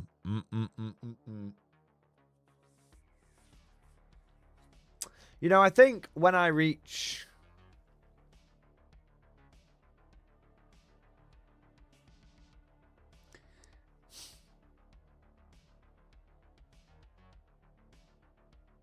I think I need to do. I want to do more hobbying, man. Maybe I need to take a day off each week, and that's just a dedicated hobbying day. I don't know. But I know that if I just sat down and painted, I could get it all done.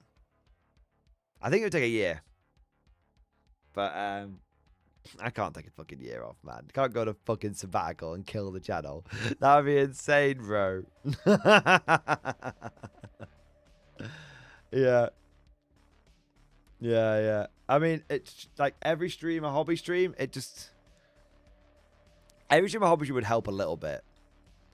But I couldn't take song requests every time because it would just be like none of the live streams would ever be like available to watch afterwards. You know what I mean? Well, then maybe that's not the end of the world. But yeah.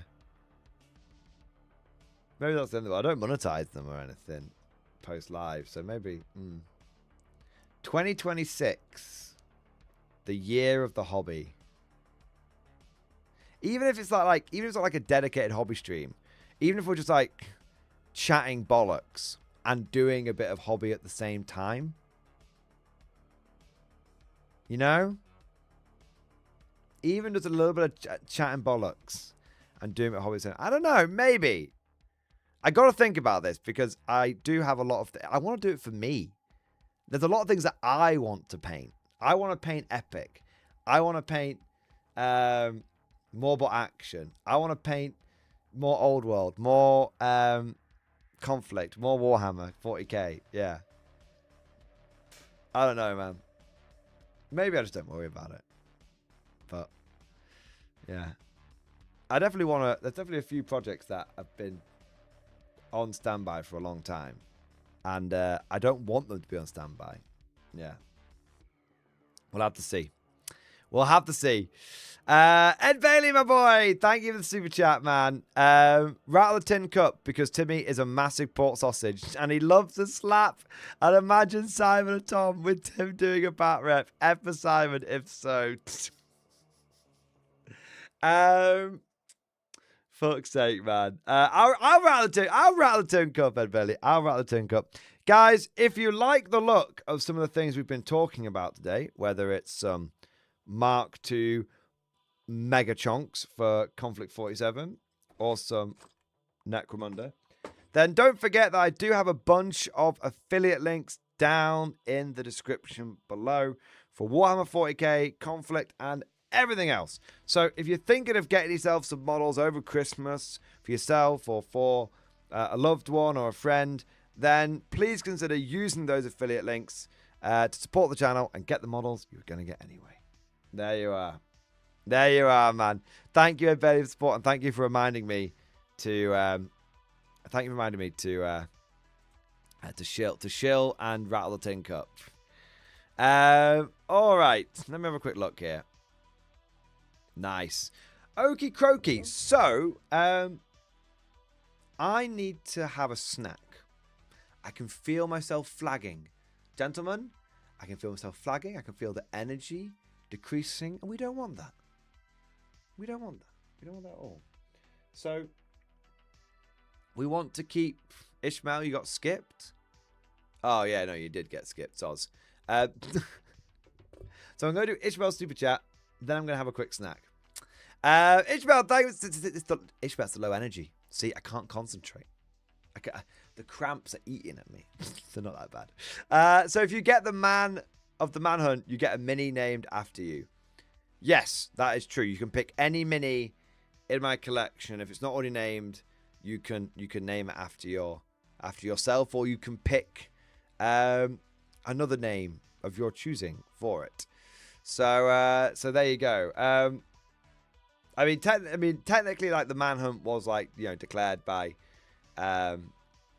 Truth, but I'm not sure if Wet Butter is still in the stream, unfortunately. Although to be fair, it doesn't make a huge difference in being in the stream because YouTube will still potentially hand out memberships to him, but we don't know if he had his memberships turned on. Is the big thing. So it's one of those where. Also, it tends to be nice if the guy who we're trying to manhunt is in the stream. But yeah, anyone when a manhunt is declared and people get behind it, the reward for getting the guy is you can pick any model you want and you can name it anything that you want. There we are. Dude, thank you for your support, and I apologize that I missed it initially. My bad. So I suppose the big question is, I need a little snack. But what do we do next? I could build a few more robots, maybe. What do you guys want to? What do you guys want to see? Is there anything? Is there any big news? Is there anything like you want me to do some hobbying or any? Like the floor is yours, gentlemen. The floor is yours. I will of course come up with stuff to. I can of course come up with stuff. You know, I've got like I said, got some hobbying and bits and bobs. But yeah, like if you've got any ideas, let us know and we'll and we'll do that. But I'm flagging. I can't even concentrate on what I'm saying right now. So. Backbone of the guard. Ed Bailey, thank you for 36 months, 3 years, bro. Thank you for supporting the channel for 3 years, you fucking hero. My man. Thank you, bro. Want to see Tim eat German biscuits? I can accommodate you. I have some Kinder-related chocolate downstairs. It's got wafer in it. I can do it, man. Ed Bailey, your wish is my command. All right, let me run down. I'm going to have a quick piss. Grab a quick snack. Bring it back. I'll eat it on stream, so I'm not too away from the desk for too long. And then when we're all refreshed, we can decide what we want to do for the latter part of the stream. So I'll be back in a moment. Talk amongst yourselves.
infantry, sir.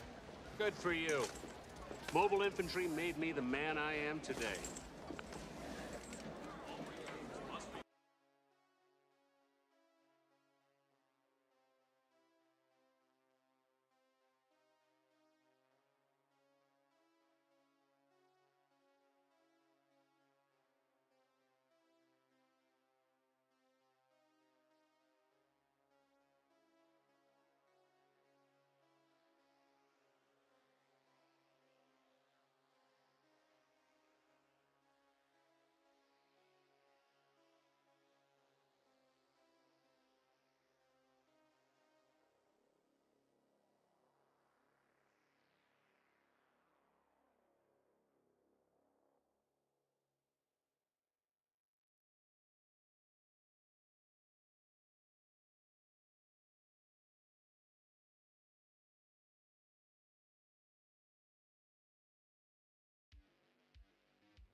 Jaffa, Cree!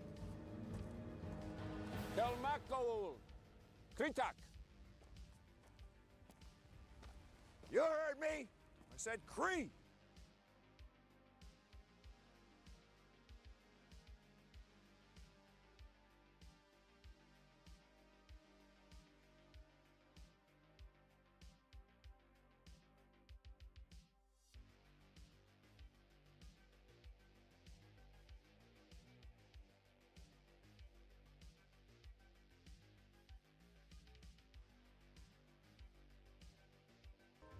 When it comes to fighting crime, there's only one man keeping the streets safe, while keeping it real.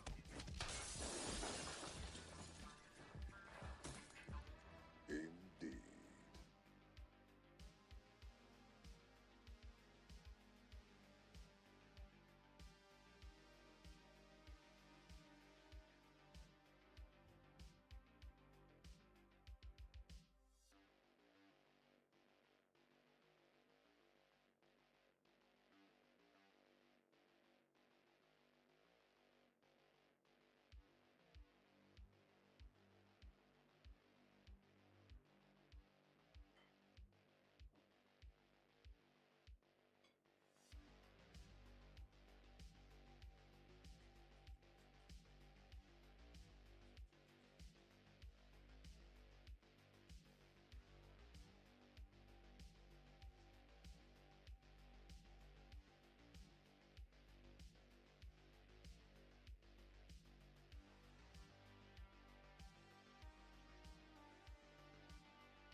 Forward, you dogs, to victory!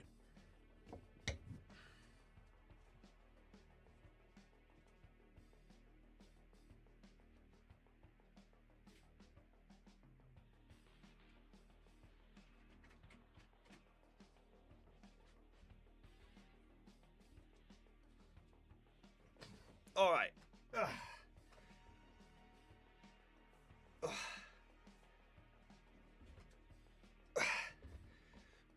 Pardon me. I brought a veritable feast. So I've got a caramelized onion pork pie. So I am fucking salivating. Let's have a look.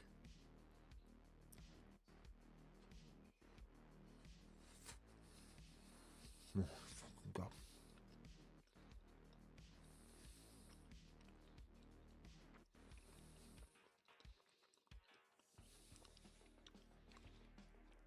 That's pretty fucking good.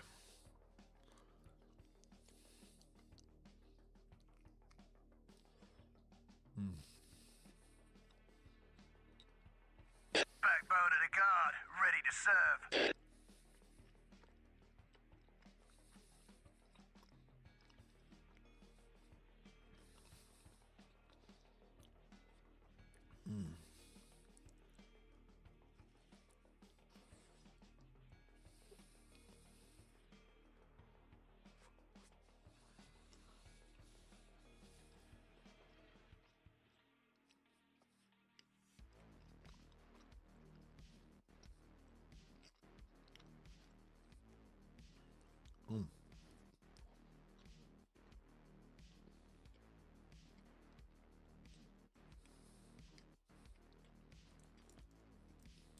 That was very tasty.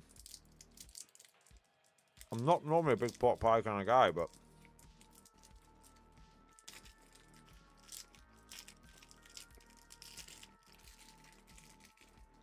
favorite pub pie? Probably steak and ale. Maybe chicken and leek, but it's pretty close.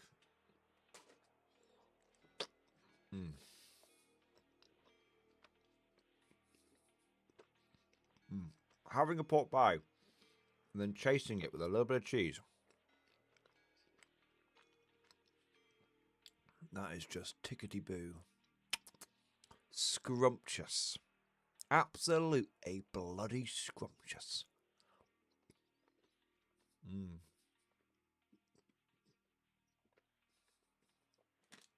I could really have a beer right now.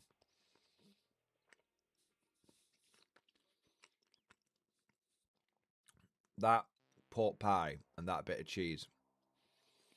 I really just need a pint in front of me right now. Perfect combo.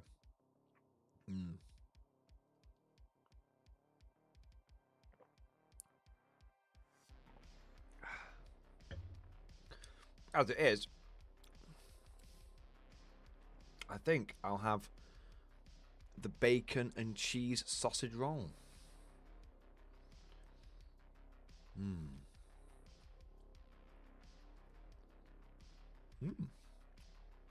Very good.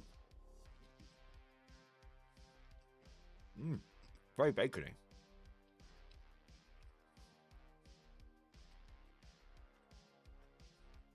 This will actually be the third pig product that I've eaten today. Pork pie, sausage roll, and I had bacon and egg sandwich for my breakfast. Eating all the pigs.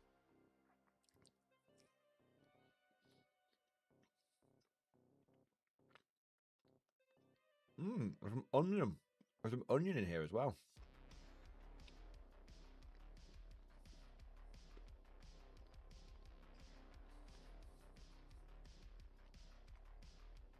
That's very tasty.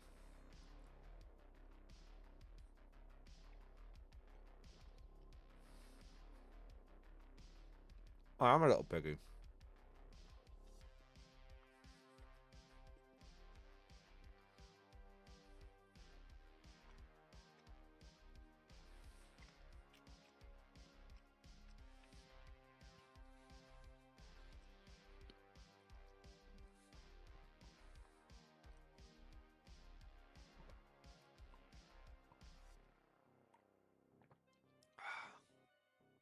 We've got some super chats coming in here. Why is it every time that I step away, the viewer count goes up, and the and the support goes up. Truly, I think at this point, I should just do a chair stream and I'd be able to retire in a week. And you all say America's too much salt? I don't say shit. Others might. No, man. We're right there with you. I think Americans, if I was to have one criticism, and I know it is extremely rude to criticize another country's sort of culture and stuff, but if I was to say one thing that I am not a fan of in America, it's bleached eggs. Why are you bleaching the eggs? What's the point?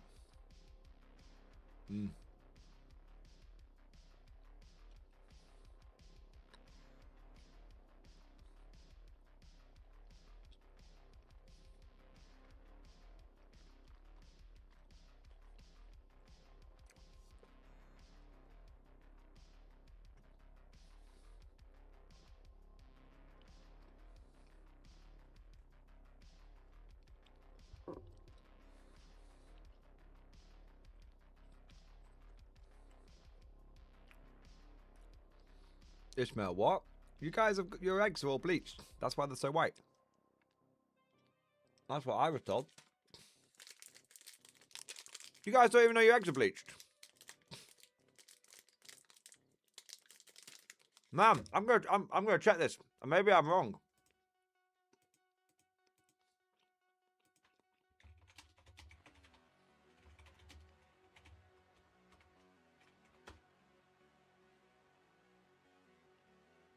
Ah, it's a common misconception. Maybe it was all spread by big food. Let's have a look. So it says, Chat GPT has got you guys covered. Yeah. So ChatGPT says, no, Americans do not bleach eggs. The belief that white eggs are bleached is a common misconception. The color of an eggshell is entirely determined by the breed of chicken.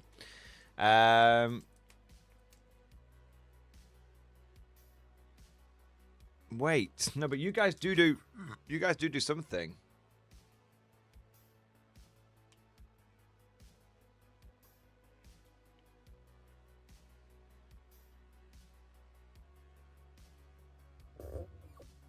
Oh. Okay.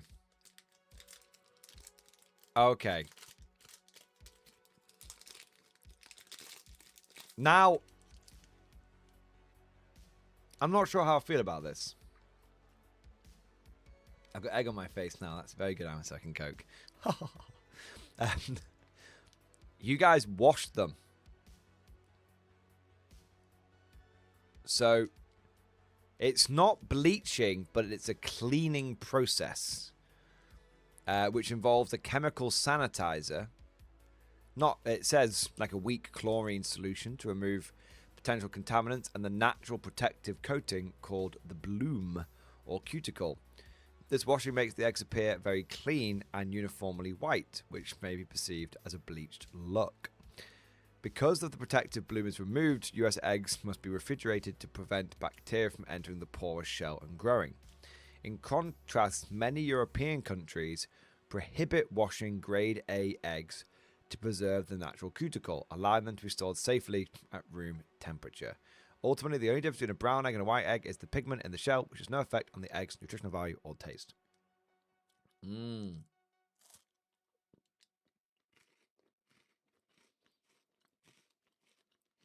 I'm not sure who's got it worse now.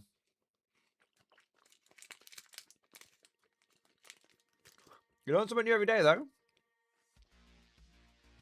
You know? So I wonder if the bleaching term is more of a oversimplification that has kind of been passed on and passed on and passed on until now people, yeah. So it's not technically bleach, but it is you are doing something. I'm not sure which is worse, because your eggs get chemically cleaned, which feels, you know, I don't know. I kind of like my eggs to be like au naturel, as it were. But then my eggs aren't clean, so does that mean they're covered in shit?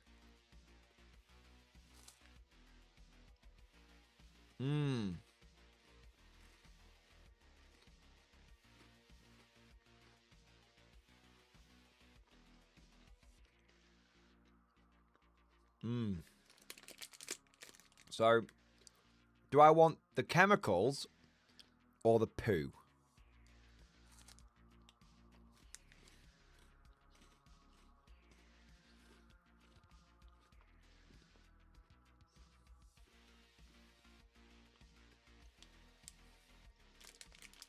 I will say, I don't like the look of them.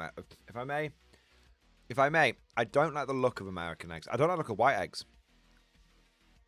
I like that natural brown color. When it comes to fighting crime, there's only one man keeping the streets safe while keeping it real. I'm not. I want to be clear. I'm not that fussy about eggs. If I open up the packet of eggs and there's white eggs in there, I eat the white eggs. If there are brown eggs in there, I eat the brown eggs.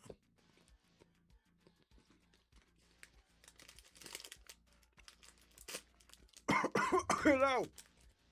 Oh! The egg! The chicken! That's true. I mean, wait, you don't eat the shell? I thought that's how you meant to eat eggs. That's, you know, you boil them and then you crunch into them, right?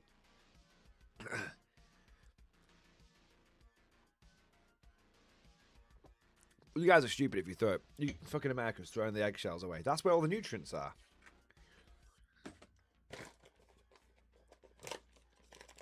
I'm not being serious, by the way.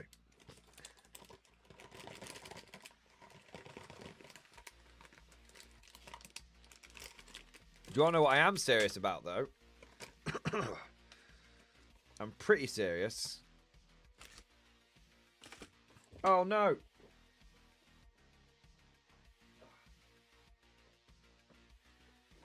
It seems to be pube-free. Oh, no, there's one on there. There we go. I'm pretty serious about my new favourite chocolate, milk chocolate Brazil nuts. These are the bomb. Got big fucking nuts in them. Really good.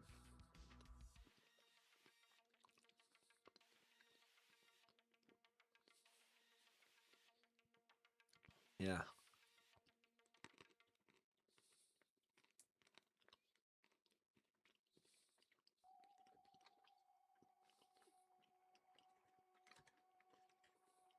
Like, Timmy, what? Me got big nuts in me. But do you put the balls in? That is the question. Do I like my pizza with bone in it or not? I prefer it not to have bone in. But I'm guessing that's because Big Pizza has brainwashed me to believe that.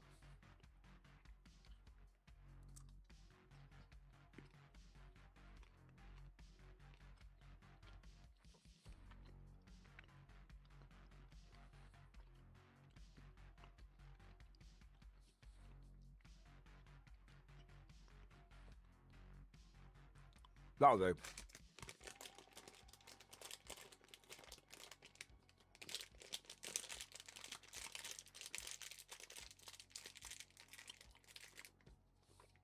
Extra protein in the pizza bone. I thought pizza grew on trees.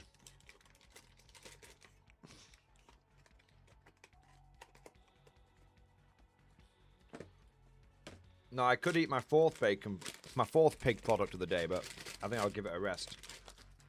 Smoky bacon crisps. Although to be fair, I don't know if there's any actual bacon in here. Oh yeah, no, there isn't. Of course not. Suitable for vegetarians. Bollocks. I'm nothing against vegetarians. Eat whatever the fuck you want to eat, to be clear. But I kind of want my bacon crisps to contain bacon. Otherwise, it's just containing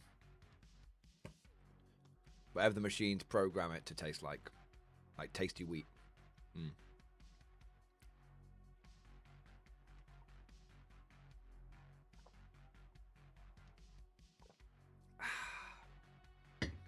Well, that was delightful. I will say, chat, that was the perfect mid-stream break. You see, I've been doing a bit of I've been normally taking my break off stream, like, you know, oh, I'm just going to go away for sort of 5-10 minutes and eat something. You know, because I thought that was, you know, stepping away from it might be a good idea. But it turns out I actually quite enjoy eating in front of you guys, and then we sort of comment on food in general. I remember the good old Mordian and Glory streams, you know, where we always used to talk about fucking food, and I taught you guys about jammy dodgers. I still think that's my favorite cultural exchange moment with the Americans. The jammy dodgers. Yeah. Fantastic. People to this day still think the jammy dodger is some sort of strange British sex move, but it's not. As much as we'd all want it to be.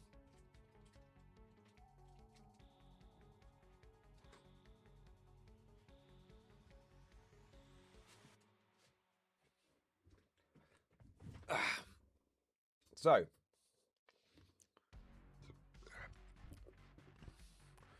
what the hell's a jammy dodger? Ah, it's a biscuit. Cookie. It biscuit to us, cookie to you guys.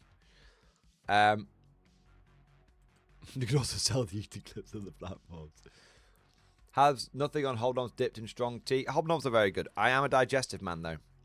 I am team digestive, but that is mostly because I don't like... I know this is going to sound super weak, but I don't like that how much hobnobs get stuck in your teeth. Like, I'll eat a fucking hobnob, okay? You know, if the men with guns came and made me, it'd be the easiest thing to save my life in the world, all right? But I prefer digestives.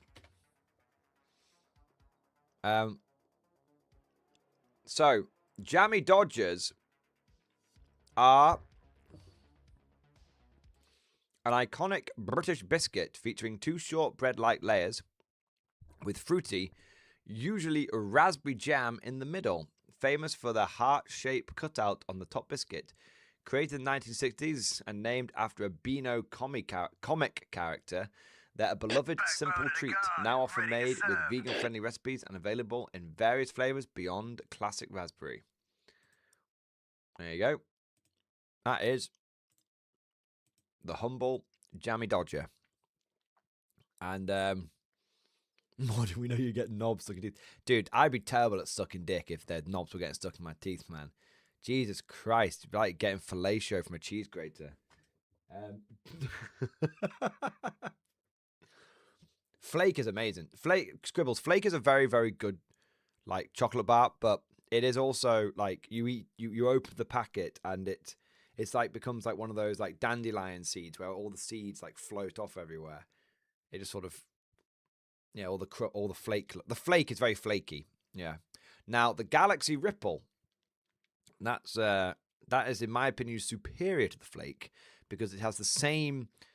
It's the same sort of concept as a flake, but it's wrapped in that solid sort of outer chocolatey coating. So yeah, there you are. There you are. They're good. Yeah, they're very simple. Just 2 shortbread and some jam in the middle. There you go. And they come in this this somewhat iconic wrappers. They've all, well, wrappers. You get like a tube of them. So in here you will get 8 jammy dodgers. 1, 2, 3, 4, 5, 6, 7, 8. Maybe 10? I'm pretty certain it's 8. It's very jammy and very fruity. They're very tasty. You get mini ones. Oh, well, that's a giant one, actually. But you do get little mini ones as well. And then, you know, sometimes we like to really push the boat out and put a jammy dodger on top of a cake, which I think personally is excessive and a perfect demonstration of everything that's gone wrong with society and the degradation of Western civilization as we speak, you know. But there we go. But yeah, jammy dodgers are great. Very tasty.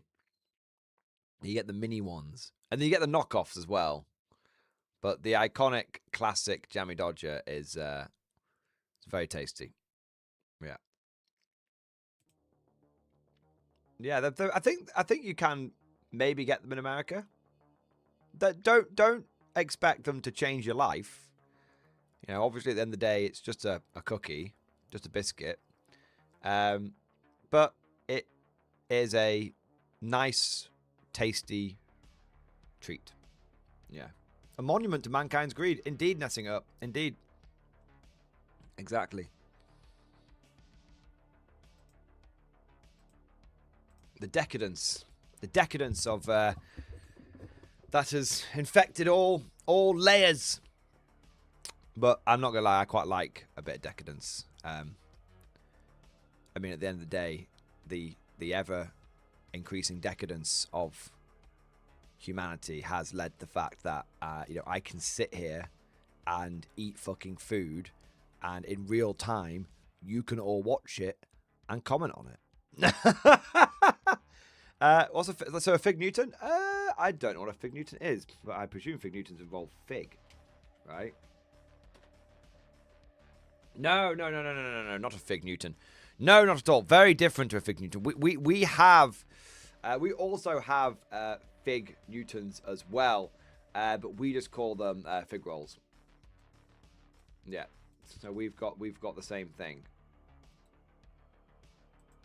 But ours are called fig rolls. Yours are called fig Newtons, but they are essentially the same thing. You know what? I don't think I've ever had a fig roll. I should try it out. I bet they're very tasty. They look very tasty. I might get some next time. Yeah.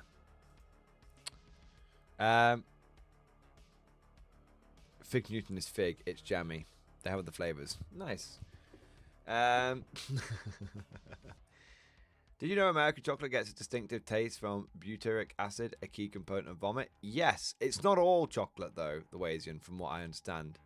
I think it's specifically that's Hershey's chocolate. Hershey's chocolate is terrible. I have to say, I am disappointed in American media, because growing up and seeing American films and everyone going on about delicious Hershey's chocolate and all this kind of shit, I thought it would be delicious. And I remember the first time that there was an American shop, which is a fairly common small business in the UK. Like they're always like individual people. They'll it'd be like a corner shop, a convenience store, like a small convenience store or stall, which sells like American sweets and stuff. And I remember seeing one and going, "Oh, sick! I wonder if they've got some Hershey's." And then it turned out, "Oh, sick! They had Hershey's." And I remember biting into it and just going, I remember biting into it and thinking something was wrong. Like, there was a mistake. And Mrs. Mordian had bought one as well, and she bit into hers, and she went, no, this is really awful. And we swapped over and tried each other's, and nope, it was still terrible. So, yeah, Hershey's is a very good, was very good at marketing. If only they'd put the same effort into actually making the chocolate as they did to marketing it. But the thing is, like, Americans are, I have to say, Americans tend to be very proud of American things, and I actually don't think there's anything particularly wrong with that. But I think, Americans are also very fair-minded, because they fully recognize that their chocolate is dog shit. In fact, might actually taste worse than. So yeah, I always give Americans credit for that. You guys do make better milkshakes, though. You know what? Even leaning into the meme, well, putting the meme to one side of the English milkshake, I think Americans do make better milkshakes. We're getting there, though. We are upping our milkshake game. We are upping our milkshake game. So yeah, there you go. Would you like us to ship you a mystery box of American treats? I wouldn't say no, Squawk. That'd be awesome. Yeah, yeah. Well, maybe we could do a whole, like, I could open them up and then see what the nearest British or European equivalent is, and we could do a comparison. I had Polish chocolate once. It was amazing. I have had Polish chocolate. So in the UK is a bit of a, in some ways, I think it's the same in a lot of places. Actually, I don't know if it's the same in a lot of places, but it's something. It's a common thing that I've noticed in America and the UK. And I've traveled a bit to Germany, and I've traveled a bit to France and Spain and a few other places as well. And but I've noticed it more so, but it's probably just because these are the places I've been to the most. You have like in the you have like little food shops which are like dedicated to like a specific like nationality. So I mentioned you get like the American shops. Another common one is like it's like Polish shops, and I've had a fair bit of Polish snacks and chocolate and stuff over the years, and I found Polish chocolate to be very tasty. Yeah. They make really good wafer biscuits. That seems to be the hot one. Yeah, they have these really good wafer biscuits. If I can ever get my hands on them, I do. I've been told Europe, and I will say most of the food I have had there. I've been to Europe, and sorry, mad 'cause bad. Mad 'cause bad. I have been to Europe, and I will say most of the food I had there was a lot better than what we have here in the States. I think there's an element of truth to that, but I think it's very hard to. It's so hard to quantify, isn't it? Because the United States is such a large place. Like, for example, one of the best steaks I've ever had, in fact, inarguably, one of the best steaks I've ever had in my life was in America. And the best pizza I've ever had in my life was when I went to Chicago. Like, yeah. So I think it's just as with all places, there's the food that you eat, but then again, there's the food you eat on holiday, and there's the food you eat day to day.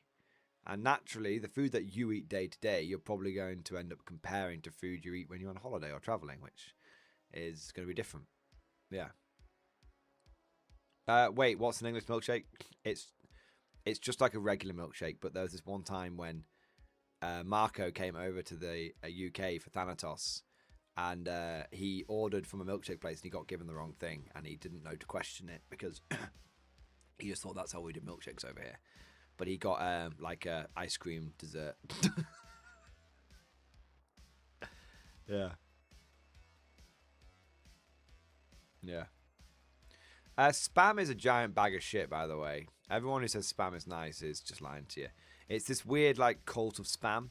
Like I've had spam. I've had spam in many forms. I've had spam fritters. I've had spam sandwiches. I've had fucking fried spam. All right, like it's a bag of shit. If you like spam, it's just people saying they like it when it's a bag of shit. It's terrible. It's absolutely fucking ass.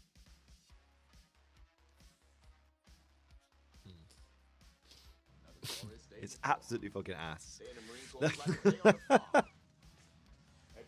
If you like spam, if you're like, oh, I like spam with like wasabi sauce, it's like, no. You like wasabi sauce, you're not tasting the spam. That's it. Like,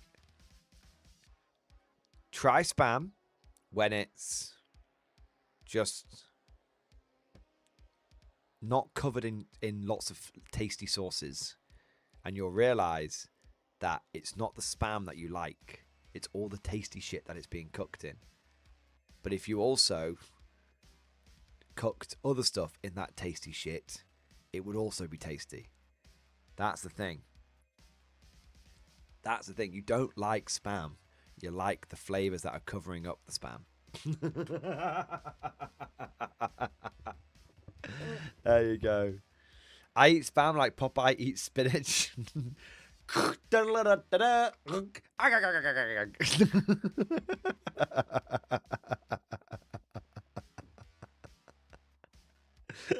Oh, there you go. Hawaiians will fight you for their spam. No, they won't, Ishmael, because I won't be taking any of it off them. In fact, I'll be giving them some more because I don't want it. All right, got some super chats coming in here. Let's have a look. Ed Bailey, my boy. Ed Bailey, thank you for the super chat, my man. Thank you for support, bro. Simp money because we love a good chair stream. Hey, got a simp for the chair, man. Always. Dude, thank you for the support, man. Praise be the chair. Praise be. Big shout out to Simple Logic. Simple Logic, thank you for the gifted membership, baby. Oh, thank you for doing your part, man. Fantastic. I want to say a big thank you to Noctilun. Thank you for the big super chat, bro. Hope you're well, sir. I'm doing all right, man. Yeah, I'm doing all right. Hope you're doing okay. I've got a ton of K47 stuff en route. I've been slowly 3D printing my new hobby station. Check out stream chat for pictures and let me know what you think. Can you use bolt action vehicles for K47? Yes, everything in bolt action can be used in K47. Everything. Most of the time you'll want to stick to K47 stuff, but if you want to get a Sturm Tiger and bring it into K47, you can do that. Let's have a look here. What have you been working on? Oh, my days. Oh, wow. That's a pretty good paint. That's a lot of paint. That's a lot of paint holders.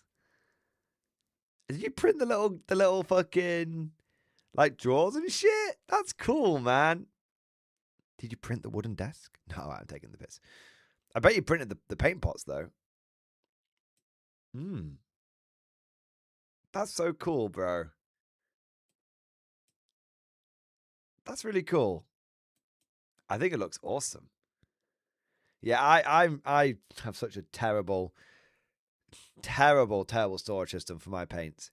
I shove them all in a box. Literally, I shove them all in a tin. Yeah, I printed everything, even my paint pots.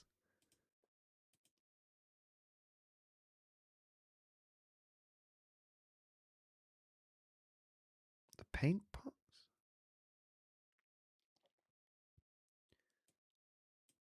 Is he fucking with me? How did you print the pots? Oh, I feel like I'm missing something. I feel like you printed the paint pot holders, but you didn't print the pots of that would require you to take the paint out of the pots, pour them into your pots, and then take the label from the original pot and put it on your pot. Like,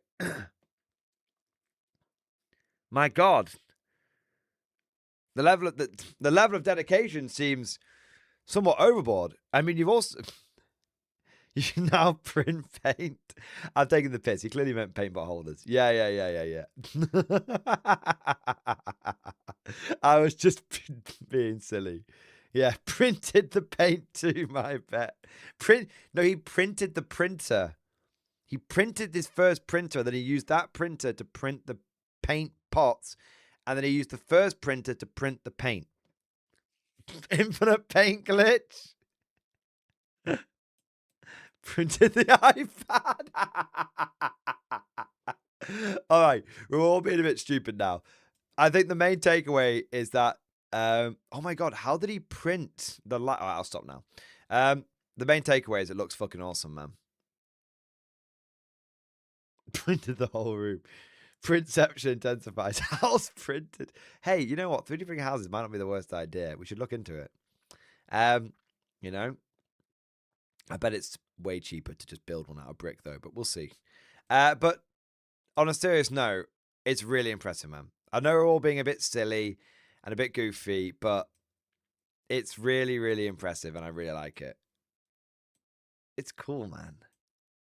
You've got a much better setup than me. Do you want to see what my setup is, bro? And I'm not showing off to try and... Not showing to try and match and flex.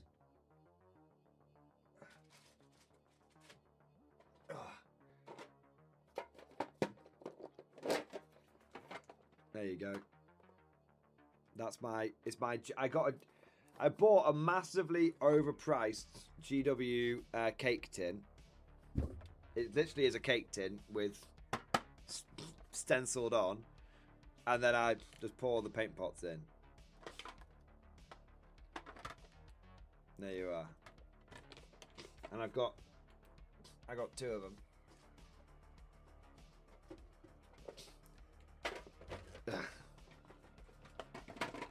That's my painting system.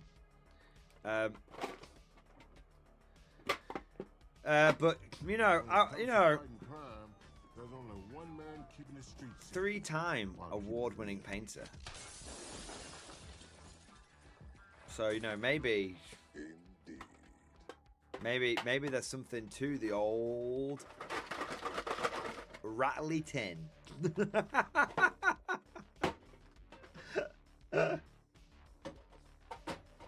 Was it $35? No, it was a tenner. I bought these years ago.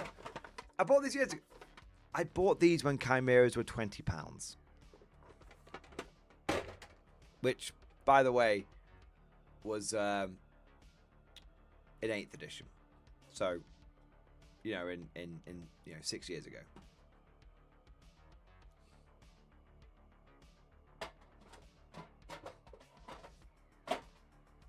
Because, you know,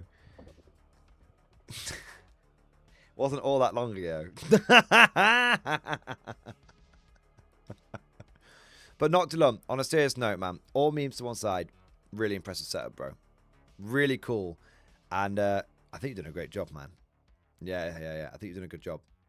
It's cool as fuck, mate. Nice.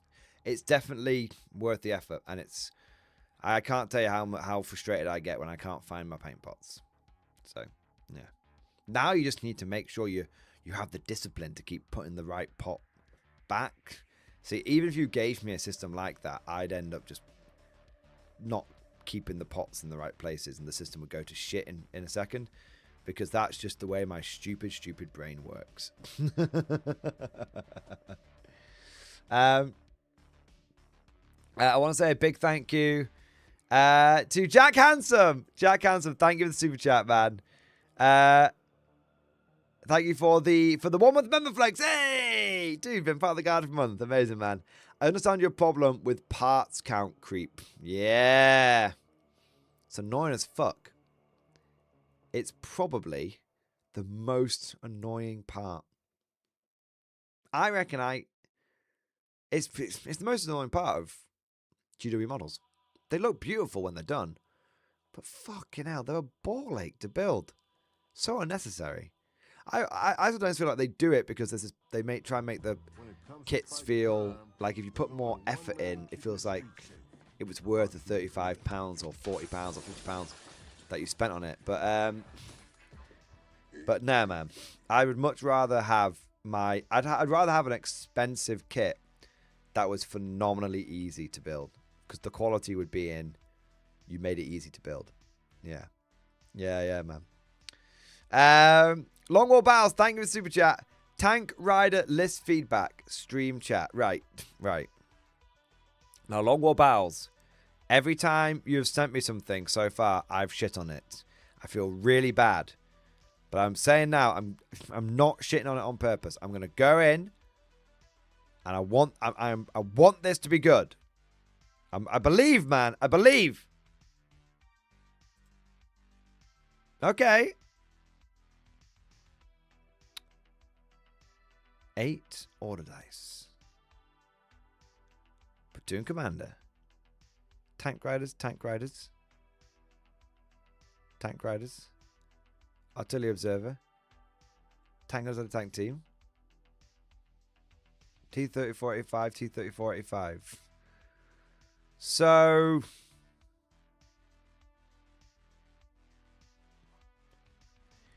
it feels like what you need is another T-34. You need another tank.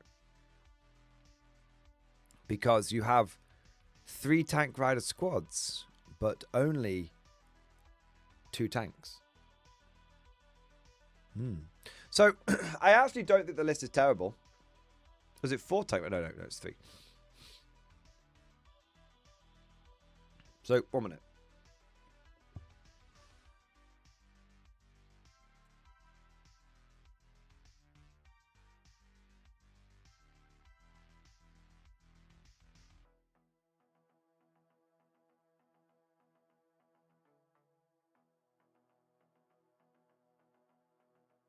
Sorry, I had something stuck in my throat. I didn't want to make gross coughing noises.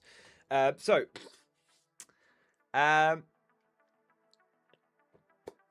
I like the list, but I feel like if you're going for full tank riders, it should be full tank riders. So, bear in mind that tank riders can ride on... They can ride on any tank. I think it's Armor 8 or above, they can ride on it. And you can get some pretty cheap tanks in the Soviets. So it might be worth considering, not just putting them on the T-34-85s. The other thing that's worth mentioning is you definitely don't want the LMG and the SMGs. Because the LMG is a weapon that's designed to be static. And the SMGs are weapons that are designed to be attacking. Even if you go for the LMGs, there's definitely no point in giving everyone in the squad an SMG, because one of the guys in the squad is going to have to be the loader for the LMG, and he won't be able to fire his SMG anyway. So if you really want to keep the LMG, you honestly might as well just give one guy a rifle, and he's the loader. Otherwise, you're giving a guy an SMG that he literally will never use. Ever. Right? So there's that.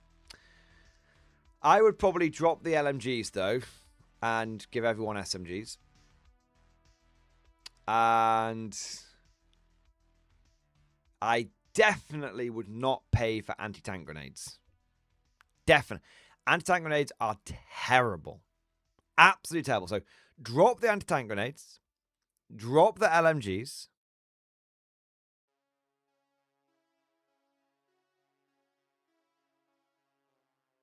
Drop the extra soldiers for the artillery observer. All you're doing is inflating his costs for no reason.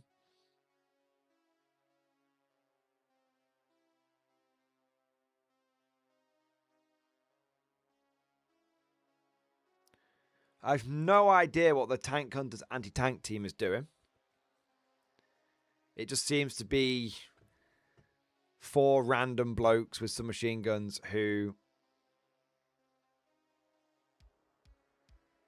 I'm not sure.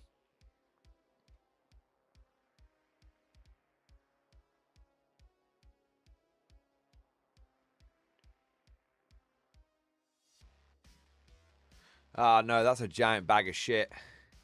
Yeah, sack those bozos off. So, yeah, sack those bozos off. And then what you probably want to do is...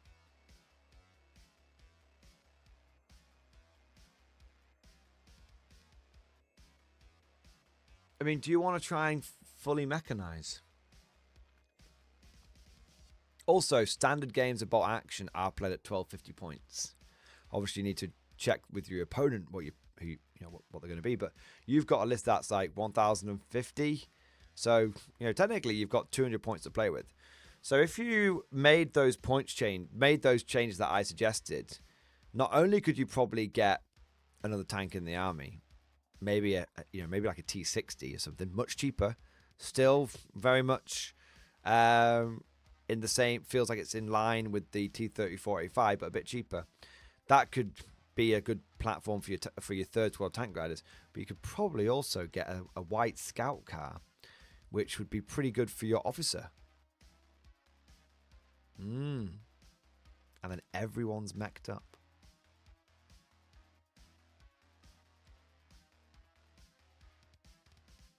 Apart from the artillery forward observer, who you don't care about.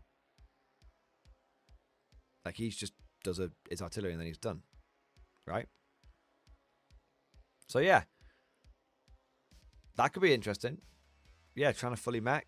I don't know exactly on the points. I mean, to be fair, I could find out. It's still such a novelty to me to get to check my codex for points. I love it. I miss building. I like building lists from books. You know, I like doing it. So let's build a list. Calculator. So we're going to go for an officer is 30 points. We'll give him 4 extra blokes, 40 points, and we'll give them all SMGs, which are 4 points each. So with there being 5 of them, that'll be 20 points. Did you want to make them MKVD for a bit of fun? Or was that more of a some points left over kind of thing? So, I mean, I'll add it in now. 10 points. So you should be 100 points to that unit. Yeah, cool. That's what you had. Tank Rider Squad. So, what were you going for? 6-man squads? Okay. So that's 70 points. 84 points per Tank Rider squad. Yeah, cool. Okay. And you've got 3 of those, right? Okay, cool. 3 of them. Let's go for the tanks themselves now. Oh, you want the artillery observer, don't you? 75 points for him. Cool. Tanks themselves.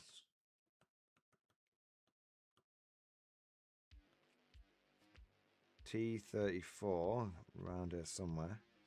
Well, you want a T-60. Or was it T-70? It might be the T-70 I was thinking of. It was the T-70.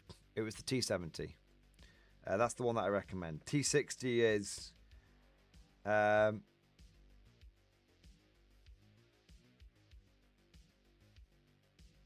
I think the T-70 is the one that I meant.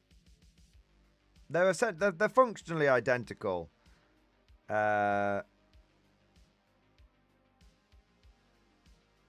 no, one's a lot cheap, wasn't it? 1 turret mounted light to my counter coax machine gun. 1 turret mounted light tank gun with. Oh, one's so no, it is the T-60. Yeah, because that's got the auto cannon. Yeah, no, it was the T-60. Okay, so that's 105, and you can, I believe the tank riders can ride it. I'll double check for you, mate. Whilst we're here. Unfortunately, you don't want to be getting wrong info.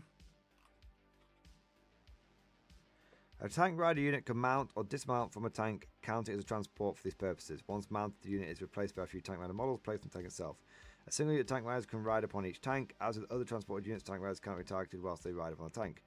However, unlike other transport troops, tank riders must immediately disembark if the tank they are riding on is shot at. As soon as the fire is found to be within range of the tank rider unit immediately disembarks before the roll to hit. Units disembarking in this way are treated like units disembarking from transport that's been immobilized by enemy fire. In addition, tank riders may not mount on a vehicle with the recce rule. Okay, does the T-60 have recce? No. Is it a tank? Yes. So yes, the you can do it on a T-60, which is cool. They want the T-34-85, so we're looking at 2 of them. So 225, 225, and then one's going to be a command tank.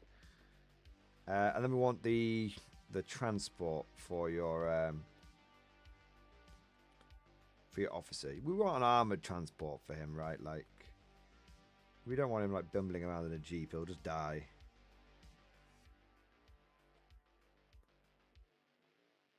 I think the best choice for that is the M3 white scout car, which you actually find under Lend-Lease.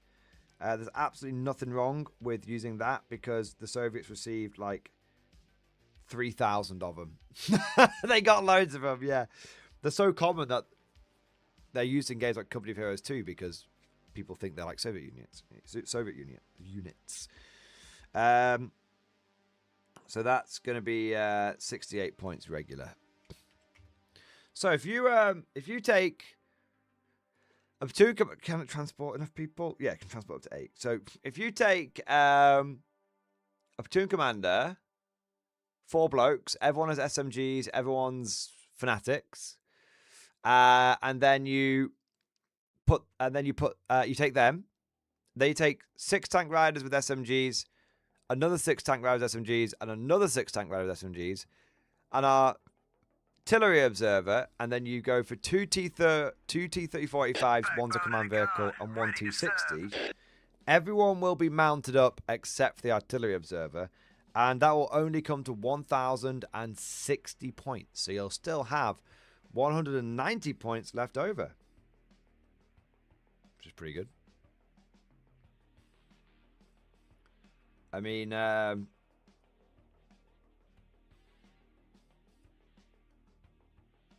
you probably could go for another tank rider squad.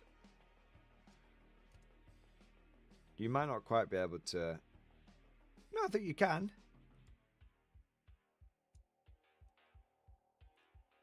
I think you can bang on if you wanted to.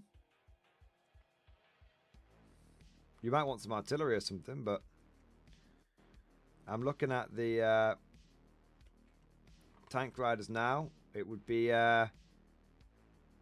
84 points for another 6 tank riders, and 105 points for the T-60.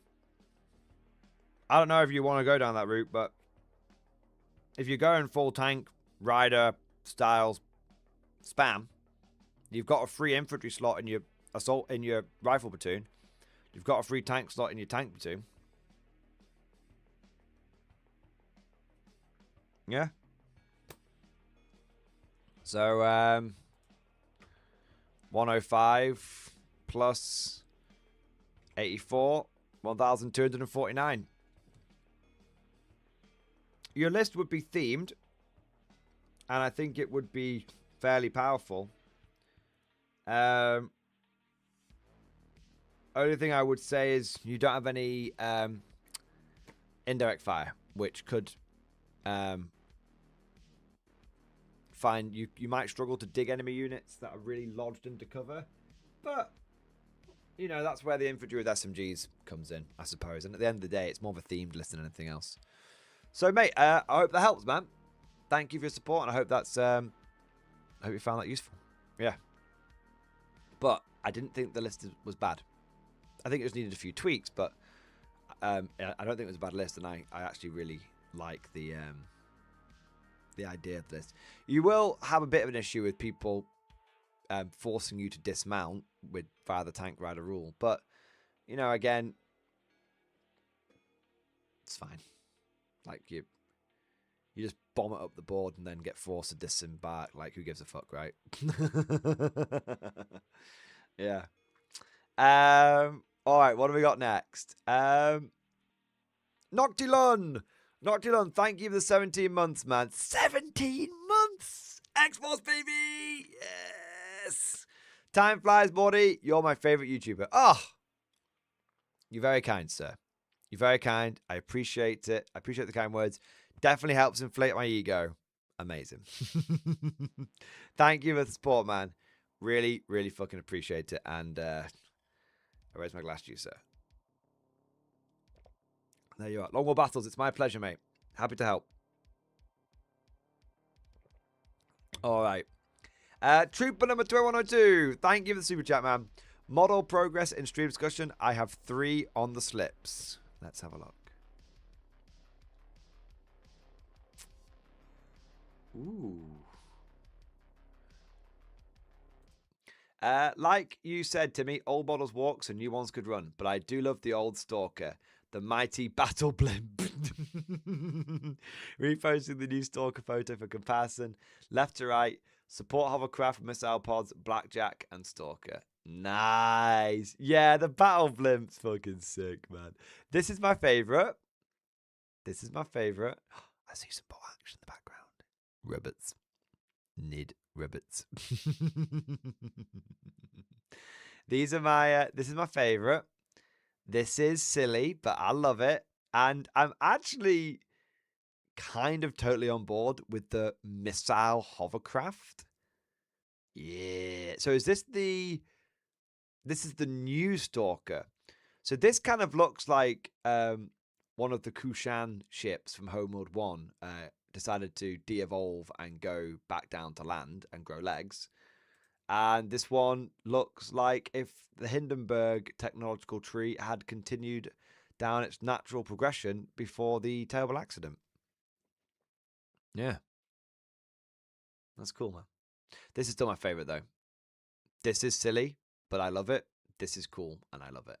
This is cool, and I love it. I think I do prefer the new Stalker over the old one, but I still like it. I still like it, man. Yeah. Like you said, got to have those old models to appreciate the new ones. Yeah. Ishmael Thompson, thank you for the super chat, man. Kolache is a Texas breakfast staple that is originally Czech. Sold out of shops, a good quality. Usually it's specifically run by Asians. Fair enough. I've no idea. What kolache is. Is it kolak? A sweet yeasted pastry from Central Europe, Czech Republic, featuring a pocket of fruit, poppy seed, cream cheese, or other fillings in soft dough. Huh. Interesting. Sounds pretty tasty. Yeah. Cool. There you are. Dude, sounds pretty tasty. I'll have to keep an eye out for it. I want to say a big thank you to Longwall Battles. Thank you for the super chat, bro. Recipe for Mrs. Mordian. Freeze these, eat.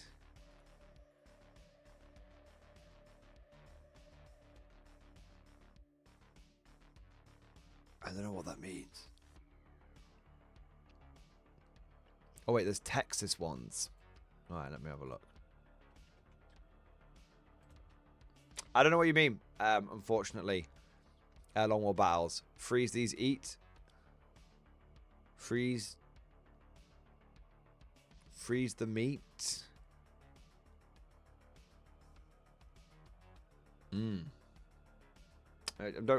Not quite understanding it. Sorry, man.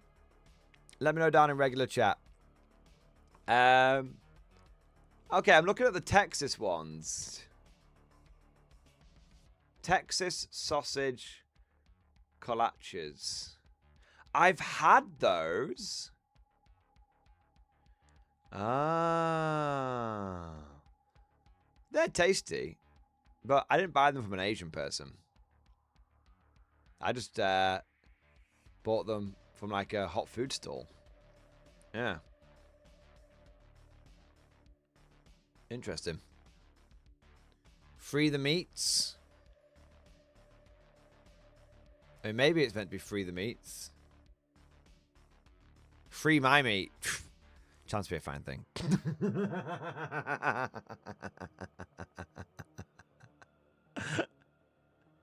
There we are. Macon, thank you for the super chat. So how many fireflies and stars is too many?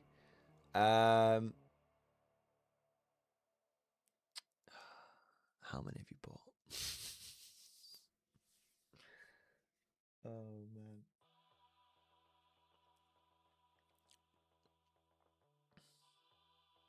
You've bought a lot, haven't you, Macon? Like, I'm feeling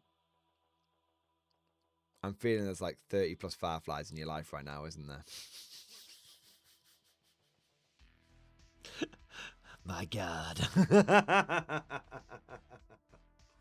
Oh, man. When it comes to fighting crime, there's only one man keeping the streets safe. while How keeping many's it too real. many? Well, I've got away with 18 so far. 3 squads of 6. 2 dozen fireflies? Oh, no, that's fine. So I found 3 squads of 6 is enough. And then a squad of paragons on top. But having 24 is great because it gives you a few weapon options. So yeah, no, 24 is good. 24 is good. A dozen style trooping? Ah, no, you need a few more than that. No, maybe. Maybe. Okay.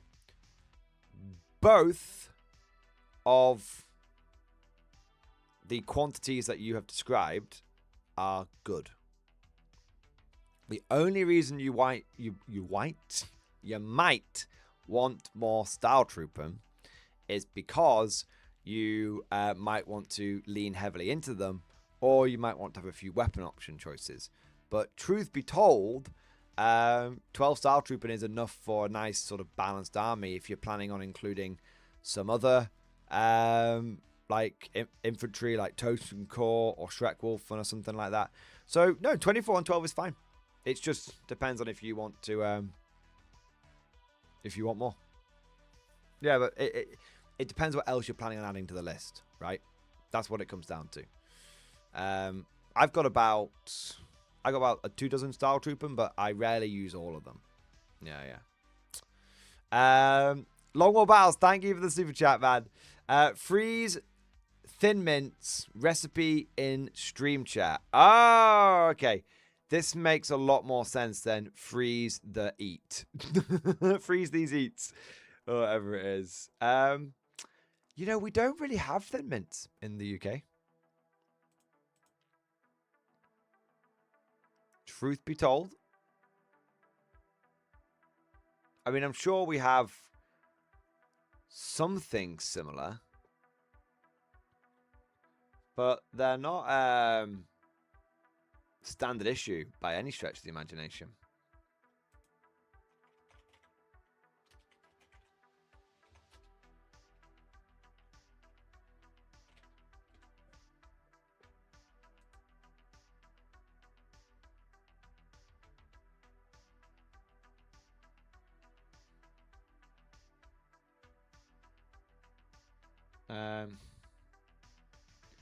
Mint. Okay, so apparently we do have them. So they're not after 8s. Serie A. That was my first thought as well, man. That was my first thought as well. But after 8s are a little bit more like, they're like dark chocolate with a little bit of minty goo in the middle. Apparently, the UK equivalent, I mean, of course, right? Our biscuits must have a more sophisticated name than that of the colonials. So ours are called Viscounts.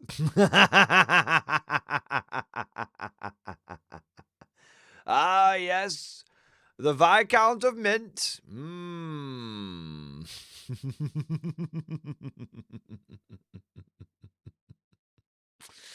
These what is it? These rustics are so inept. Nearly takes the honor out of victory. Nearly. Viscount biscuits, man. Yeah, no, I like Viscounts. Yeah, they're tasty as fuck. Yeah. There you go. I also saw this one, which was but I think this is just a novelty. It's a novelty take on the traditional minty biscuit, which is after dinner nipples, plain chocolate nipple with mint. But I'm Not convinced this is a serious snack. I think it's a gag. Yes, a gag.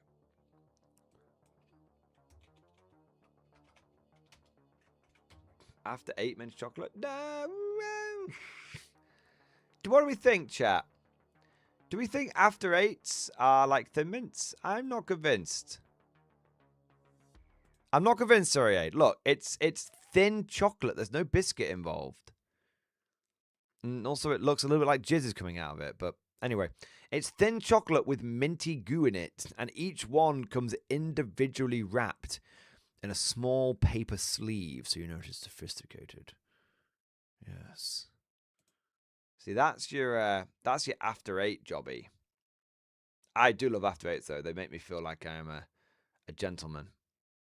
They come in like a fancy box, and each one is like individually packaged for quality. So yeah, I feel like these are more minty chocolate, and the mints are more minty biscuit. Yeah, but they are thin and minty. They are thin and minty. Yeah. But at the end of the day, we're getting into semantics. It's a thin, minty treat, and I'll give you that one, Siriade. I'll give you that one 100%. All right.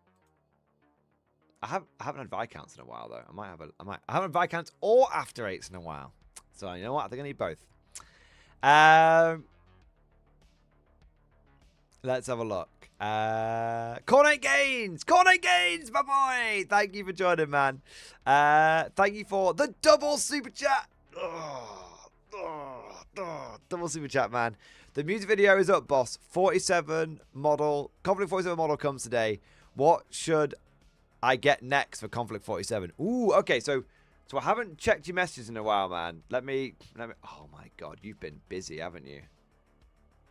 You've been busy. Look at this shit. I didn't even see this, man. Bro, I didn't even see this. Wow. Mate, they look fucking sick. I know that's not Konflikt 47, but they look fucking sick, bro. 10 out of 10. Absolutely bloody nailed it. Love the old school model as well. My brother has that Chaos Champion model. So good. So fucking good. 10 out, literally everything about them, 10 out of 10. Yeah, smashed it. As the Konflikt 47 stuff, what did you ordered the Guardian mech, I believe. If you've already got a Guardian mech, then you probably want to get some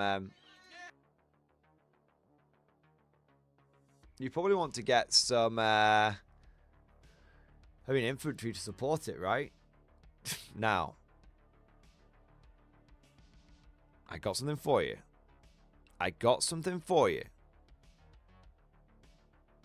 Dude, thank you for the support, man. It's my pleasure. Dude, you earned the compliment. They're fantastic models.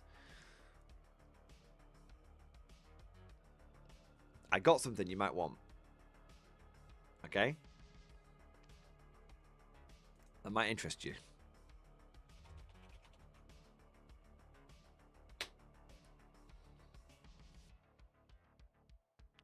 Let's get you some infantry. Okay? You think the robot guys? Okay, now the thing is, let me share my screen. Okay. So the thing is, the robot guys that are sold on the Warlord Games website right now, or wherever you might get them from, the good ones are sold in the British Commonwealth Starter Army. Okay, that comes with the Mark IIs and the new Mark 1s. The problem is these old ones are fucking terrible. Okay, like they're really, really bad to build because they're metal and the body is one part and the arms and legs are like separate, and so you have to try and get the legs they're just you can build them, but you're gonna need some milliput or green stuff, and you're gonna need some proper super glue, and you're gonna have to be patient. Okay, so the robots, you can do it, but I would personally, if you're not gonna get the Commonwealth Starter Army, which is understandable, it's 110 quid, probably double that in dollary dues, right? Then the reason why I would say these ones, right, is because they're made out of Warlord resin. Now that's not traditional resin. It's something called Cyocast, and it's basically it's not a brittle traditional resin. It's like a soft resin, which is it's basically like a resin plastic hybrid. But the reason why these guys are good is because it's much easier to cut the Brody helmets off and green stuff a slouch cap on. Now, I had an idea for you. You may want it, you may not. I'll leave up to you.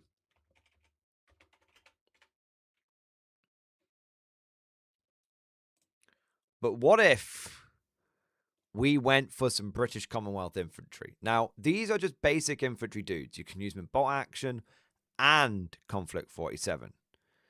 But the British Commonwealth infantry come with a lot of different head options to represent the different forces that fought from the British Commonwealth, and that does include some fine Australian troops with their iconic hats.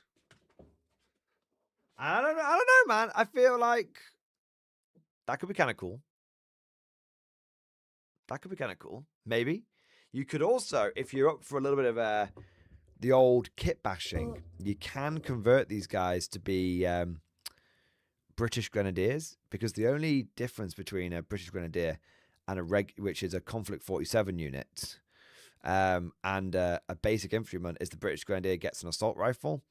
Now, I reckon with a little bit of the old kit bashing, you could convert these guys over to have assault rifles in some manner. Maybe you could convert the SMGs, or maybe you could take the SMG mags and put them on the Enfields. Something. I reckon you could do something with it. I'm just saying. But if that doesn't interest you, what would I recommend?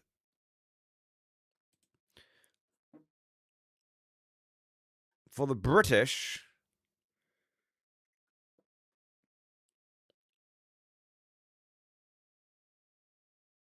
ooh, just curious about something.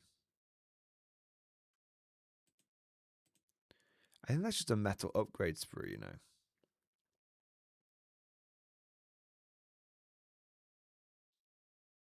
No.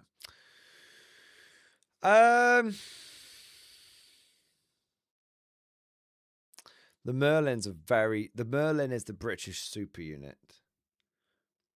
It's like getting a Baneblade. It might be a little deceptively small, but it's like a 400 point unit. If you want Axis stuff, I can recommend some Axis stuff for you.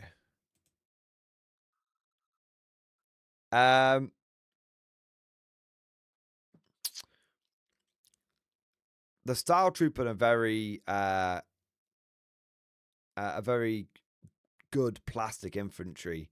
Most of the other stuff you see will be metal or resin. But I don't think you've got a problem with that because you were building the Guardian mech, right? So I was thinking swapping to Axis. Okay. Well, to be honest, pretty much all of the Axis stuff is pretty legit. Let me know what units did you have your eye on, and I can tell you whether I can tell you, because I've pretty much built every Axis kit. So tell me what units you had your eye on, and I'll be able to give you an idea of how I found it to build. And I'll give you an honest assessment. If I found it difficult, I'll tell you. Thank you for the super chat, by the way.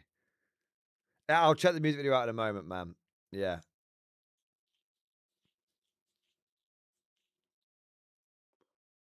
The Wolf Boys. Oh, pizza pista build. Yeah, so they so they're not in many parts at all. I think in fact most of them are actually I think for most of them all you do is glue the heads on. I can't quite remember, but I'm pretty certain for most of the... I'm pretty certain all you do is glue... Like, I remember gluing this guy's gas mask face on. And this guy's gas mask face on. But, I mean, at most, maybe you have to glue the head and an arm on. They're basically... They're nearly single-piece... they're nearly single-piece metal models. So they're really easy to build, and they are a piece of piss to paint as well. Yeah, yeah. And they look really good. They're very, very, very dynamic models. And they always look fantastic, like when they're running around the battlefield. Yeah. There's a couple of arms to glue, but they're easy. Yeah, yeah. So they're mostly 2 or 3 piece models, yeah. Yeah, really good. And a very, very strong unit on the tabletop as well. Absolutely an Axis staple. Fantastic, yeah. They're almost as jacked as you two. I actually say this unironically. I think that Konflikt Games is more jacked than these guys. Yeah, I think Konflikt Games is more jacked than these guys. All right. Yeah. There you are. So yeah, Shrek Wolfen, I can definitely recommend them. If you've got your eye on any other kits, let me know, man. How do you do the US Heavy Infantry grade? How do the US Heavy Infantry grade 1 rate to you? Oh, they're piece of pista build, mate. Yeah, yeah, I've got 10 of them. So, yeah, easy to build. So I can tell you the breakdown on them if I pull them up. So,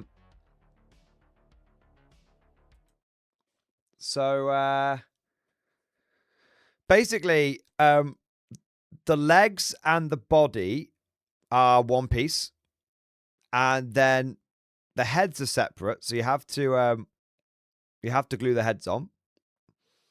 And the LMGs are always separate.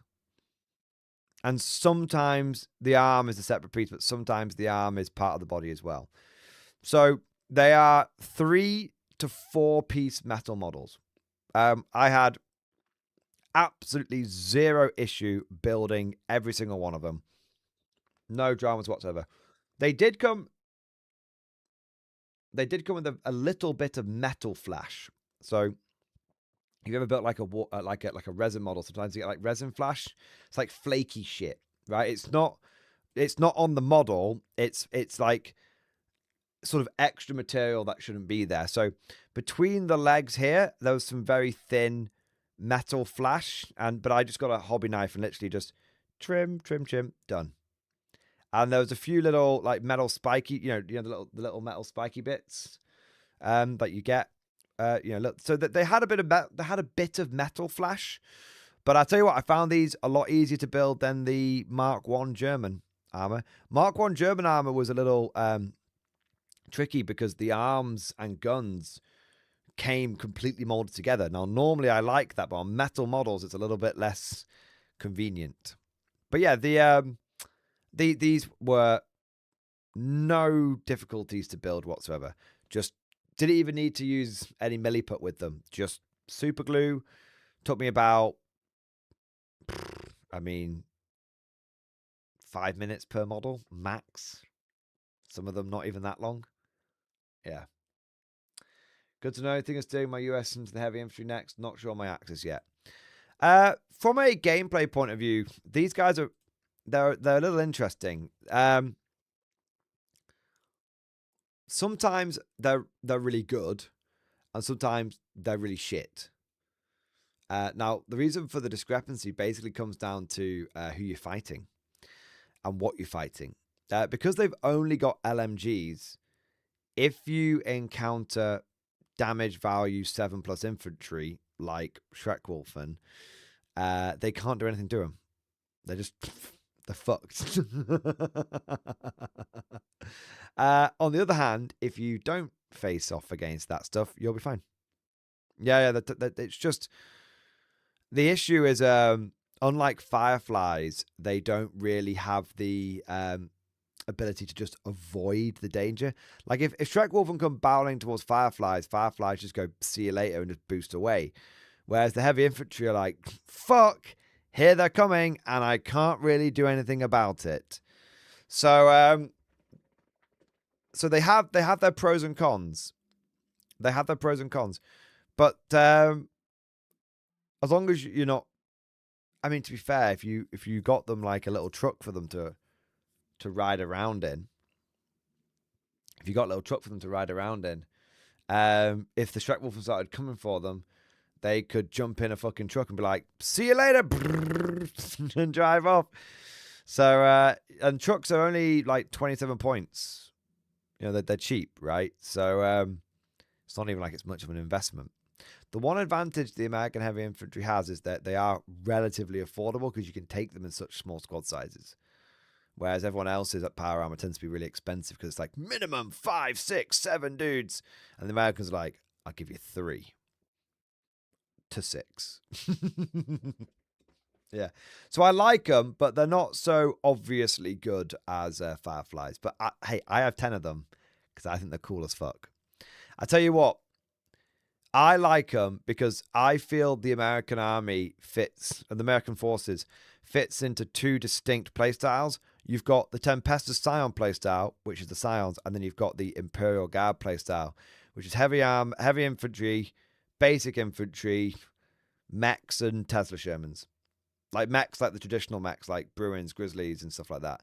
And I've played the Scion way of the Scion method of Americans, and I want to try a little bit of the El Clasico Imperial Guard feel. So yeah, got the Battle of the Bulge from Bot Action about to spam as well, so I can mix that up. Yeah, perfect, mate. Yeah.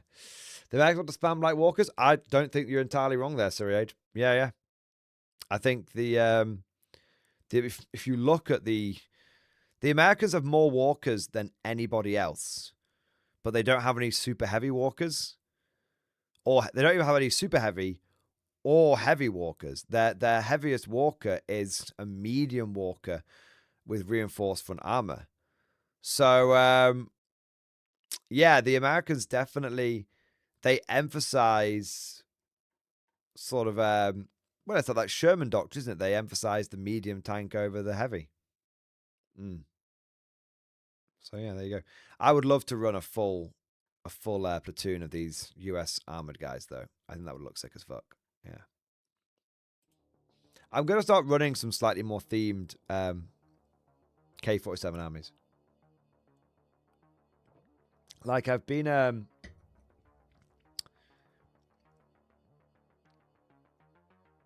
like my Americans are a bit more themed now.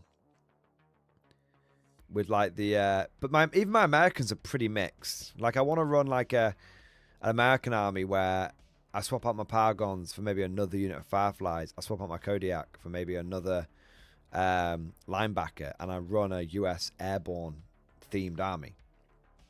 And then I want to go the other way, where I run a US like army or US Marine themed army, and there's nothing that flies in there. Nothing at all. It's all Gropos. Just foot slogging it forward. 50 cal machine gun teams. Really Imperial Guard style. So I want to, and then obviously I've still got the mix that I can do if I want to. And likewise with my Germans, I really want to run, like, obviously we there's a lot of monsters and shit that happen with the Germans, or with the Axis, I should say. But I really want to run like an Axis, just heavy infantry division, where it's no monsters. Mark 1 power armor, Mark 2 power armor, Panzer IVs, that kind of vibe. That's what I want to run as like a themed army, and then go completely the other way and run an army where it's like all Totem Core, Nacht Jaeger, Shrek Wolf, nothing normal at all. Yeah, so I want to run some more like themed lists, and I'm working towards it. The thing is, I've massively I've bought every army and painted every army, but I've bought like a little bit, and now it's time to flesh out. I don't think it'll take me too long though.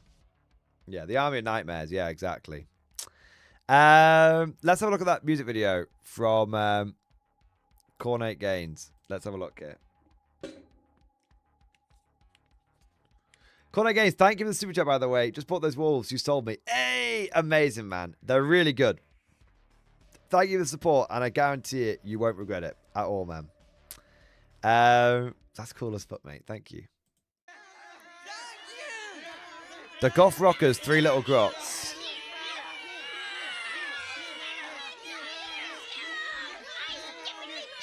That's cool. It's always nice to get a little bit of hobby budget. Stop your yapping, so Weeze can tell you a story. About 3 little grots and a big bad man.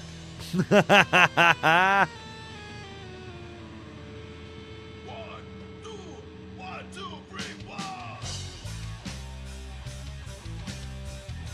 I recognize the song. It's is it Orange Goblin? 3 Little Pigs?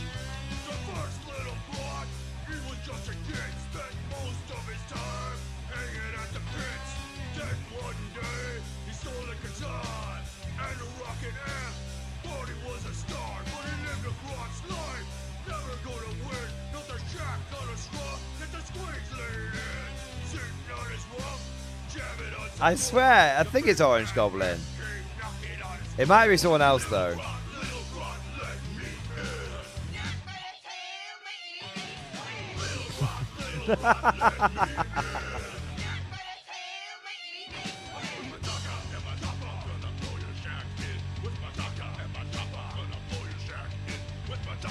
Film yourself a Sly Marbo. Interesting. I'll Google it.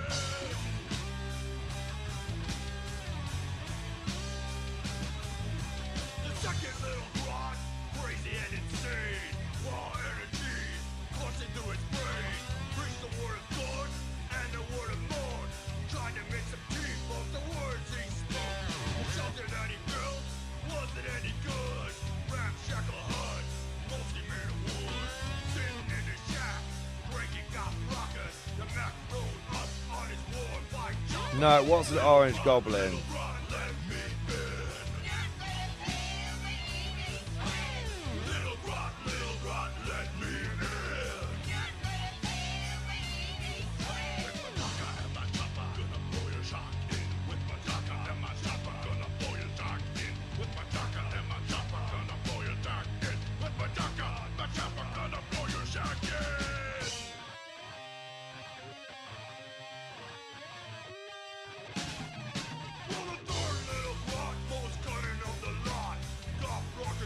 Banner is by Green Jelly.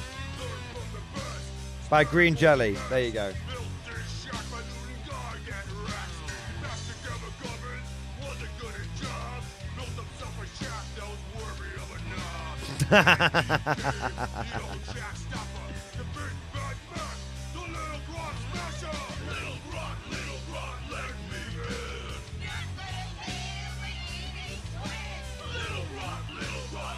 It's really good.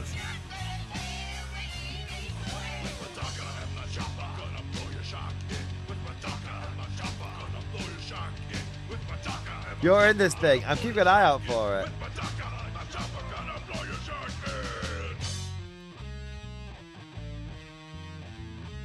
I love how you got so many people to be involved.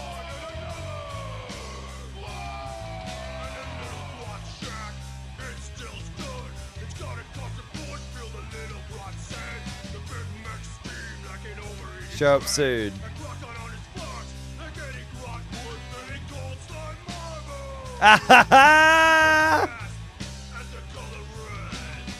That's brilliant, man.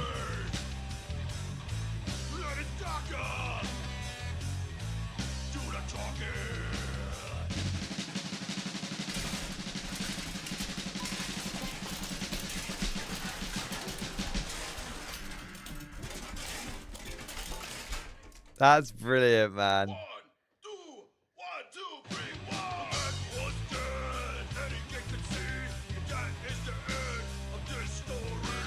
Listen on, kids, and you just pay. It's really good. Little Grot,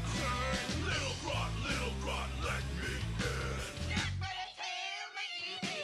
Little Grot, let me in. They should have got you to play the Big Mac, man. That guy had to wear a muscle suit. You wouldn't have needed to.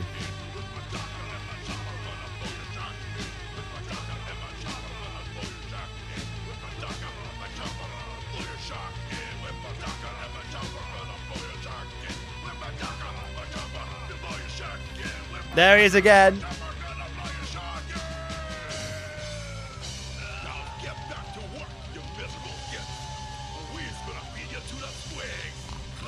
This has been a Dead Duty production. That was great, man. That was great. I'm going to link that in chat. If anyone wants to give it a little like or something. That was great. There you are. Let me put a link to it. That was just fun. Do you know what I mean? That was old school fun, and I liked it. Yeah. Cool. Give that a little like. That was cool, man. Yeah. Nice. Dude, it was Konflikt Games. It's my pleasure. It's a ton of fun, man. I love that kind of stuff. Dude, and thank you for your support, man. Thank you for all the super chats. You smashed it, man. Speaking of super chats, got a couple of more coming in here. I want to say a big thank you to The Legend. Thank you for the 5-month member flex. Good, I'm back. College was a pain in the ass. Doing all right? Dude, I'm doing okay. It's good to be back, man. Legend, I noticed you hadn't been popping around a little bit. I was like, it's all right. People get busy, you know. I understand. I understand. It's good to have you back in the stream, though, mate. And thank you for your 5-month member flex. Excellent, man. And then we've got a Silent Warrior. Thank you for the super chat. Evening, sir. I got a 1,000 point list for my first tournament of 2026 on Discord. If you don't mind ripping a new one, when in doubt, fix bayonets. All right, Silent Warrior.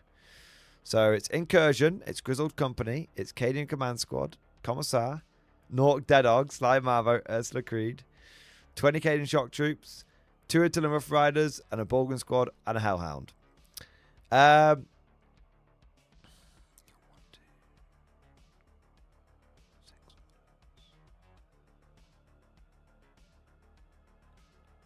You've probably just got too many orders, man. I don't really feel like you need Creed in this list. Like, so the Cadian Command Squad could join the Cadian Shock Trooper Squad. And you could then have the Hellhound. The Cadian Command Squad and the Commissar should join the Cadians. The Commissar can use the Master Vox to then order the Bulgrins and one Attila Rough Rider squad fix bayonets. And the Cadian Command Squad can order the Cadians and the other Attila Rough Rider squad. Yeah, so, and then you've got Snap to it if you ever need to do an extra order. Yeah, I don't think Creed's really doing anything for you in this list. I mean, maybe a bit of extra, maybe some command point saving, but maybe. I think you could save 85 points. I guess the question is, what do you spend instead? What, a double order for the Creed blob with Creed? I mean, I guess.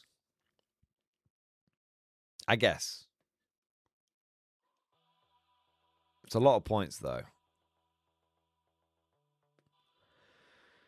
I'm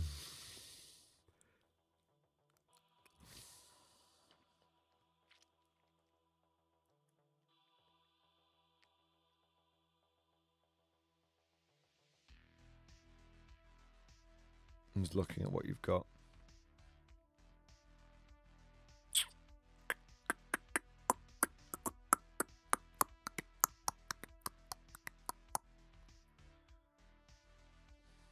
Idea.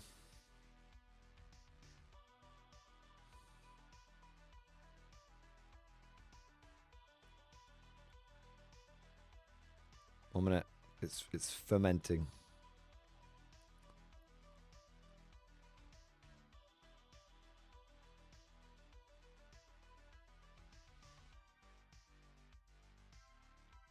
Doesn't quite work. Oh wait, no, it doesn't. It does.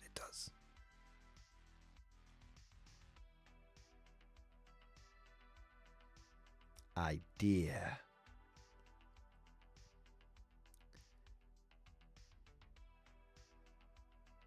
Drop knock. I know, bear with me. Drop knock. Drop creed.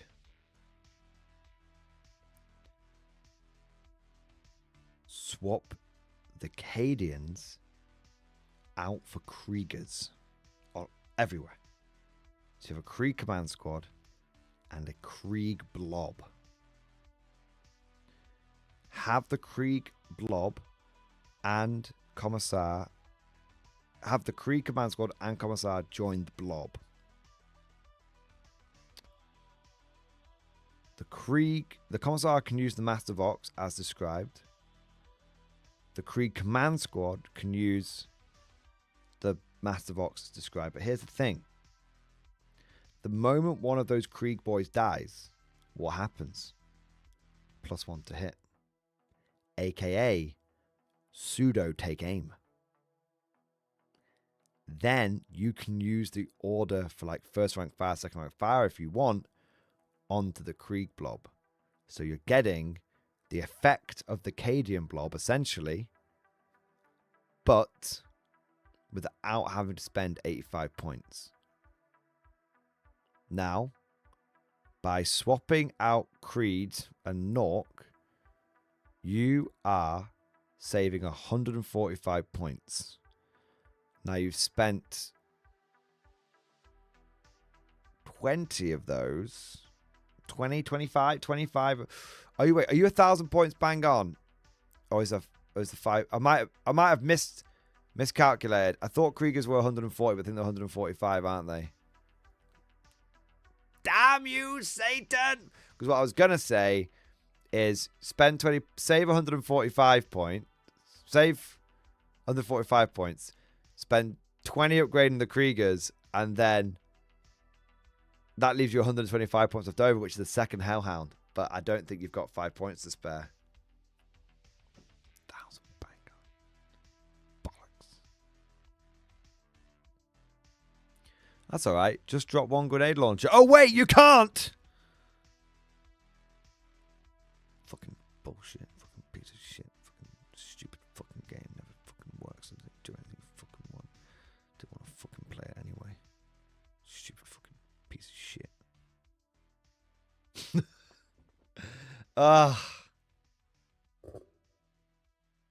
I hate. I'm sorry. I've been really positive.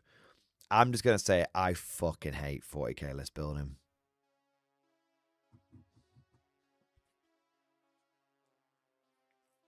It makes me so angry because there's a really good list right there, but he just can't take it because there's no granular points. So I've said enough now.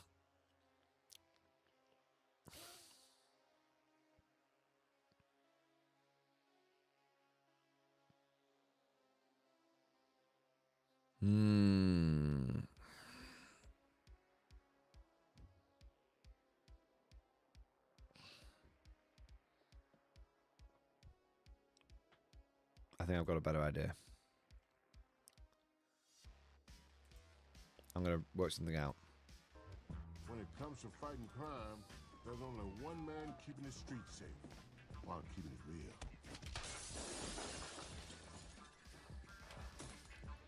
Indeed.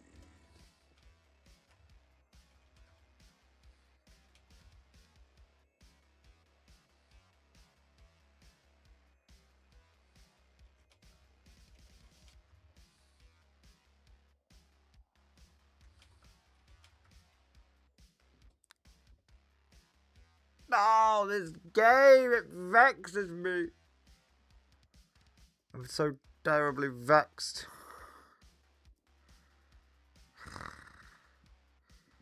Why, Satan, why?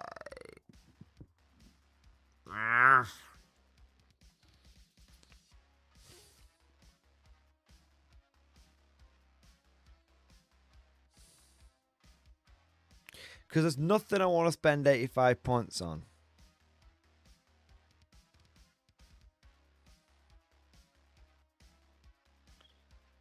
I mean, do you just drop Ursula, Creed, and Nork Dead Dog and save 145 points? What do you spend 145 points on? An extra a Krieg blob? No. An extra Hellhound?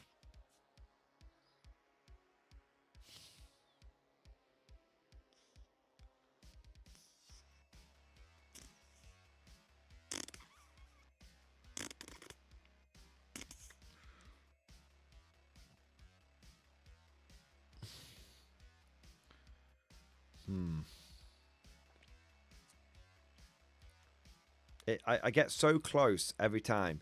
Like, I had another list that was like 3 squads of Kazakin, double Hellhound, double Rough Rider. And I was like, that's pretty sick. No bueno, kids. No bueno. Vank with no orders. You crazy, Lewis? You crazy? Come on, man. Yeah, fuck these 1,000-point lists. Fuck them, man. Sack it off. Take a real list. 2,000 points. Fuck them. Make them play bigger points. Proper points. There's only one man keeping the streets safe while keeping it real. I mean... Indeed.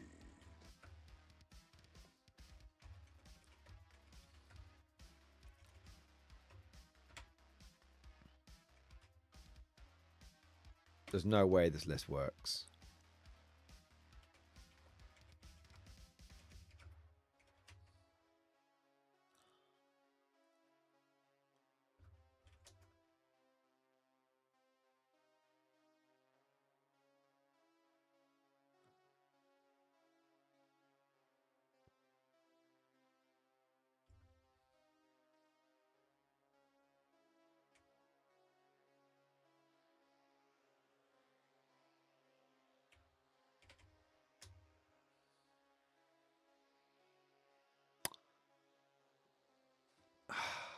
Okay. It works perfectly fine for their Giga, Janky, Melee, Rush, bullcrap, so they won't change, lol. That's awful. Like, because that's actually so, like, I'm not going to get too salty about it, but that feels like that's not honest Warhammer. Like, they're creating an environment that suits them. It's selfish. That feels selfish as fuck. Like, no. It's time to step up. You gotta learn to play at 2K. Now, I had a list for you. I don't know if it's gonna help with the janky melee rush. If they're rushing you, it might not help. But there might be something to it. 1 Lehman Russ Tank Commander. 1 Lehman Russ Executioner. 1 Lehman Russ Vanquisher. 3 squads of Kazakin. A Castellan with the Loud Hailer. And a Scout Sentinel. 1,000 points. 30 Kazakin, all with double orders. Because the Castellan's got the Loud Hailer, so we can do orders within 12 inches. So yeah, you can string them back to him pretty easily. 3 Lehman Russes, all with orders. Scout Sentinel for a little bit of objective play. I don't know. Do you think, would that work in your local meta? Or would they just rush that down and maybe it wouldn't work? I don't know what you're playing. I don't know the local sitch, but that feels like a pretty spicy 1,000-point list. Maybe worth considering. Other than that, man, I'd love to get you double Hellhound and double Rough Riders. I mean, I could get you double Hellhound, double Rough Riders. Drop Ursula Creed, drop Nork, Dead Dog. You do get 145 points, which gets you an extra Hellhound. And double Hellhound, double Rough Riders, and Bulgrin seems pretty good at countering their shit, right? Because you're going to have loads of Flamer potential, which is Overwatch potential. You know, you got the brick wall of Bulgrins, the counterattack of the cavalry. You know, I like that, but it leaves you with 20 points left over, and then we're asking ourselves, what the fuck do we do with that 20 points? I mean, there's not much you can do with it. An enhancement, but the only enhancement that's worth taking is a Quill and Eye, and you'd be taking that just to order your Cadians with, and I don't think that's really worth it because you're gonna take aim, aren't you? You don't want to upgrade the. I mean, you could upgrade the Hellhound to be a Vanquisher and give the Vanquisher double flame and have some sort of mental Flamer Vanquisher loadout, which David Gaylord, one of the best Guard players in the world, does swear by. Truth be told, man, I think if you stick with the list you've got, it's not the end of the world. I think if you made 0 changes, you'd probably, if we can go around the houses and end up with maybe 1%, 2%, 3% better, maybe even just a fucking side grade, or the list you've got works for the meta you seem to play in. Sometimes, Silent Warrior, you just got to work it through and get to the conclusion that you've got the right list. There you go. So, that's my take. I've given you an alternative list. I've talked around some ideas, how you might get extra Hellhound in there. But if you decide to go ahead with what you got, I don't think there's anything wrong with doing that, man. So there you go. Hope that helps. Mike H, thank you for 29-month member flex. Double X Force, baby! Thank you for supporting the channel for over 2 years. And 07, back at you, you magnificent bastard. Monkey Fist, thank you for the super chat. This is Marshall, thank you for the super chat. Can progress in stream discussion. All right, let's have a look here. Hey, it's coming together, man.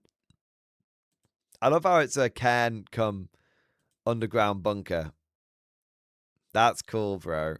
I can't believe it. The terrain is beautiful, man. The terrain is absolutely beautiful. It really, really, really, really works. Are you going to be flocking the shit out of it? Or is it going to be staying more muddy? Both is good. Both is good. Both could work. I'm just kind of curious where you're going with it, man. But yeah, it looks good, man. It's coming together. I love the fact you can like play underground and battle through this stuff. Yeah, that's cool. Yeah, that's very cool. Nice. Konflikt Drew, thank you for the super chat, man. He's being salty as fuck. Shove bananas. No! Get your bananas away from my bum. I wasn't that salty. I had a moment of honest frustration. But I think that's okay. And that's okay, Cosmic. Okay, you know, we're allowed to get honestly frustrated sometimes. Marshall, yes, flock and flowers. Still deciding on trees or not. It'll be full of pots and jars of ashes. Oh, so like a proper, like, sort of mausoleum style. Okay. Yeah.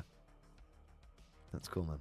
You mean, it depends on what you want to do, but you could have, like, the accoutrement, like, interchangeable. So sometimes you run it as, like, a can, and sometimes you run it as an underground bunker. Because I think it works as both. I mean, you know, I really think it does work as both. You know, like, you could always have it where it was a can, but it ended up getting converted into being an underground bunker for the war effort kind of thing. How's ruling that if your model slips and slides into a hole, they roll a fall check because they slip down into a hole? Nice. That's cool, man. I like how you've dug these bits out because that's how the light would get in. That's a nice little detail. Yeah, it's a nice little touch, that. That's cool. Long War Battles. Thank you for super chat, man. Access list in stream chat. Let's have a look. K47. 12 order dice. 5 riff dice. 1500 points. Style Troop and Commander with 2 extra blokes. And you've got 1 light anti-tank gun. Okay, yeah, not against that at all. Another Style Troop and Squad, 2 LMGs, a light anti-tank gun. That's fine as well. Style Troop and Squad, 2 Axis, light machine guns, light AT. That's fine. Style Troop and Squad, 3 Axis, light machine guns, 1 AT gun. Wow, a lot of Style Trooping, but not against it at all. Although, I think you might have 1 too many squads. Maybe not. 1, 2, 3, 4. No, you're okay. Fallschirmjäger. Cheap squad of Fallschirmjäger. I would, if you can find the points for them, 25 points, I would be tempted to give them Panzerfausts, so you can deep strike down behind enemy vehicle and unleash Panzerfaust into its bum. Very, very potent tactic. The Americans are doing it a lot. Maybe you just drop, you know, that 4-man squad of Star Trek. Maybe you just go down to 3-man squad of that. That would free up enough points to do it. Maybe we'll see what else in the list, right? Artillery observer, fine. Medic. Okay, so no. Sack the medic. Medics cannot give out their medic save on any rift or power armored unit. They might be able to do it on the Fallschirmjäger, but the Fallschirmjäger aren't going to be near the medic. They're going to be boosting around, deep striking down. So sack off the medic. That'll get you 23 points, and you're still 1 point short. But maybe we can, you know, find something else in the list. But yeah, still 1 point short. Let's have a look. Panzerkampfwagen with the, you've gone for the heavy AT. Okay, I mean, I think it's a downgrade, but it's fine. Yeah. I do like the grav gun though. The drilling, the three light AT cannons. Okay, light automatic cannons.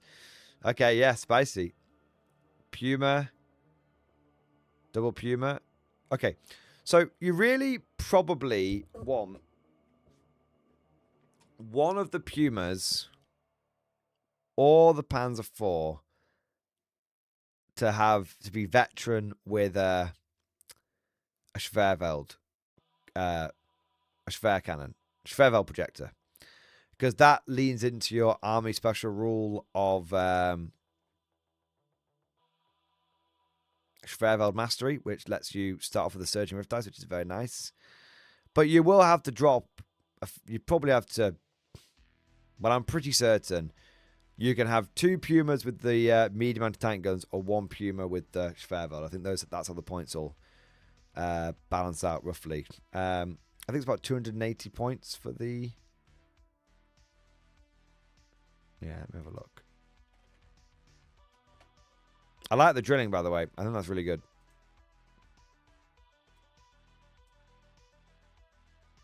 It's 258. Now, I'll give you some advice here, man.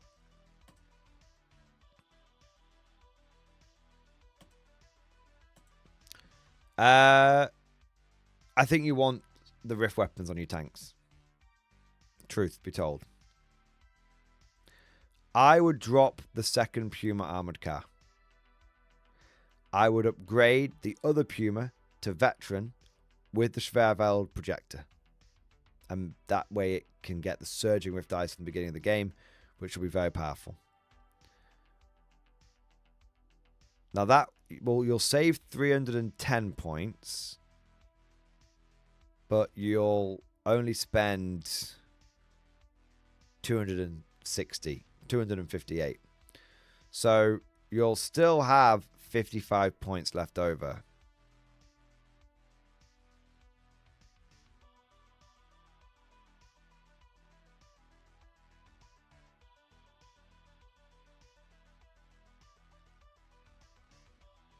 Perfect.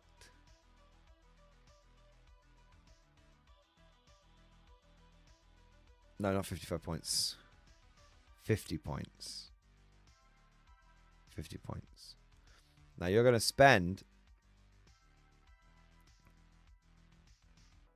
30 of those points to give your Panzer IV back its Schwerveld gun. Because trust me, Schwerveld projectors can do anti-tank because they hit top armor. So they really can do anti-tank. That one doesn't need to be veteran, though. Now, that will leave you with 20 points left over. What you're going to do is you're going to give that Panzer IV a pintle-mounted MMG because you've got the points left over. That'll leave you 5 points left over. You're going to drop your medic. You'll have 28 points left over. 25 of those points get spent on ATRDs for... Not ATRDs, Panzerfaust for the Fallschirmjäger. There you are. And you'll have 4 points left over to spend on whatever you want. In fact, you don't have to go for the pintle-mounted MMG if you don't want to. You could go for a point of riff mastery on your... In fact, yeah, no, do that. So don't take the pintle-mounted MMG. Take the... a point of guts on your... A point of riff mastery on your Style Trooper Commander. Same points cost, both 15 points for the pintle-mounted MMG or the point of riff mastery. So go for the riff mastery, drop the medic, and still have enough points left over for the Panzerfaust. So I'll go through it so you know what your list should be. Your list should be Style Trooper Officer with the loadout that you have given it with a point of riff mastery. Style Trooper Squad unchanged. Style Trooper Squad unchanged. Style Trooper Squad unchanged. Fallschirmjäger Squad, 5 Panzerfausts. No medic, drop that. Artillery Forward Observer, keep. Opal Blitz Truck, keep. No change, no change. Armor Platoon, Panzer IV with Schwerveld Projector. Drilling, 1 Puma Heavy Armored Car, Veteran with Schwerveld Projector, and that unit will be the target of your Schwerveld Master. That unit will be the beneficiary of your Schwerveld Mastery Army Rule. That's your list. You are losing a couple of units, but it's totally fine. It's totally fine. 12 order, literally. You're still going to have 10 order dice in this list. I think you're losing 1 Puma and 1 medic overall, but then you're going to gain. You're going to lose 2 order dice, but gain 2 rift dice. So 3 rift dice because you're going to have rift mastery. So overall, you actually come out sort of 1.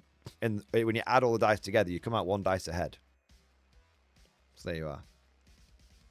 All right, man. I hope that helps.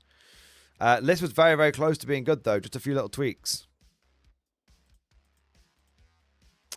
I want to say a big thank you to Hodor Fury. Hodor Fury, thank you for becoming a channel member. Thank you for your support. Thank you for doing your part, mate. And welcome to his Imperial Guard, the Emperor's true finest. There we are. Macon, do Panzerfaust and ATRDs make sense to you for Style Trooper and Fireflies? Not done them yet so far because they kind of seem heavy enough already. Panzerfausts make sense on any German unit. At this point in the war, they will have been producing them by the fucking shipping container load, and they would hand them out to everyone and everyone. In fact, my the fact that mechs are on all sides, have the pen from Panzerfausts. In my mind, that shows that how prolific Panzerfausts have become, and why mechs have become necessary as an armored fighting platform. So yeah, Panzerfaust being available to all units makes a lot of sense to me. because it sort of fits into the evolution of warfare that we see in Conflict 47. So yeah, I'm not saying you should spam them everywhere. I'm saying the reason that they're available to all units makes sense to me. Like, everyone's spamming them now, and so armored forces have had to adapt in the face of this. Yeah. There we are.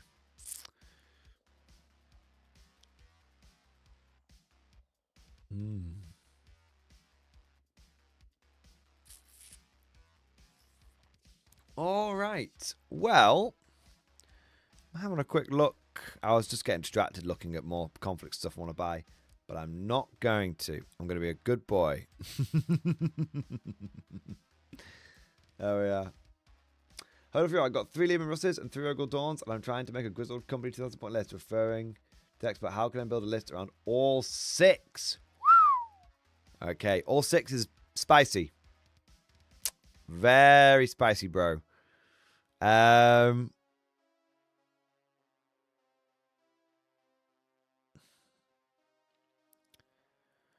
first thing you need to be aware of is that you are essentially building a SKU list.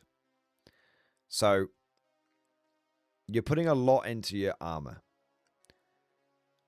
You are going to have to sacrifice capability elsewhere in your list. And as long as you are like going into this eyes wide open, then that's fine. In fact, in my experience, most guard players are actually very aware, very intelligent, and very aware of the limitations they're imposing upon themselves, but to get the feeling and the vibe of the list that they want. So bearing that, so I'm sure you're fully aware of the fact that you're probably not going to be able to get artillery, for example, because you're taking on the tanks.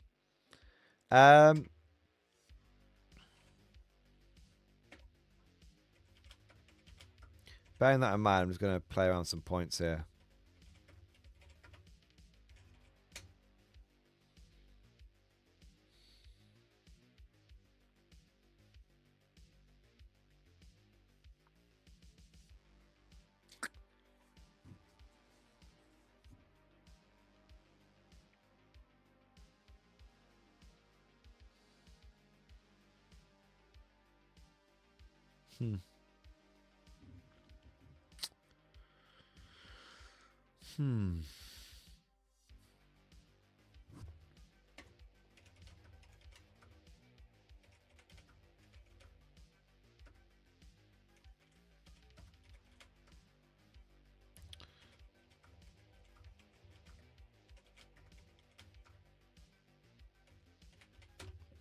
Okay, that's not so bad. It's not as bad as I thought it was going to be.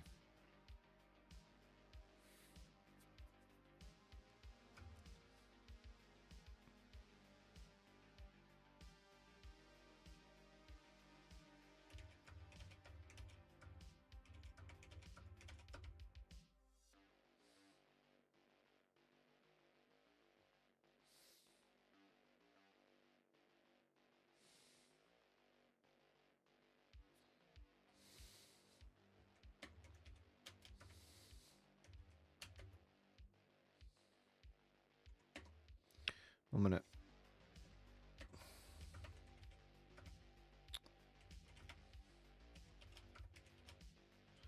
For fuck's sake.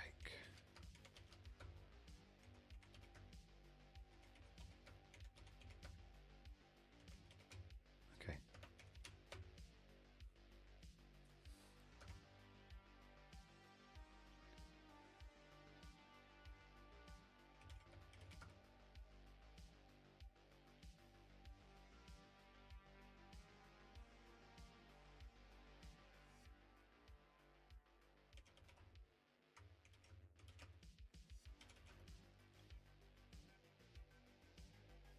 Let's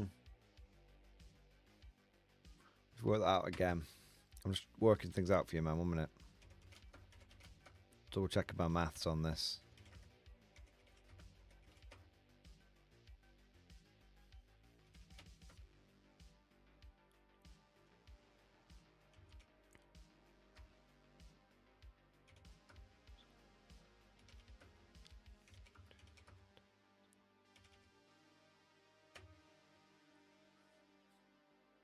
Okay, I got a list for you. Would it make more sense for combined arms? No. Not massively. I got a list for you. Not saying it's the best list, but it's a list. It involves 3 Rogal Dawns. And it involves 3 Lehman Russes. And it involves 60 infantry as well. And everything's got orders. So, I went for a Rogal Dawn Commander and 2 more Rogal Dawns. Because of Grizzle Company, that Rogal Dawn Commander has enough orders to order himself and his 2 buddies. I then went for a Lehman Russ command. Now all the Rogal Dawns, all of them, I gave them oppressor cannons with the auto cannons. I gave them pulverizer cannons, and I went full melter. That was what was going through my head. And the idea is, these are your bruisers. These are your mid-board bullies. If you look across the board and your opponent hasn't got enough anti-tank, you start ramming these down his throat. If you look across the board and your opponent does have enough anti-tank, your first priority is to kill that anti-tank, then ram these down his throat. Now, Dawns are really good when they can start bullying people with the melters, but one of the problems they have is a lack of range and good AP. They've got good AP on the multi-melters, but no range. And they've got range on things like the oppressor cannon, but it's not really got quite enough AP. This is where the Lehman Russes came in. I went for a Lehman Russ commander with executioner plasma cannon sponsons, las cannon, heavy stubber, hunter killer missile. And then the 2 other Lehman Russes I took, I went for vanquishers. Vanquishers are very cheap, and they're going to give you some really good AP and some really good anti-tank. Now, both vanquishers, I went for vanquisher cannons, las cannons, plasma cannons, hunter killer missile, and heavy stubbers. So you've got the ranged AP on the Russes, and they provide fire support as the Rogal Dawn start plowing. Now then, what we needed, I thought, was some infantry. And I ended up going down a more sort of elite route with the infantry, but you've still got some good shit munchers and action monkeys in there. So I went for 3 units of Kazakin. Kazakin are really effective inside Grizzle Company because they can just order themselves and they get the reroll 1s to hit, which is fantastic. But I then decided that I wanted to support the Kazakin, so I went for a command blob. And the command blob was Acadian squad, Acadian Castellan, and an Acadian command squad. Now that Castellan can take advantage of the Master Vox in the command squad because now they're all joined into one unit, right? So he can now put his 3 orders onto those Kazakin. So now all 3 of those Kazakin squads are getting double orders because they can get an order from the officer, and then because of their special ability, Warrior Elite, they can then order themselves. Now normally you can't get 2 orders on a unit, but Kazakin are special. And that's what Warrior Elite does for you. So now you've got 30 Kazakin who could have take aim and first rank fire, second rank fire on them. And that's a lot of firepower hitting on 2s, rerolling 1s. And then you've obviously got the command blob, which can do a great job of just sitting on your home objective because you're going to want to lock that down and screen out your backfield. And that's what this command blob can do. Finally, I went for 2 10-man squads Acadians. They can both receive orders from the command squad. And they're really good for just ship muncher duties. You have an action that you need to do for cheap, Acadians. Need to move block someone for cheap, Acadians. Need to go onto objective for cheap, Acadians. There's a couple of ship muncher squads. And then speaking of ship munchers, I put a single scout sentinel in there because, you know, sometimes you draw extend battle lines turn 1 and you really don't want to send out something valuable to achieve it because you don't want to expose it and then it dies. So Cheeky Scout Sentinel's fantastic for that. And that came in at 2,000 points exactly. I'll double check my maths on this, but 275 for the Dawn Commander. 250 for the Rogel Dawns. 145 for the Vanquishers. 235 for the Liam Russ Tank Commander. 330 for the 3 Kazakin squads. 55 for the Cadian Castellan. 65 for the Cadian Command Squad. 65 for the Cadian Shock Trooper unit for them to all join onto. 2 squads of Cadians at 65 points each. And a Scout Sentinel at 55 points comes to 2,000 points on the nose. That is a list that you could run confidently, I think, in 3 separate detachments. I think you could run that in Grizzled Veterans. I think you could run that in Combined Arms. Even though you would lose some orders, I still think you could do it. You just have to stage your attacks in waves. And likewise, I think you could run that in Hammer of the Emperor. Again, you'd lose some orders, but you just stage your attacks. So, okay, I'm going to order this guy, all these 2 units push forward, all these 2 units push forward kind of thing. Do the double orders on Kazakin require you to use 2 orders in the same unit? No. So, they... You don't. So how it works is your Kazakin can only receive 1 order from officers. In fact, every unit in your army, if they can receive orders, can only ever receive 1 at a time. So let's say you've got a unit of like Cadians, they can receive take aim. Now, if for any reason you do a second order on one of your units, then you can do that. It just replaces the first order. So let's say you put like move on a squad, and then via some ability later in the turn, you then put another order on that squad. They would lose move, and they would gain the replacement order. So that's how it works normally.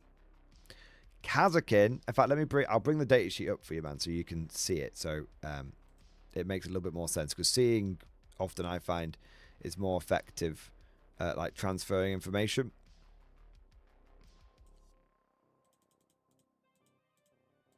So it's this bit here, man. So here's your Kazakin data sheet, and it's this ability here. Warrior Elite. Once per battle round, at the start of any phase, you can select 1 order to affect this unit until the start of your next command phase, in addition to any other orders issued to this unit by an officer model this battle round. So essentially what happens is you give them an order from an officer in your command phase as per usual, as per normal. Then, once per battle round at the start of any phase, you can then essentially get the Kazakin to order themselves, and they get to have the order they gave themselves and the order they got from the officer. So you don't need an officer to give them 2 orders. The officer gives them 1, and they give themselves 1. Now, once per battle round, you can do that. No, typically if you know what you want the unit to do, you can just do this. You can do the officer order to them in the command phase, and then they can just order themselves in the command phase. Like if you know you're going to move out from behind some cover and just blast an enemy unit in the face, there's no point in fucking around. Just go, yeah, they're going to have first rank fire from themselves and take aim from the officer, right? So you can do that. But it is important to note that once per battle round is very, very, very flexible. So you could give them an order from an officer, let's say like move, and then they move out. But let's say there's no like targets for them to shoot. Well, you might as well just keep the Warrior Elite in the bank. And then if your opponent tries to like move out, maybe your opponent goes to move to like do some damage to them, you could go, all right, Warrior Elite, they're gonna tell themselves to take aim, and suddenly not take aim, take cover to try and make themselves more durable. So there's a couple of different ways you can use it, but typically you're going to use it in the manner of I'm going to double stack damage dealing orders. Or I'm going to get move remove plus take aim for movement, for extra movement and extra damage. It's a very, very flexible ability. And you will continue to find useful combinations with it way into the future. I'm still finding new things I want to do with it. So yeah, it's a very good ability. But for now, I think the easiest way to think about it is, hey, I can get take aim and first rank fire, second rank fire on my Kazakin. That's cool. I can get both the damage dealing orders. Yeah. There you are, man. Oh. Now, I do have one thing for you.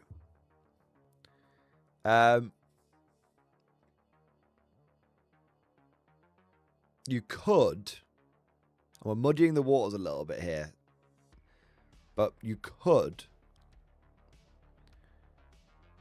instead of taking a Dawn Commander and a Lehman Russ Commander, you could take 3 normal Rogel Dawns and then 2 Lehman Russ Commanders. Now this would get you the same amount of orders, but so you'd have the same amount of vehicles, the same amount of orders, but you'd save 40 points. I'm not sure what you'd spend those 40 points on, but you would save 40 points. Maybe you could upgrade the Vanquisher to a different tank, like an Exterminator maybe. Maybe get some enhancements for your officers. It's an option. Now, the good thing is that you don't need to buy any new models to try those different options out. So you can try the first list where you go 1 Rogel Commander, 1 Russ Commander. And if you're like, I could really do with 40 extra points and that would let me try some different things out, then you know where you can find some extra points in the list without having to completely rewrite your entire army and rebuild your entire army. So there you go, man. Hope that helps. Sorry if we went a little bit deep there, man, but I hope it's pointed you in the right direction. Timestamp for this, by the way, I'd finished talking about this in the stream at 6 hours and 34 minutes. So if you want to come back and find the notes, re-listen to it to try and get the information, you can come back to the stream after it's finished and go to that timestamp and work back from there to find what we talked about. There you go. Okay, got one more super chat here, and then we're going to wrap the stream up. The Legend, thank you for the Giga Chat. A bit off topic, but I find it funny that there are 144 times upscale Panzerfausts called Sturmfausts in Gundam. Just over the top, and exactly why I like Gundam. Dude, that is cool as fuck, and I like that they're called like Storm Fists. Love it. I know nothing about Gundam. I mean, they kind of look like the Power Ranger robots. That's all I can think about when I see them. But I bet there's a lot more to it than that. I think I'll say I don't think there's a huge. I don't think Gundam is huge in the UK. I feel like interestingly, I feel like there's quite a lot more sort of. Is it Japanese Gundam? So I think this is an interesting sort of difference between the United Kingdom and the United States. I think in the United States there's a lot more sort of Japanese cultural exchange that's happened. We don't really have that in the UK. Like the only anime that was ever remotely mainstream in the UK was Pokemon. The original, that's it, Pokemon. And then Dragon Ball Z as well. But that was definitely to a lesser extent. Pokemon 100%, Dragon Ball Z a much lesser extent. And then that was basically it. Whereas I think, things like, I mean, you still had anime and stuff. but it was much more fringe. Like, there were the anime kids at school but no one really knew what it was but them. But I think in America you have a lot more people. Like, I only knew maybe like 4 or 5 people in all of secondary school that watched like Naruto, whereas in America it was much more prevalent. Yeah. So yeah, I think it's one of those things where there's been more sort of Japanese cultural influence in America than in the UK, which, you know, of course makes total sense geographically, and obviously post World War II situation, with America being heavily involved with the rebuilding of Japan. Yeah. So yeah, the legend. It's one of those things where the only thing that I ever every time someone says like Gundam to me, I just think like the fucking Power Rangers. Like, is it like what call it, the Megazord or whatever it is, the Megazord. But that's not it. That's not right. But that's what goes to my mind. Yeah. The Lower Decks. Thank you for the super chat, man. Get well soon in stream discussion. Oh my god, what degeneracy you're up to. Sir, my instincts honed to a razor's edge after years of being your Batman across dozens of deadly rip-offs, betrayals and thefts tell me I am in trouble. The castle's owner, Lady Margarita di Dominatio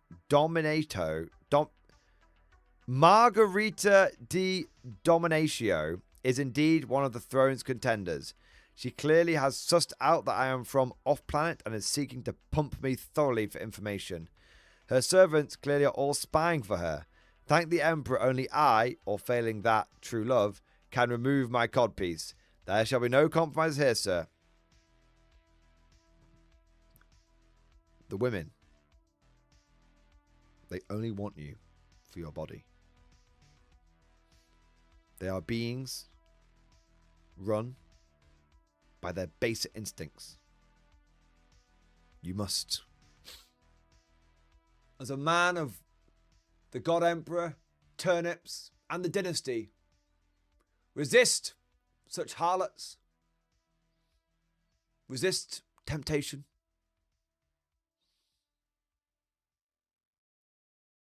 and believe in the sacrosanct codpiece. I will soon be cleared to leave my sickbed and meet the lady. I must prepare my mental defenses. I prefer dealing with orcs. At least they come straight at you. Indeed. Indeed. Lies. Deceptions. Every day, more lies.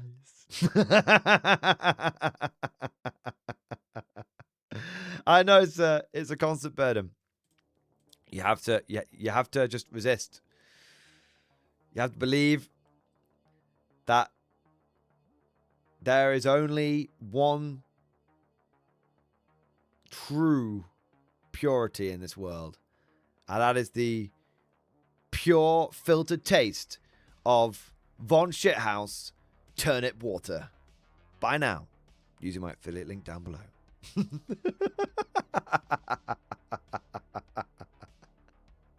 We're turning these turnips into something, my boy.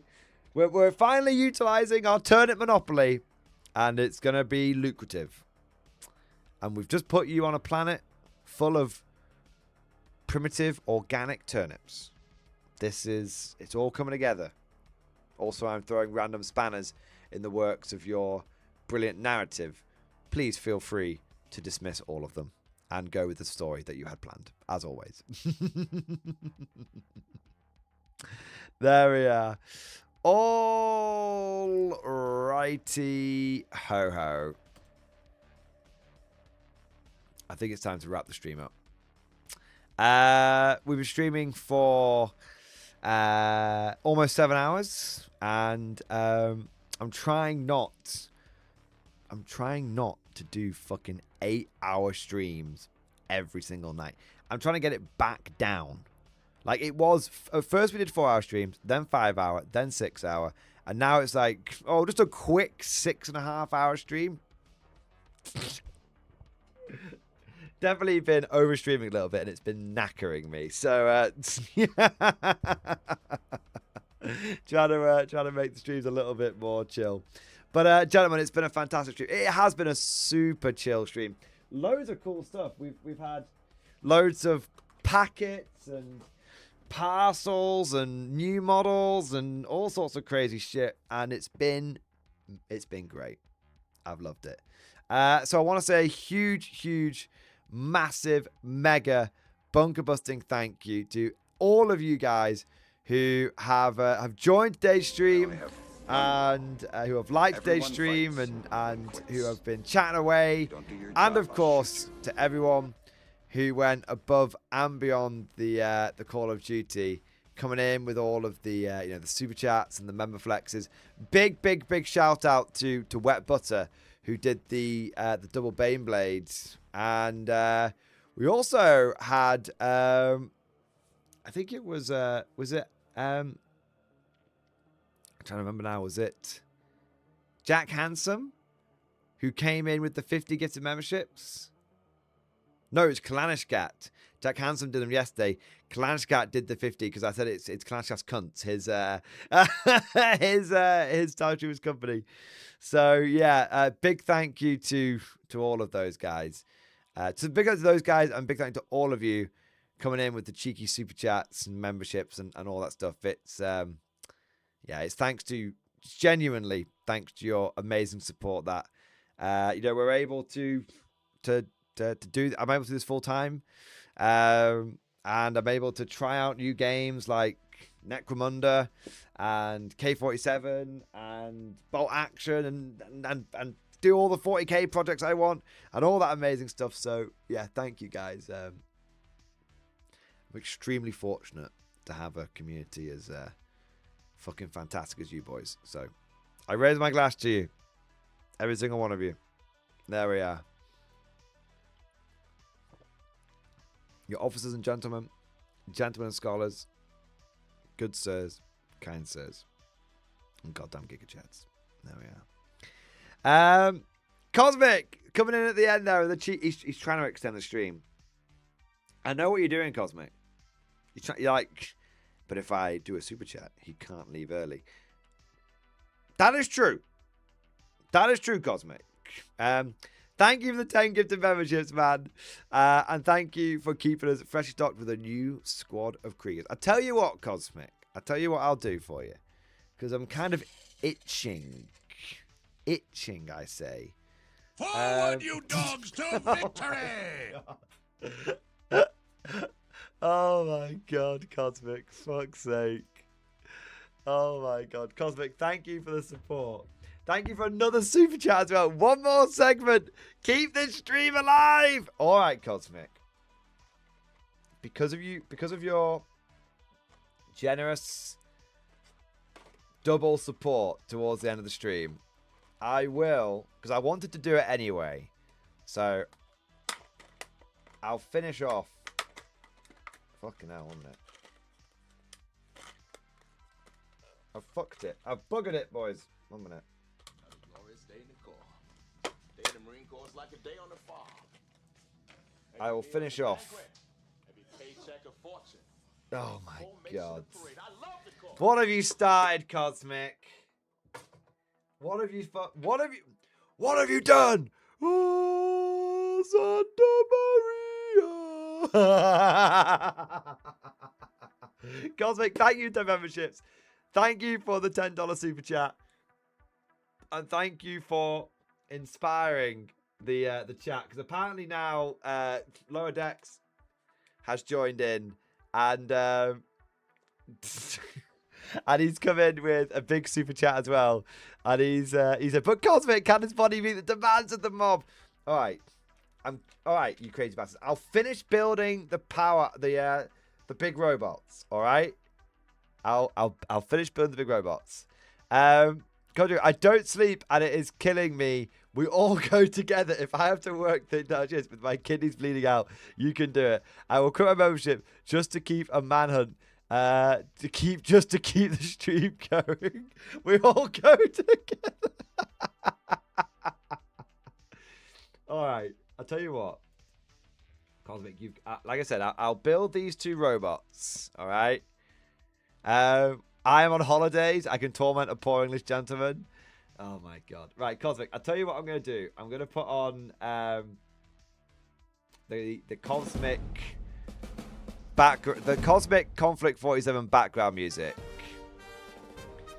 And we're going to build this. We're not going to take any song requests just because I don't want the whole stream to get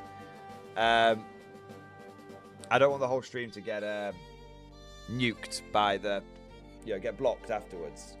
But I'll still take regular super chats whilst we're chatting, and I'll build these robots, and we'll keep the stream going for however long it takes to finish these. All right, there you go.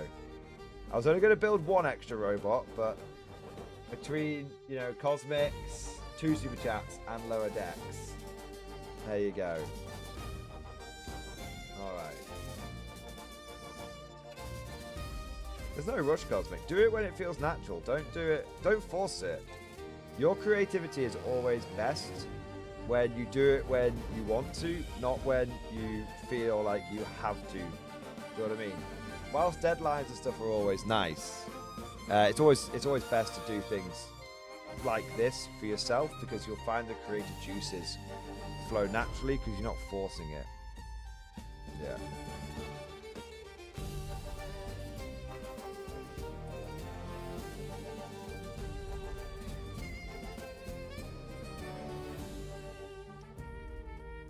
I might bring the camera a little bit closer.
Mordian's heroic sacrifice here has inspired me to also finish one of my Inigos tonight. Nice! I'm gonna get... I have spent... So I get some free stuff from Warlord, right? And I probably could tap that a lot more. But it's just not my way. I'm not that greedy, right? You know, like... They offer me stuff. I don't ask for stuff, right? And, I mean, I've occasionally asked for things, like I've said, like, I've occasionally asked for stuff, like, I was like, hey, can I, have one of the, when I was last down, I was like, hey, do you guys, they were like, they wanted to give me some stuff to take away, and I was like, hey, I was like, I'll take whatever you want me to have, and they were like, oh, well, here you go. I said, oh, can I be a bit cheeky and ask for one more thing? Can I get one of the Pumas so I can show it off in a battle box? I think it's a really good unit. You know, but generally I'm very respectful of the fact that, you know, I'm fortunate to get free stuff. It should be treated as a really nice thing, not as a greedy expectation thing. And maybe I'm overthinking it, but that's the way I like to do things, you know, honest and fair and all that kind of stuff. But Warlord is very generous. They've sent me all this, you know, they sent me the British data set, for example. But I have spent a small fortune on this fucking game. And I love it. Yeah. I really do. I think it's gonna pop off. I think it's gonna be really big, really successful. Yeah.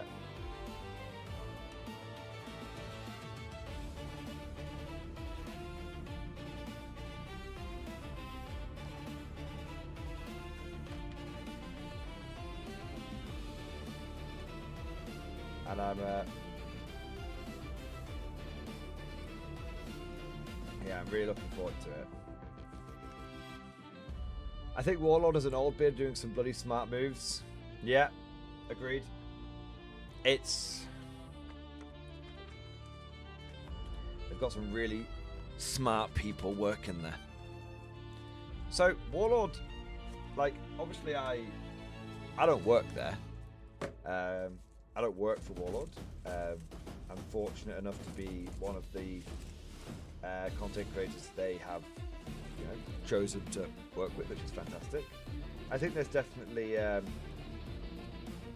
there's definitely, a nice bit of mutual sort of understanding and everything. But I don't work for them at the end of the day. Like, I don't. So it's hard for me to comment on it. But my understanding of Warlord is they're in a very, a really interesting place because they are. I want to clear some soul crap off my edit, but it may still be good.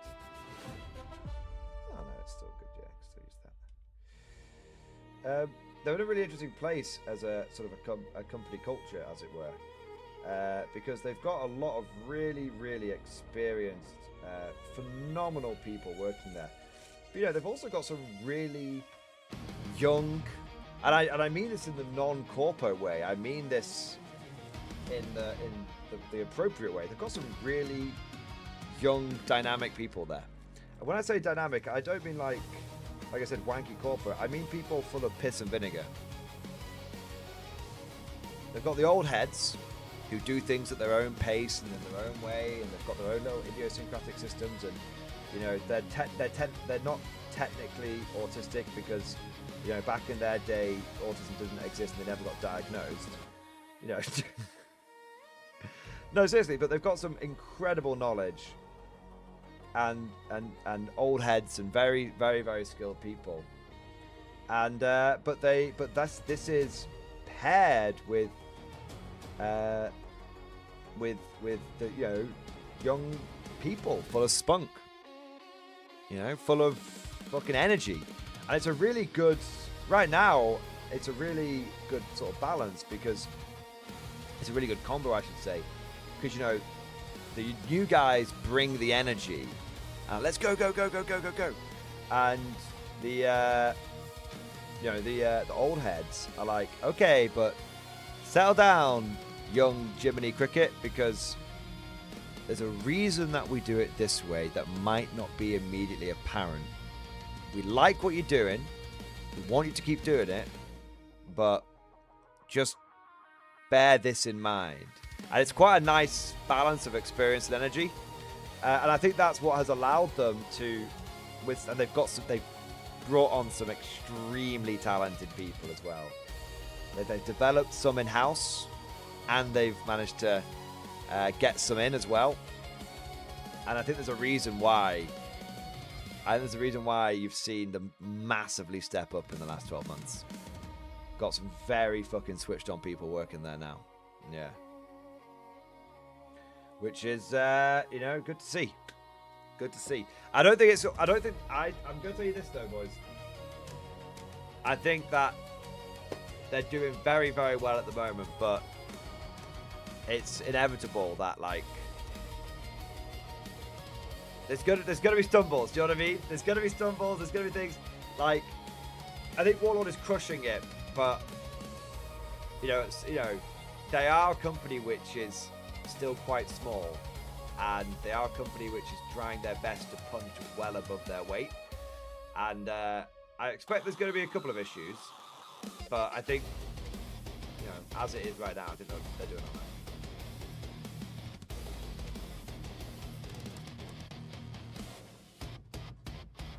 I think in the grand scheme of things, I think the great thing with Warlord though is and I think it's something I don't know if they know it. And I'm talking from my personal perspective right now. So let me know what you guys think. But I think they have a phenomenal level of goodwill with the community that they've earned. So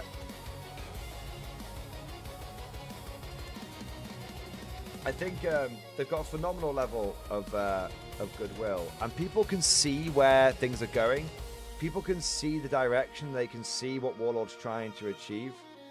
So I think even if there were a few fuck-ups, I think they would probably be terrified of fucking up.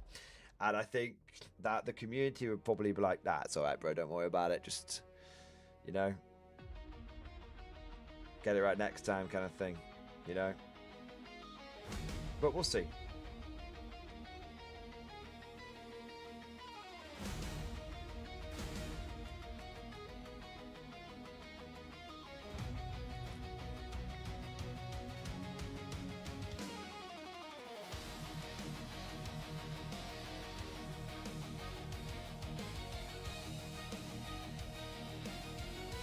No. The Milliputter's betrayed me. Oh, it's really betrayed me.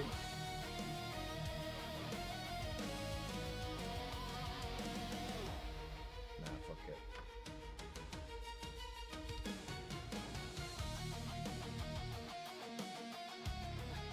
Oh, piss and Nora.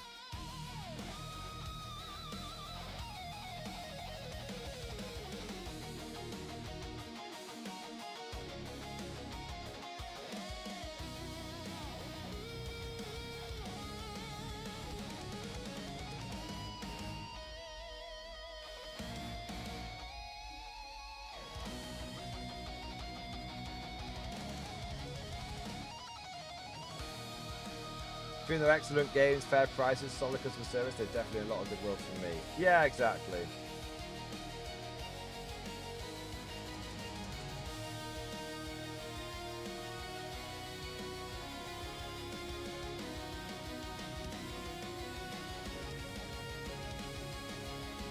What we're building? I'm finishing off some big fucking robots.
Got you, Bellend.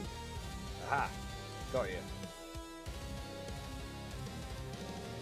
The more I look at this Mark II as well as We've Galahad's, I feel the British temptation growing.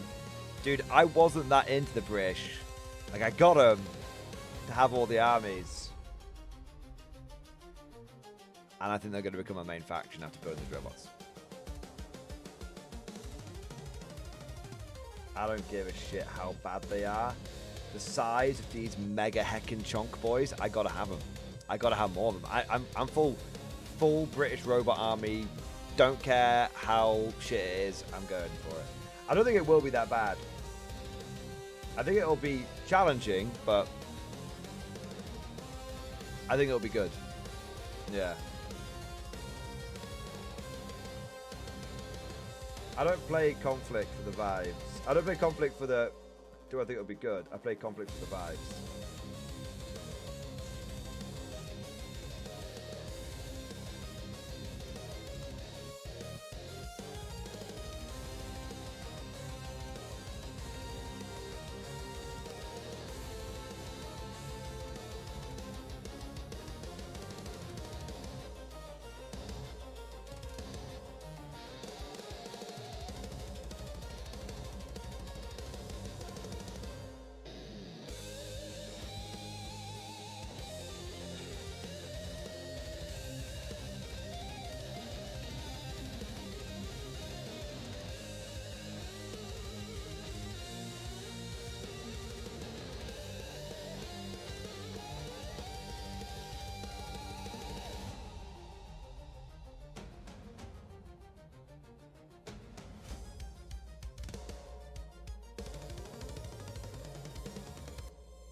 Look at the size of these giant motherfuckers. I need more. I need more.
Man, these are huge, bro.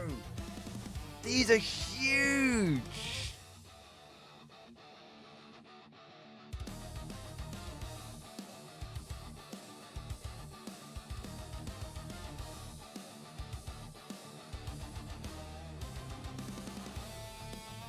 Fucking hell.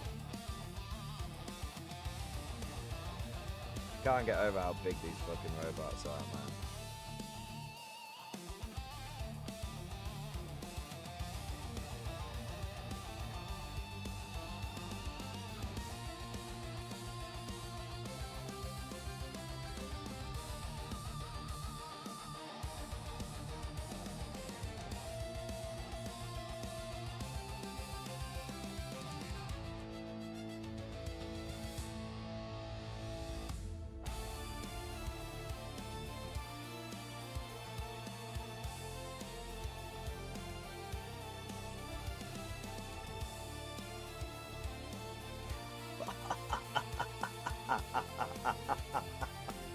I am in love with these fucking clankers, man.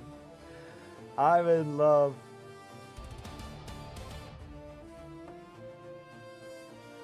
Oh, fuck me, man. I'm a robosexual right now.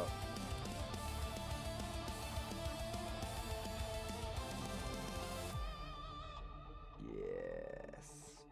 Look at the size of them. Look at the fucking size of them. Fucking hell. He's a big boy. He's a big lad.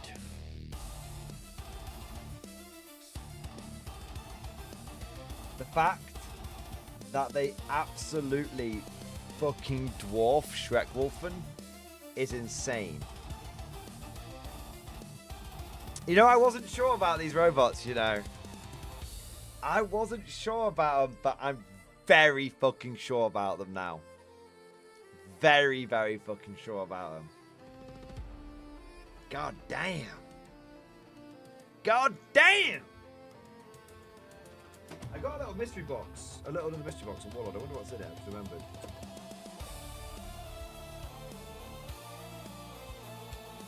Ah! They sent me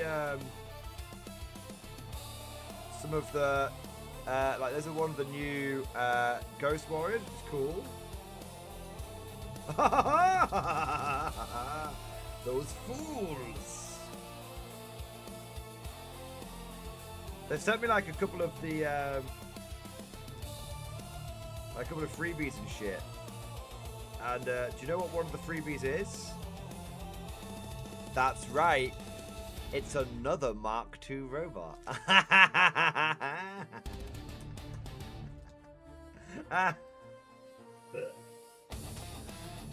Interesting. Well, I don't mind if I do. Konflikt, thank you for the 40-month Robux. 40 months, man. Holy shit. Thank you for supporting the channel for over 3 years, man. Nearly 3.5. That's crazy, bro. Thank you for the very generous support. And thank you for supporting the channel for a long time. Alright. You know what, Konflikt? I've got one more to build, so... Why, after all?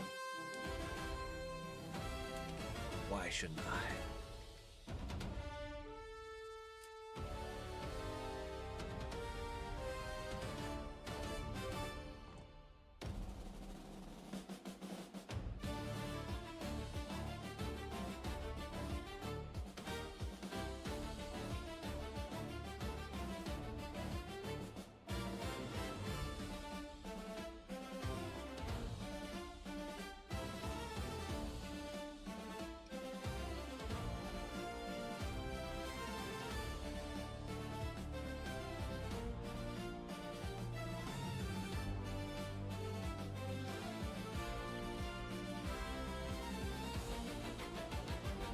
Backbone of the guard, ready to serve.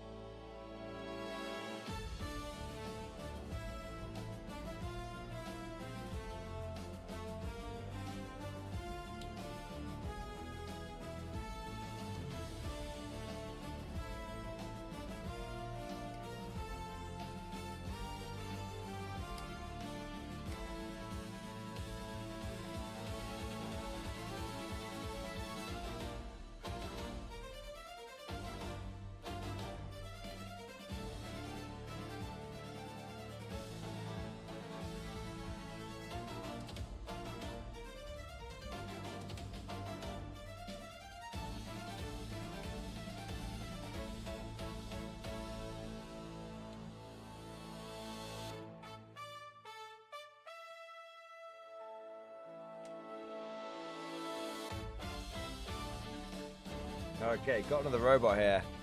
Hey, Madcus Brad, thank you for the one with the member flex, man. Not escaping as yet, so it would seem. I'm not complaining, man. Thank you for supporting the channel. And thank you for the member flex, bro. Amazing. I say robotic need intensifies as I'm also sat here building B1 battle droids. Dude, clearly you've got a thing for robots, and that's alright. I'm not judging you. But what I am saying is you need to get a British army full of robots.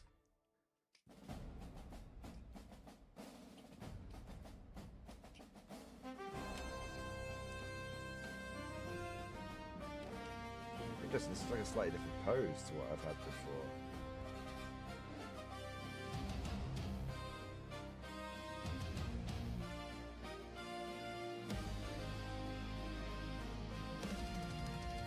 That might actually be a robot standing on one leg. Very interesting. Well, we'll see how it goes, obviously. Magna Guards are cool.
Kind of fucked up there.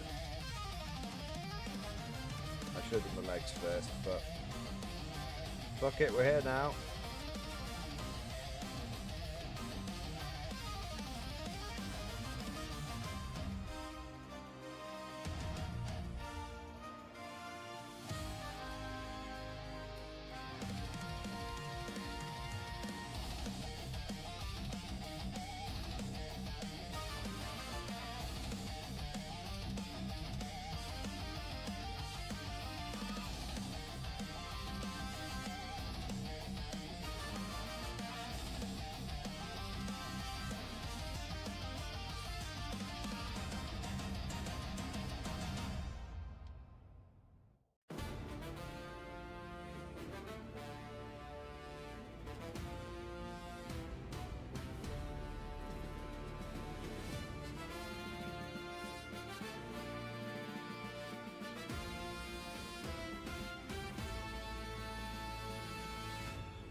Oh, Slick nailed it.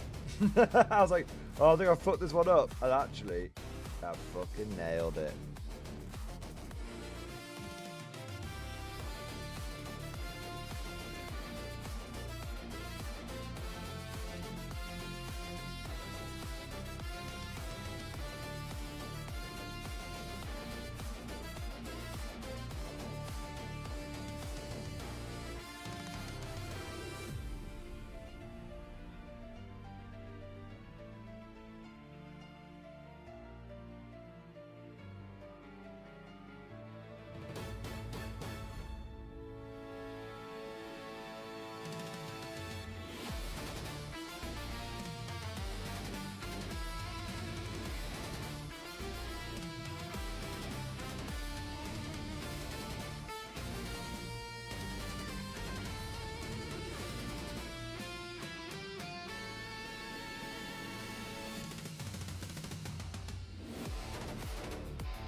There we go.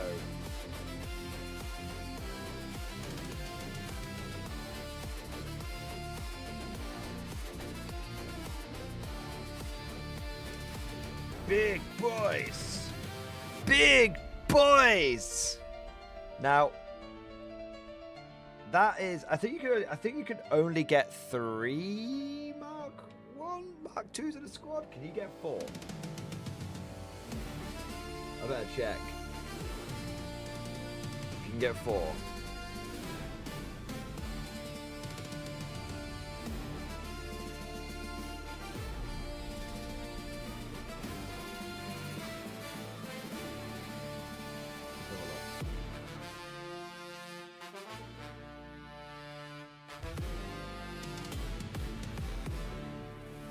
You can take 4 in a squad. It is the Giga Squad, yes!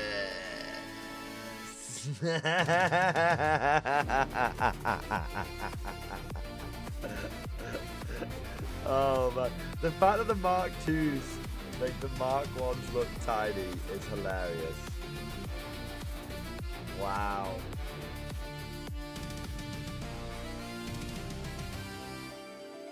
So much fucking DACA, bro. Up to 5 even? I don't think you can take 5 in a... You can't take 5.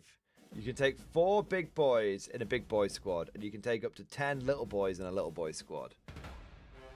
Yeah. These are so much better. So the old models tipped over constantly. Yeah. I mean, these guys are good, but I think they're going to be even better when they come to plastic. I have no idea when that's going to be. I think, you know, Warlord is operating on a very long-term timescale at the moment. I do know of a couple of things that will be coming to plastic, but yeah. But yeah, I think... But truth be told, boys, I'm not going to lie to you. I'm going to be honest. I like the resin ones. You saw how quickly I built those models, man. You saw how quickly I built them. Yeah, this bozo was the last one, right? I built him in about... So I started building this guy at 22. I checked the time. And I've been chatting some shit and stuff. I reckon I built this guy in about 5-6 minutes. Maybe 8. That's pretty good going.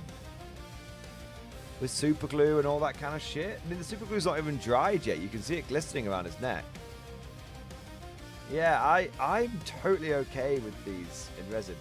You know, truth is, you know, these ones, they'll be better in plastic. They'll be much better in plastic. But they're not so bad in resin if you use a bit of milliput.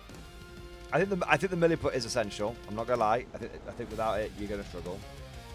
But these were the Mark II were a dream to build. The Mark I's were perfectly manageable with a bit of milliput. Perfectly manageable. See, here's the thing.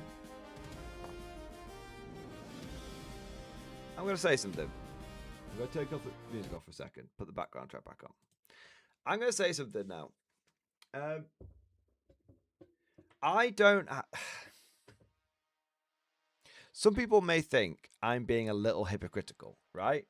Because I'm saying, oh, you know, I do a little bit of I do a little bit of milliput, and these are so easy to build. And some people might say, but Mordian, in the past, you've said that, like, you know, the reason why you hate GW models is because, you know, they're hard to, you know, they're hard to build. So surely you have to do more work.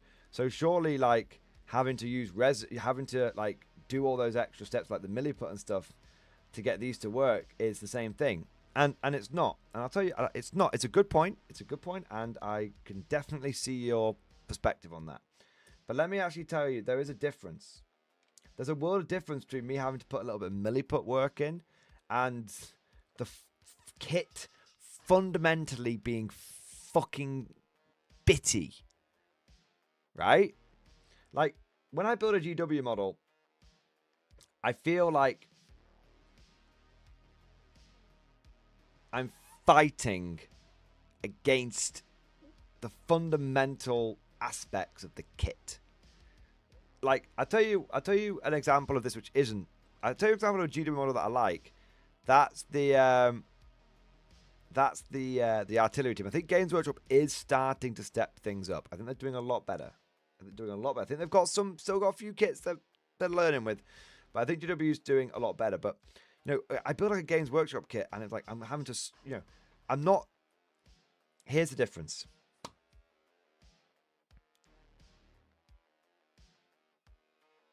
Building a Games Workshop kit feels unnatural. Even plastic, it's unnatural. I'm constantly having to refer to the instructions. It's clunky. It's not smooth. It's not smooth. It's very clunky. Their kits are very clunky. When I build something like this, doing the extra little bits that are required to make the model a little bit more easy to build, it feels just natural. It feels it's actually fun. It's part of the building process. I'm not fighting the building process. Like, I enjoy the fact that I get to essentially sort of enhance the building process. That's the difference. And that's why I really liked building that artillery team last week, because, you know, I actually, look, in that artillery team, I kit bashed stuff. I actually kit bashed it. I kit bashed a modern GW model. That's actually a really rare treat these days. And I loved it. I really loved it. And so I think GW kits are getting better. I think they went through a bit of a bad period. I think they are getting better. But the difference between a bad GW kit is that it feels like the build process is constantly trying to stop you from enjoying it. And then this, it feels like it's part of the process and it's enjoyable. I'm not having to I think it just comes down to I'm not having to constantly interrupt the build process to look at instructions. I got the model. The puzzle is building the model, and I get to the enjoyment of figuring that puzzle out. And when I get to the end of it, I look at this guy and go, ha, I built him and he was great. Not, fucking hell, 9 more to go. Right? That's the difference. So I always give credit where credit's due. And, like, you know, I'll give you an example of a bad Warlord kit. Like, I don't like the old Soviet infantry. I'm very, very glad that Warlord has now updated these. The reason I don't like the old Soviet infantry is exactly the same reason why I don't like a lot of the new GW kits. Because when building the old Soviet infantry, the hands for each rifle are very specific. So you're constantly referring to the instructions. So the build process isn't natural. You're constantly having to interrupt your flow. You're having to interrupt your flow. So I don't like the old Soviets, and I'm glad they've been replaced, because they had the same problem as the GW kits, which was, fucking hell, I've finally figured out which arms go with which gun, and I've got to now do this all over again loads more times. So yeah, I'm very fair with this, guys. I'm very fair. This is an example of a bolt action kit I don't like. Because of it's the constant referring to instructions. I think that's what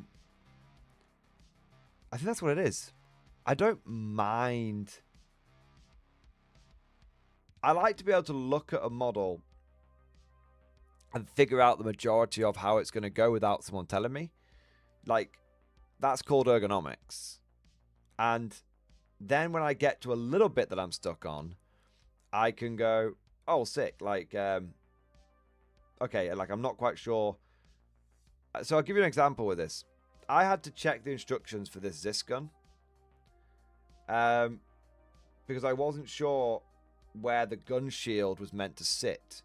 Was it meant to sit in front of these little knobbly bits sticking out?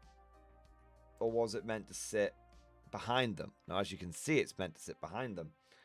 And I was like, are these meant to point up or down? These little knobbly bits, these meant to point up or down? So I had to just check the instructions quickly to see, okay, no, that bit's orientated so it's meant to face down, and these little knobbly bits are meant to stick out just in front of the gun shield. Okay, but that was it. And then when I knew what I was doing, I was off to the races. That's an example of good instructions. Yeah. I think I don't like models where I constantly have to check a fucking booklet. I don't mind it so much with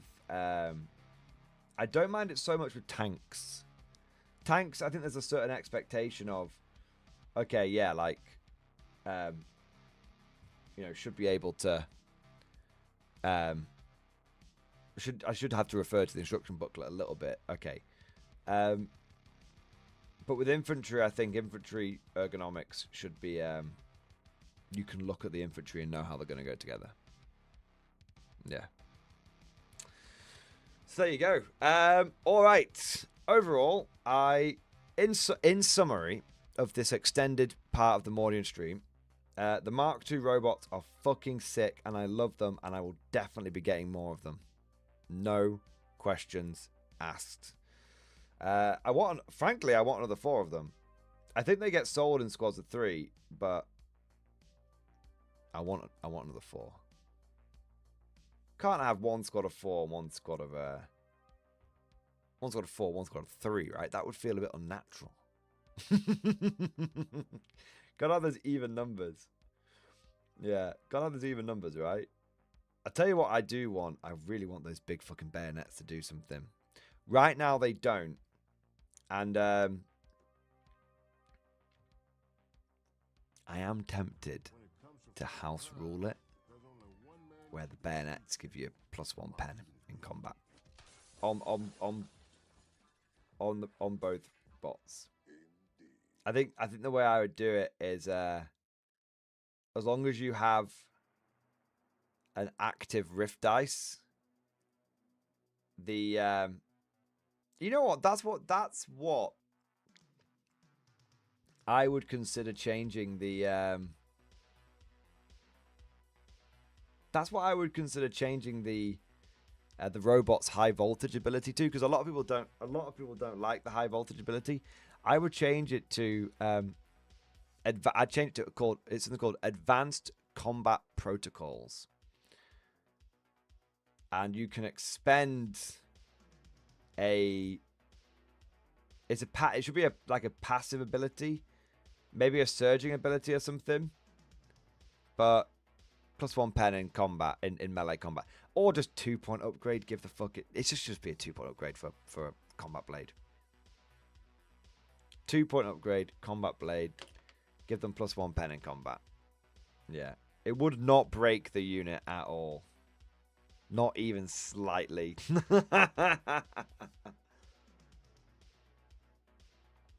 Yeah. Yeah.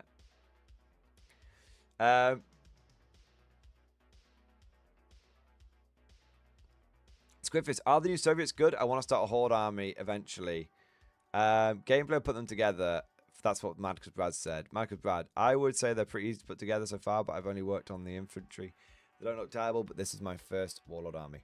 The new Soviet infantry are really easy to put together. Really, really easy to put together.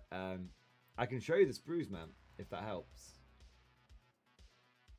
Also, Madcus Brad, appreciate you jumping in and helping. Let me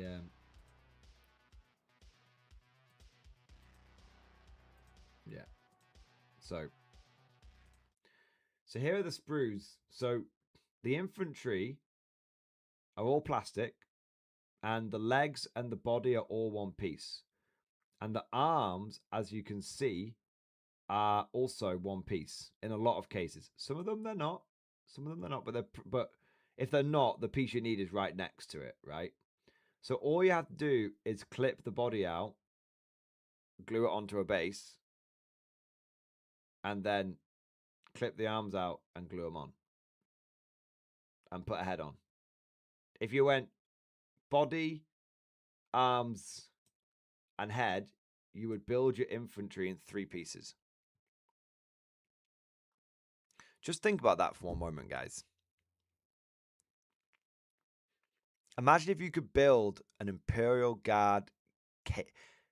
I know we've got a lot of Krieg fans in here. Imagine if your Krieg infantry could be built in 3 pieces. And they were made out of plastic. And they had more posability.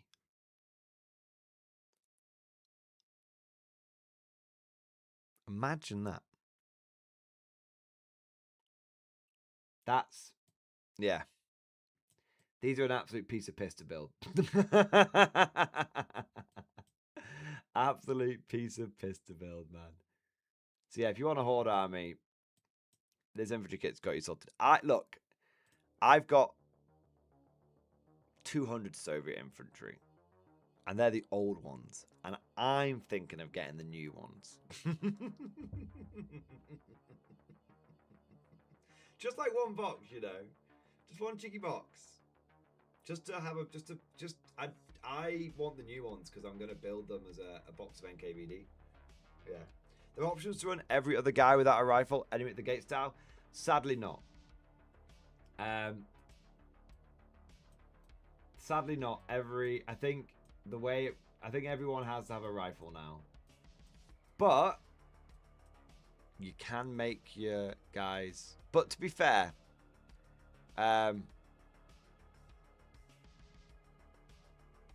I mean, you could probably make it work. Yeah. But no, I think you have to give every guy a gun, unfortunately. But you can make them absolute shit munchers. You can make them. So standard cost of an infantryman is 10 points in this game. You can make them 5 points if you take them inexperienced and shirkers. So they would basically die. The enemy would wound you on a 3+ minimum, probably more. And if you took too many pins, your unit would just auto break and shit themselves. So you can make them truly fucking dog shit if you want to. You can run a proper big horde of them.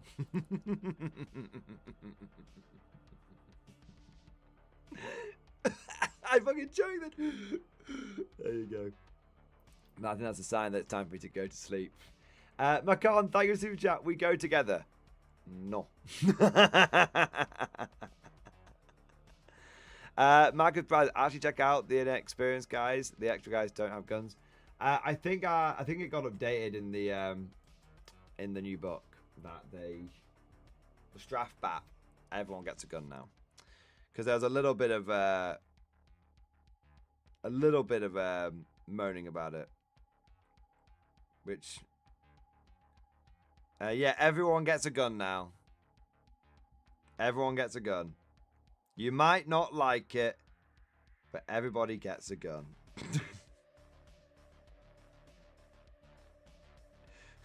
Soviet players, this is bullshit. How is the motherland meant to sustain this level of industrialization?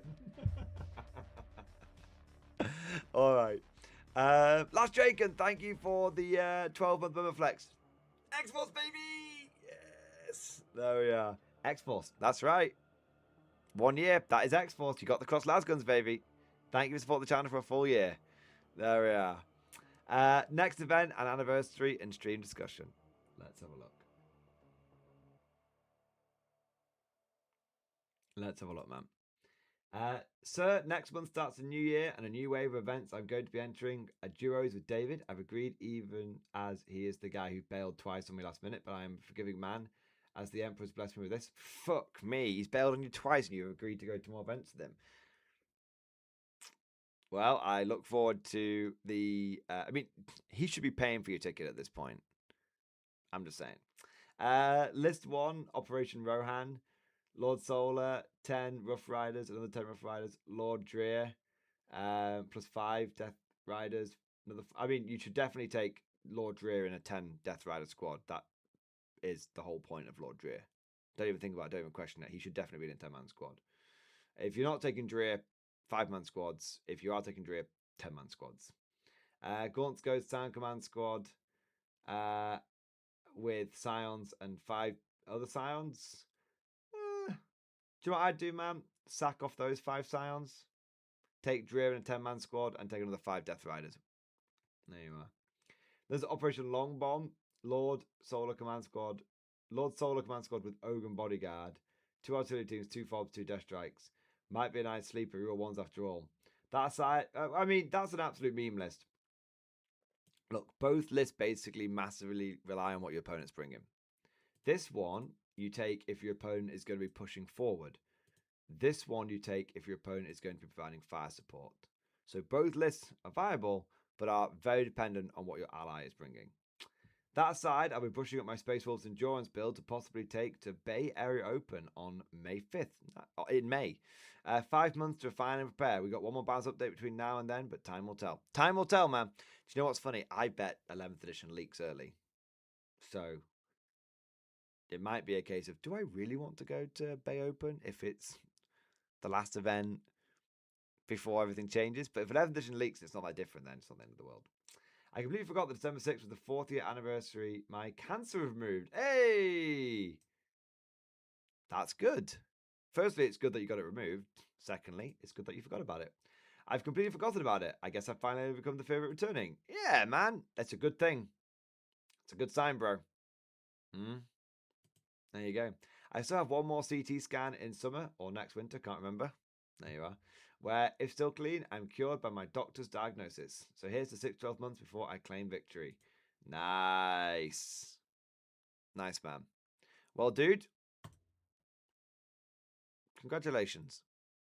And may the scan go well. And you know what? If it doesn't, you'll beat this thing. Whatever happens. I reckon you'll be fine, though. Optimism. Optimism. Yeah. I love it. That's really cool. Honestly, man, I think that's a really big deal there. And that's a really, really big deal. So, dude, good to have you with us. There you are. All right. And on that note,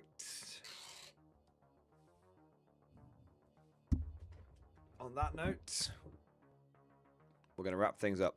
Kept the stream going half an hour longer for you bozos. And I love every single one of you. But now, Daddy needs to sleep. Fucking hell, Daddy's too cringe. Honestly, if someone ever called me Daddy, or if I was in a compromising position and someone called me Daddy, I think I would wilt.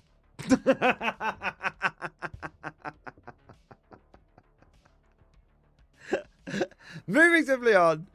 Gentlemen, thank you so much for all of your support tonight. Thank you for your company. And I just want to say thank you so much for everyone who went above and beyond the Call of Duty. I really enjoyed tonight, boys. I thought I'd say tonight was the first night where I feel like balance was achieved. Before December, there was a lot of salt. Then there was a lot of conflict. And then there's been a lot of 40k recently. And I feel like tonight, it was a really good balance. We had one little salty moment, but that's okay. And we talked a lot about 40k. And we talked a lot about Konflikt 47. It was good. Like, it was a really nice balance stream. And I feel like things are entering equilibrium. I feel like things are entering equilibrium. So that's good. I had to say one thing, though.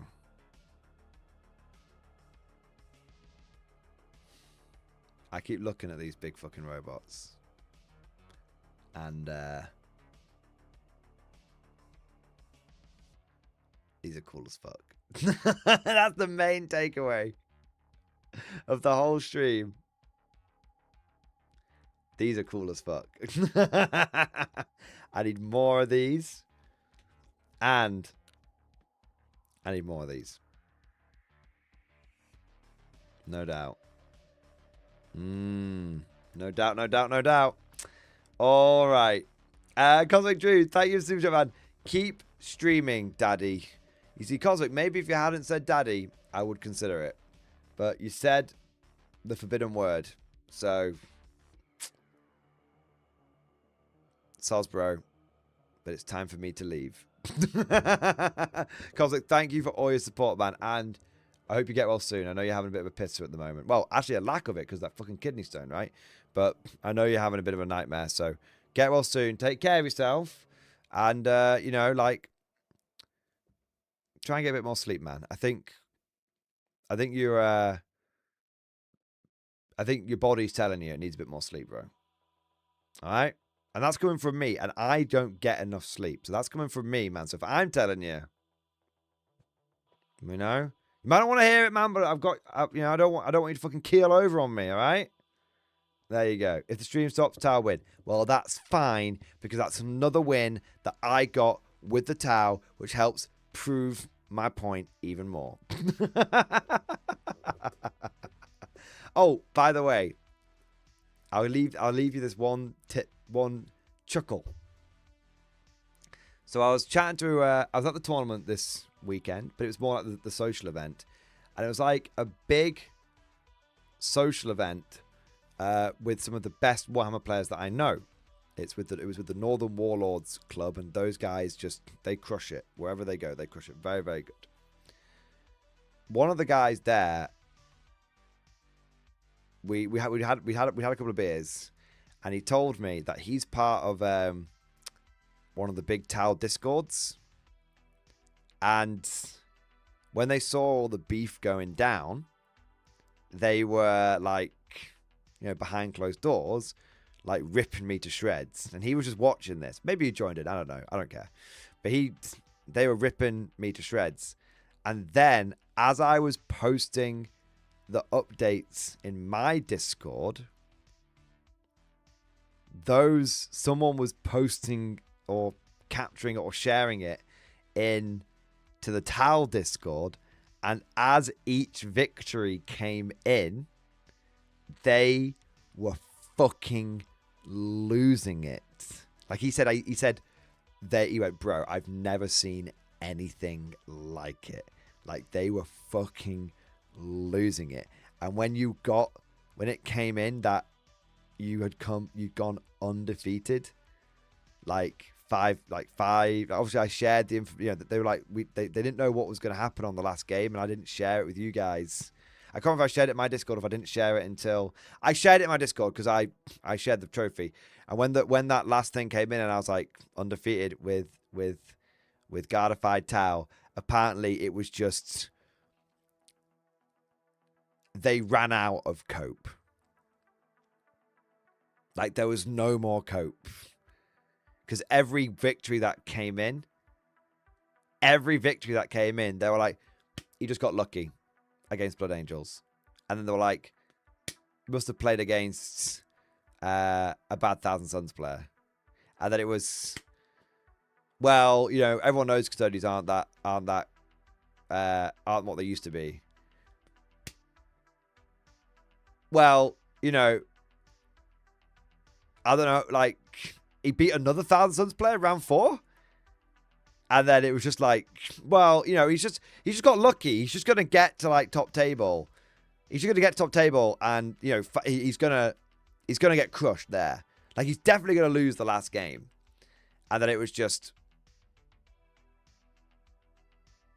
what the fuck?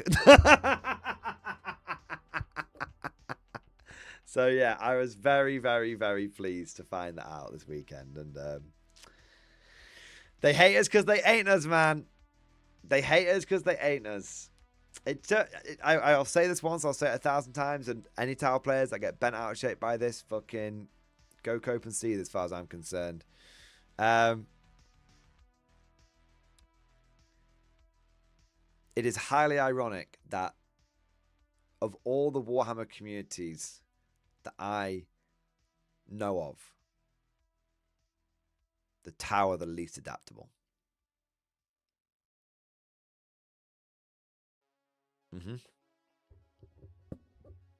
Yep. You might not like to hear it, but do you know what? I don't even think that. Do you know what? I'm going to add an extra layer to this. I think that there's a large vocal part of the Tau community that floods the airwaves with their bullshit. Like breaches and devilfish and all this kind of stuff. And strike teams are terrible. Should take crew. All this kind of stuff. But actually, there is it's like the Cardassian dissident movement. There's an underground movement which can never get a word in edgeways because they get shouted down no matter what, get downvoted no matter what.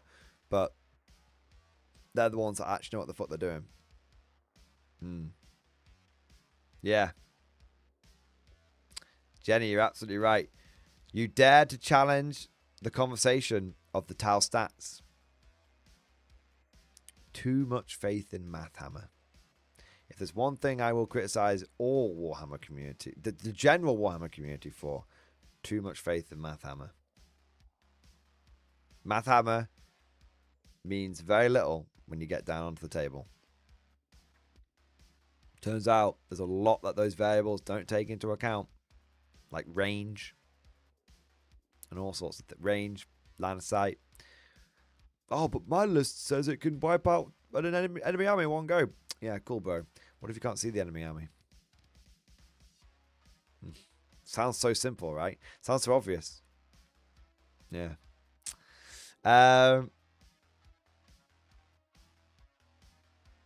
Yeah. You are bad because you won, and I am good because I lose. Tone deaf people. Yeah, there you are. The way of the rising Wang. Yeah. But I will say this with absolute truth. Despite what the Tau community may think of me. Despite what they may believe, I did not run that list, and I did not do didn't do that whole thing to stroke my ego or to even prove that I was right. People may not like to believe this. They like to have a reason to demonize. But that is not what motivates me. And that is not what has ever motivated me when it comes to Warhammer 40k. The reason I did it is because I wanted to help. That's it. And it might seem like weird, like what do you mean help? I wanted to show, like, look. Try this. This might help. It's that simple. It was exactly the same motivations. Exactly the same motivations I had for when I make Imperial Guard content. I don't make Imperial Guard content, tournament reports, tactics videos, anything. I don't make that to stroke my ego, to prove that I'm right about anything. I make the content because I want to help people. I'm not a perfect human being. God knows. But when it comes to this kind of stuff, from the moment that I made this channel, you can go back and watch when I made that first video for Warhammer. I made it and I said, I see a lot of stuff that gets said online about Guard, and I don't believe it. I don't think it's true. My experience is very different, and I want to share my experience and help other Guard players. You know, maybe they won't win games. It's 7th edition at the end of the day. Maybe we won't win games, but at least you can go down swinging and give the enemy a bloody nose. That has been my guide. That has been my purpose. And I just wanted to bring a little bit of that to the Tau. And yeah, maybe my ego got stroked a little bit. And yeah, maybe it was damn satisfying. But the core of it was just I just wanted to help. I thought there were some cool tactics here and people might find them useful. Same for when I'm playing K47, Old World. I just like trying things out, sharing it, and I hope that someone finds it useful. There you are. And on that note, gentlemen, I wish you all a good night. Thank you for watching. Hope you enjoyed the stream. And thank you for all of your fantastic support. And of course, as always, I'll see you guys next time.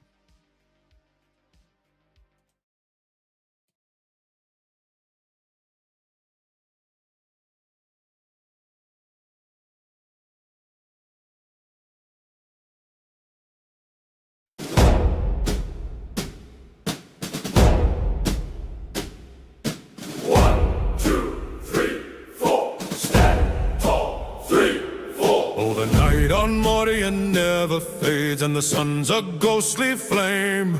We march to war on full display in the Emperor's holy name. Hey! The drums they pound, the boots they shine, and step through death's domain. For the 50th Rifles hold the line, and never shall we wane. Form ranks, hold the line, stand fast and stake our claim. The Iron God will ever shield the Emperor's holy reign. Form ranks, shoulder arms, no fear, no fault, no pain. For the 50th Rifles never yield, we're Mordian's watchful flame. 1, 2, 3, 4, stand tall, 3, 4. We march through ash and shattered halls where demons scream and die. Our volleys ring like chapel calls neath Emperor's watching eye. Oh, some will bend and others burn and others fade away. But the 50th Rifles never turn, with iron will we stay. Form ranks, hold the line, stand fast and stake our claim.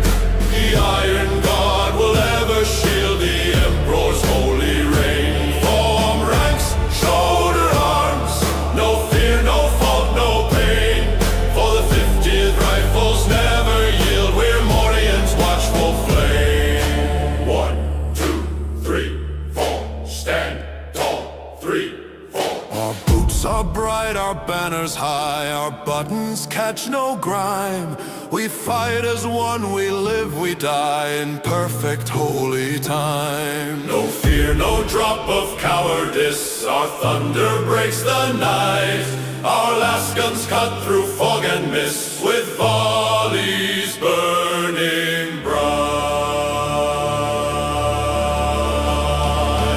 Form ranks, hold the line, stand fast and stake our claim.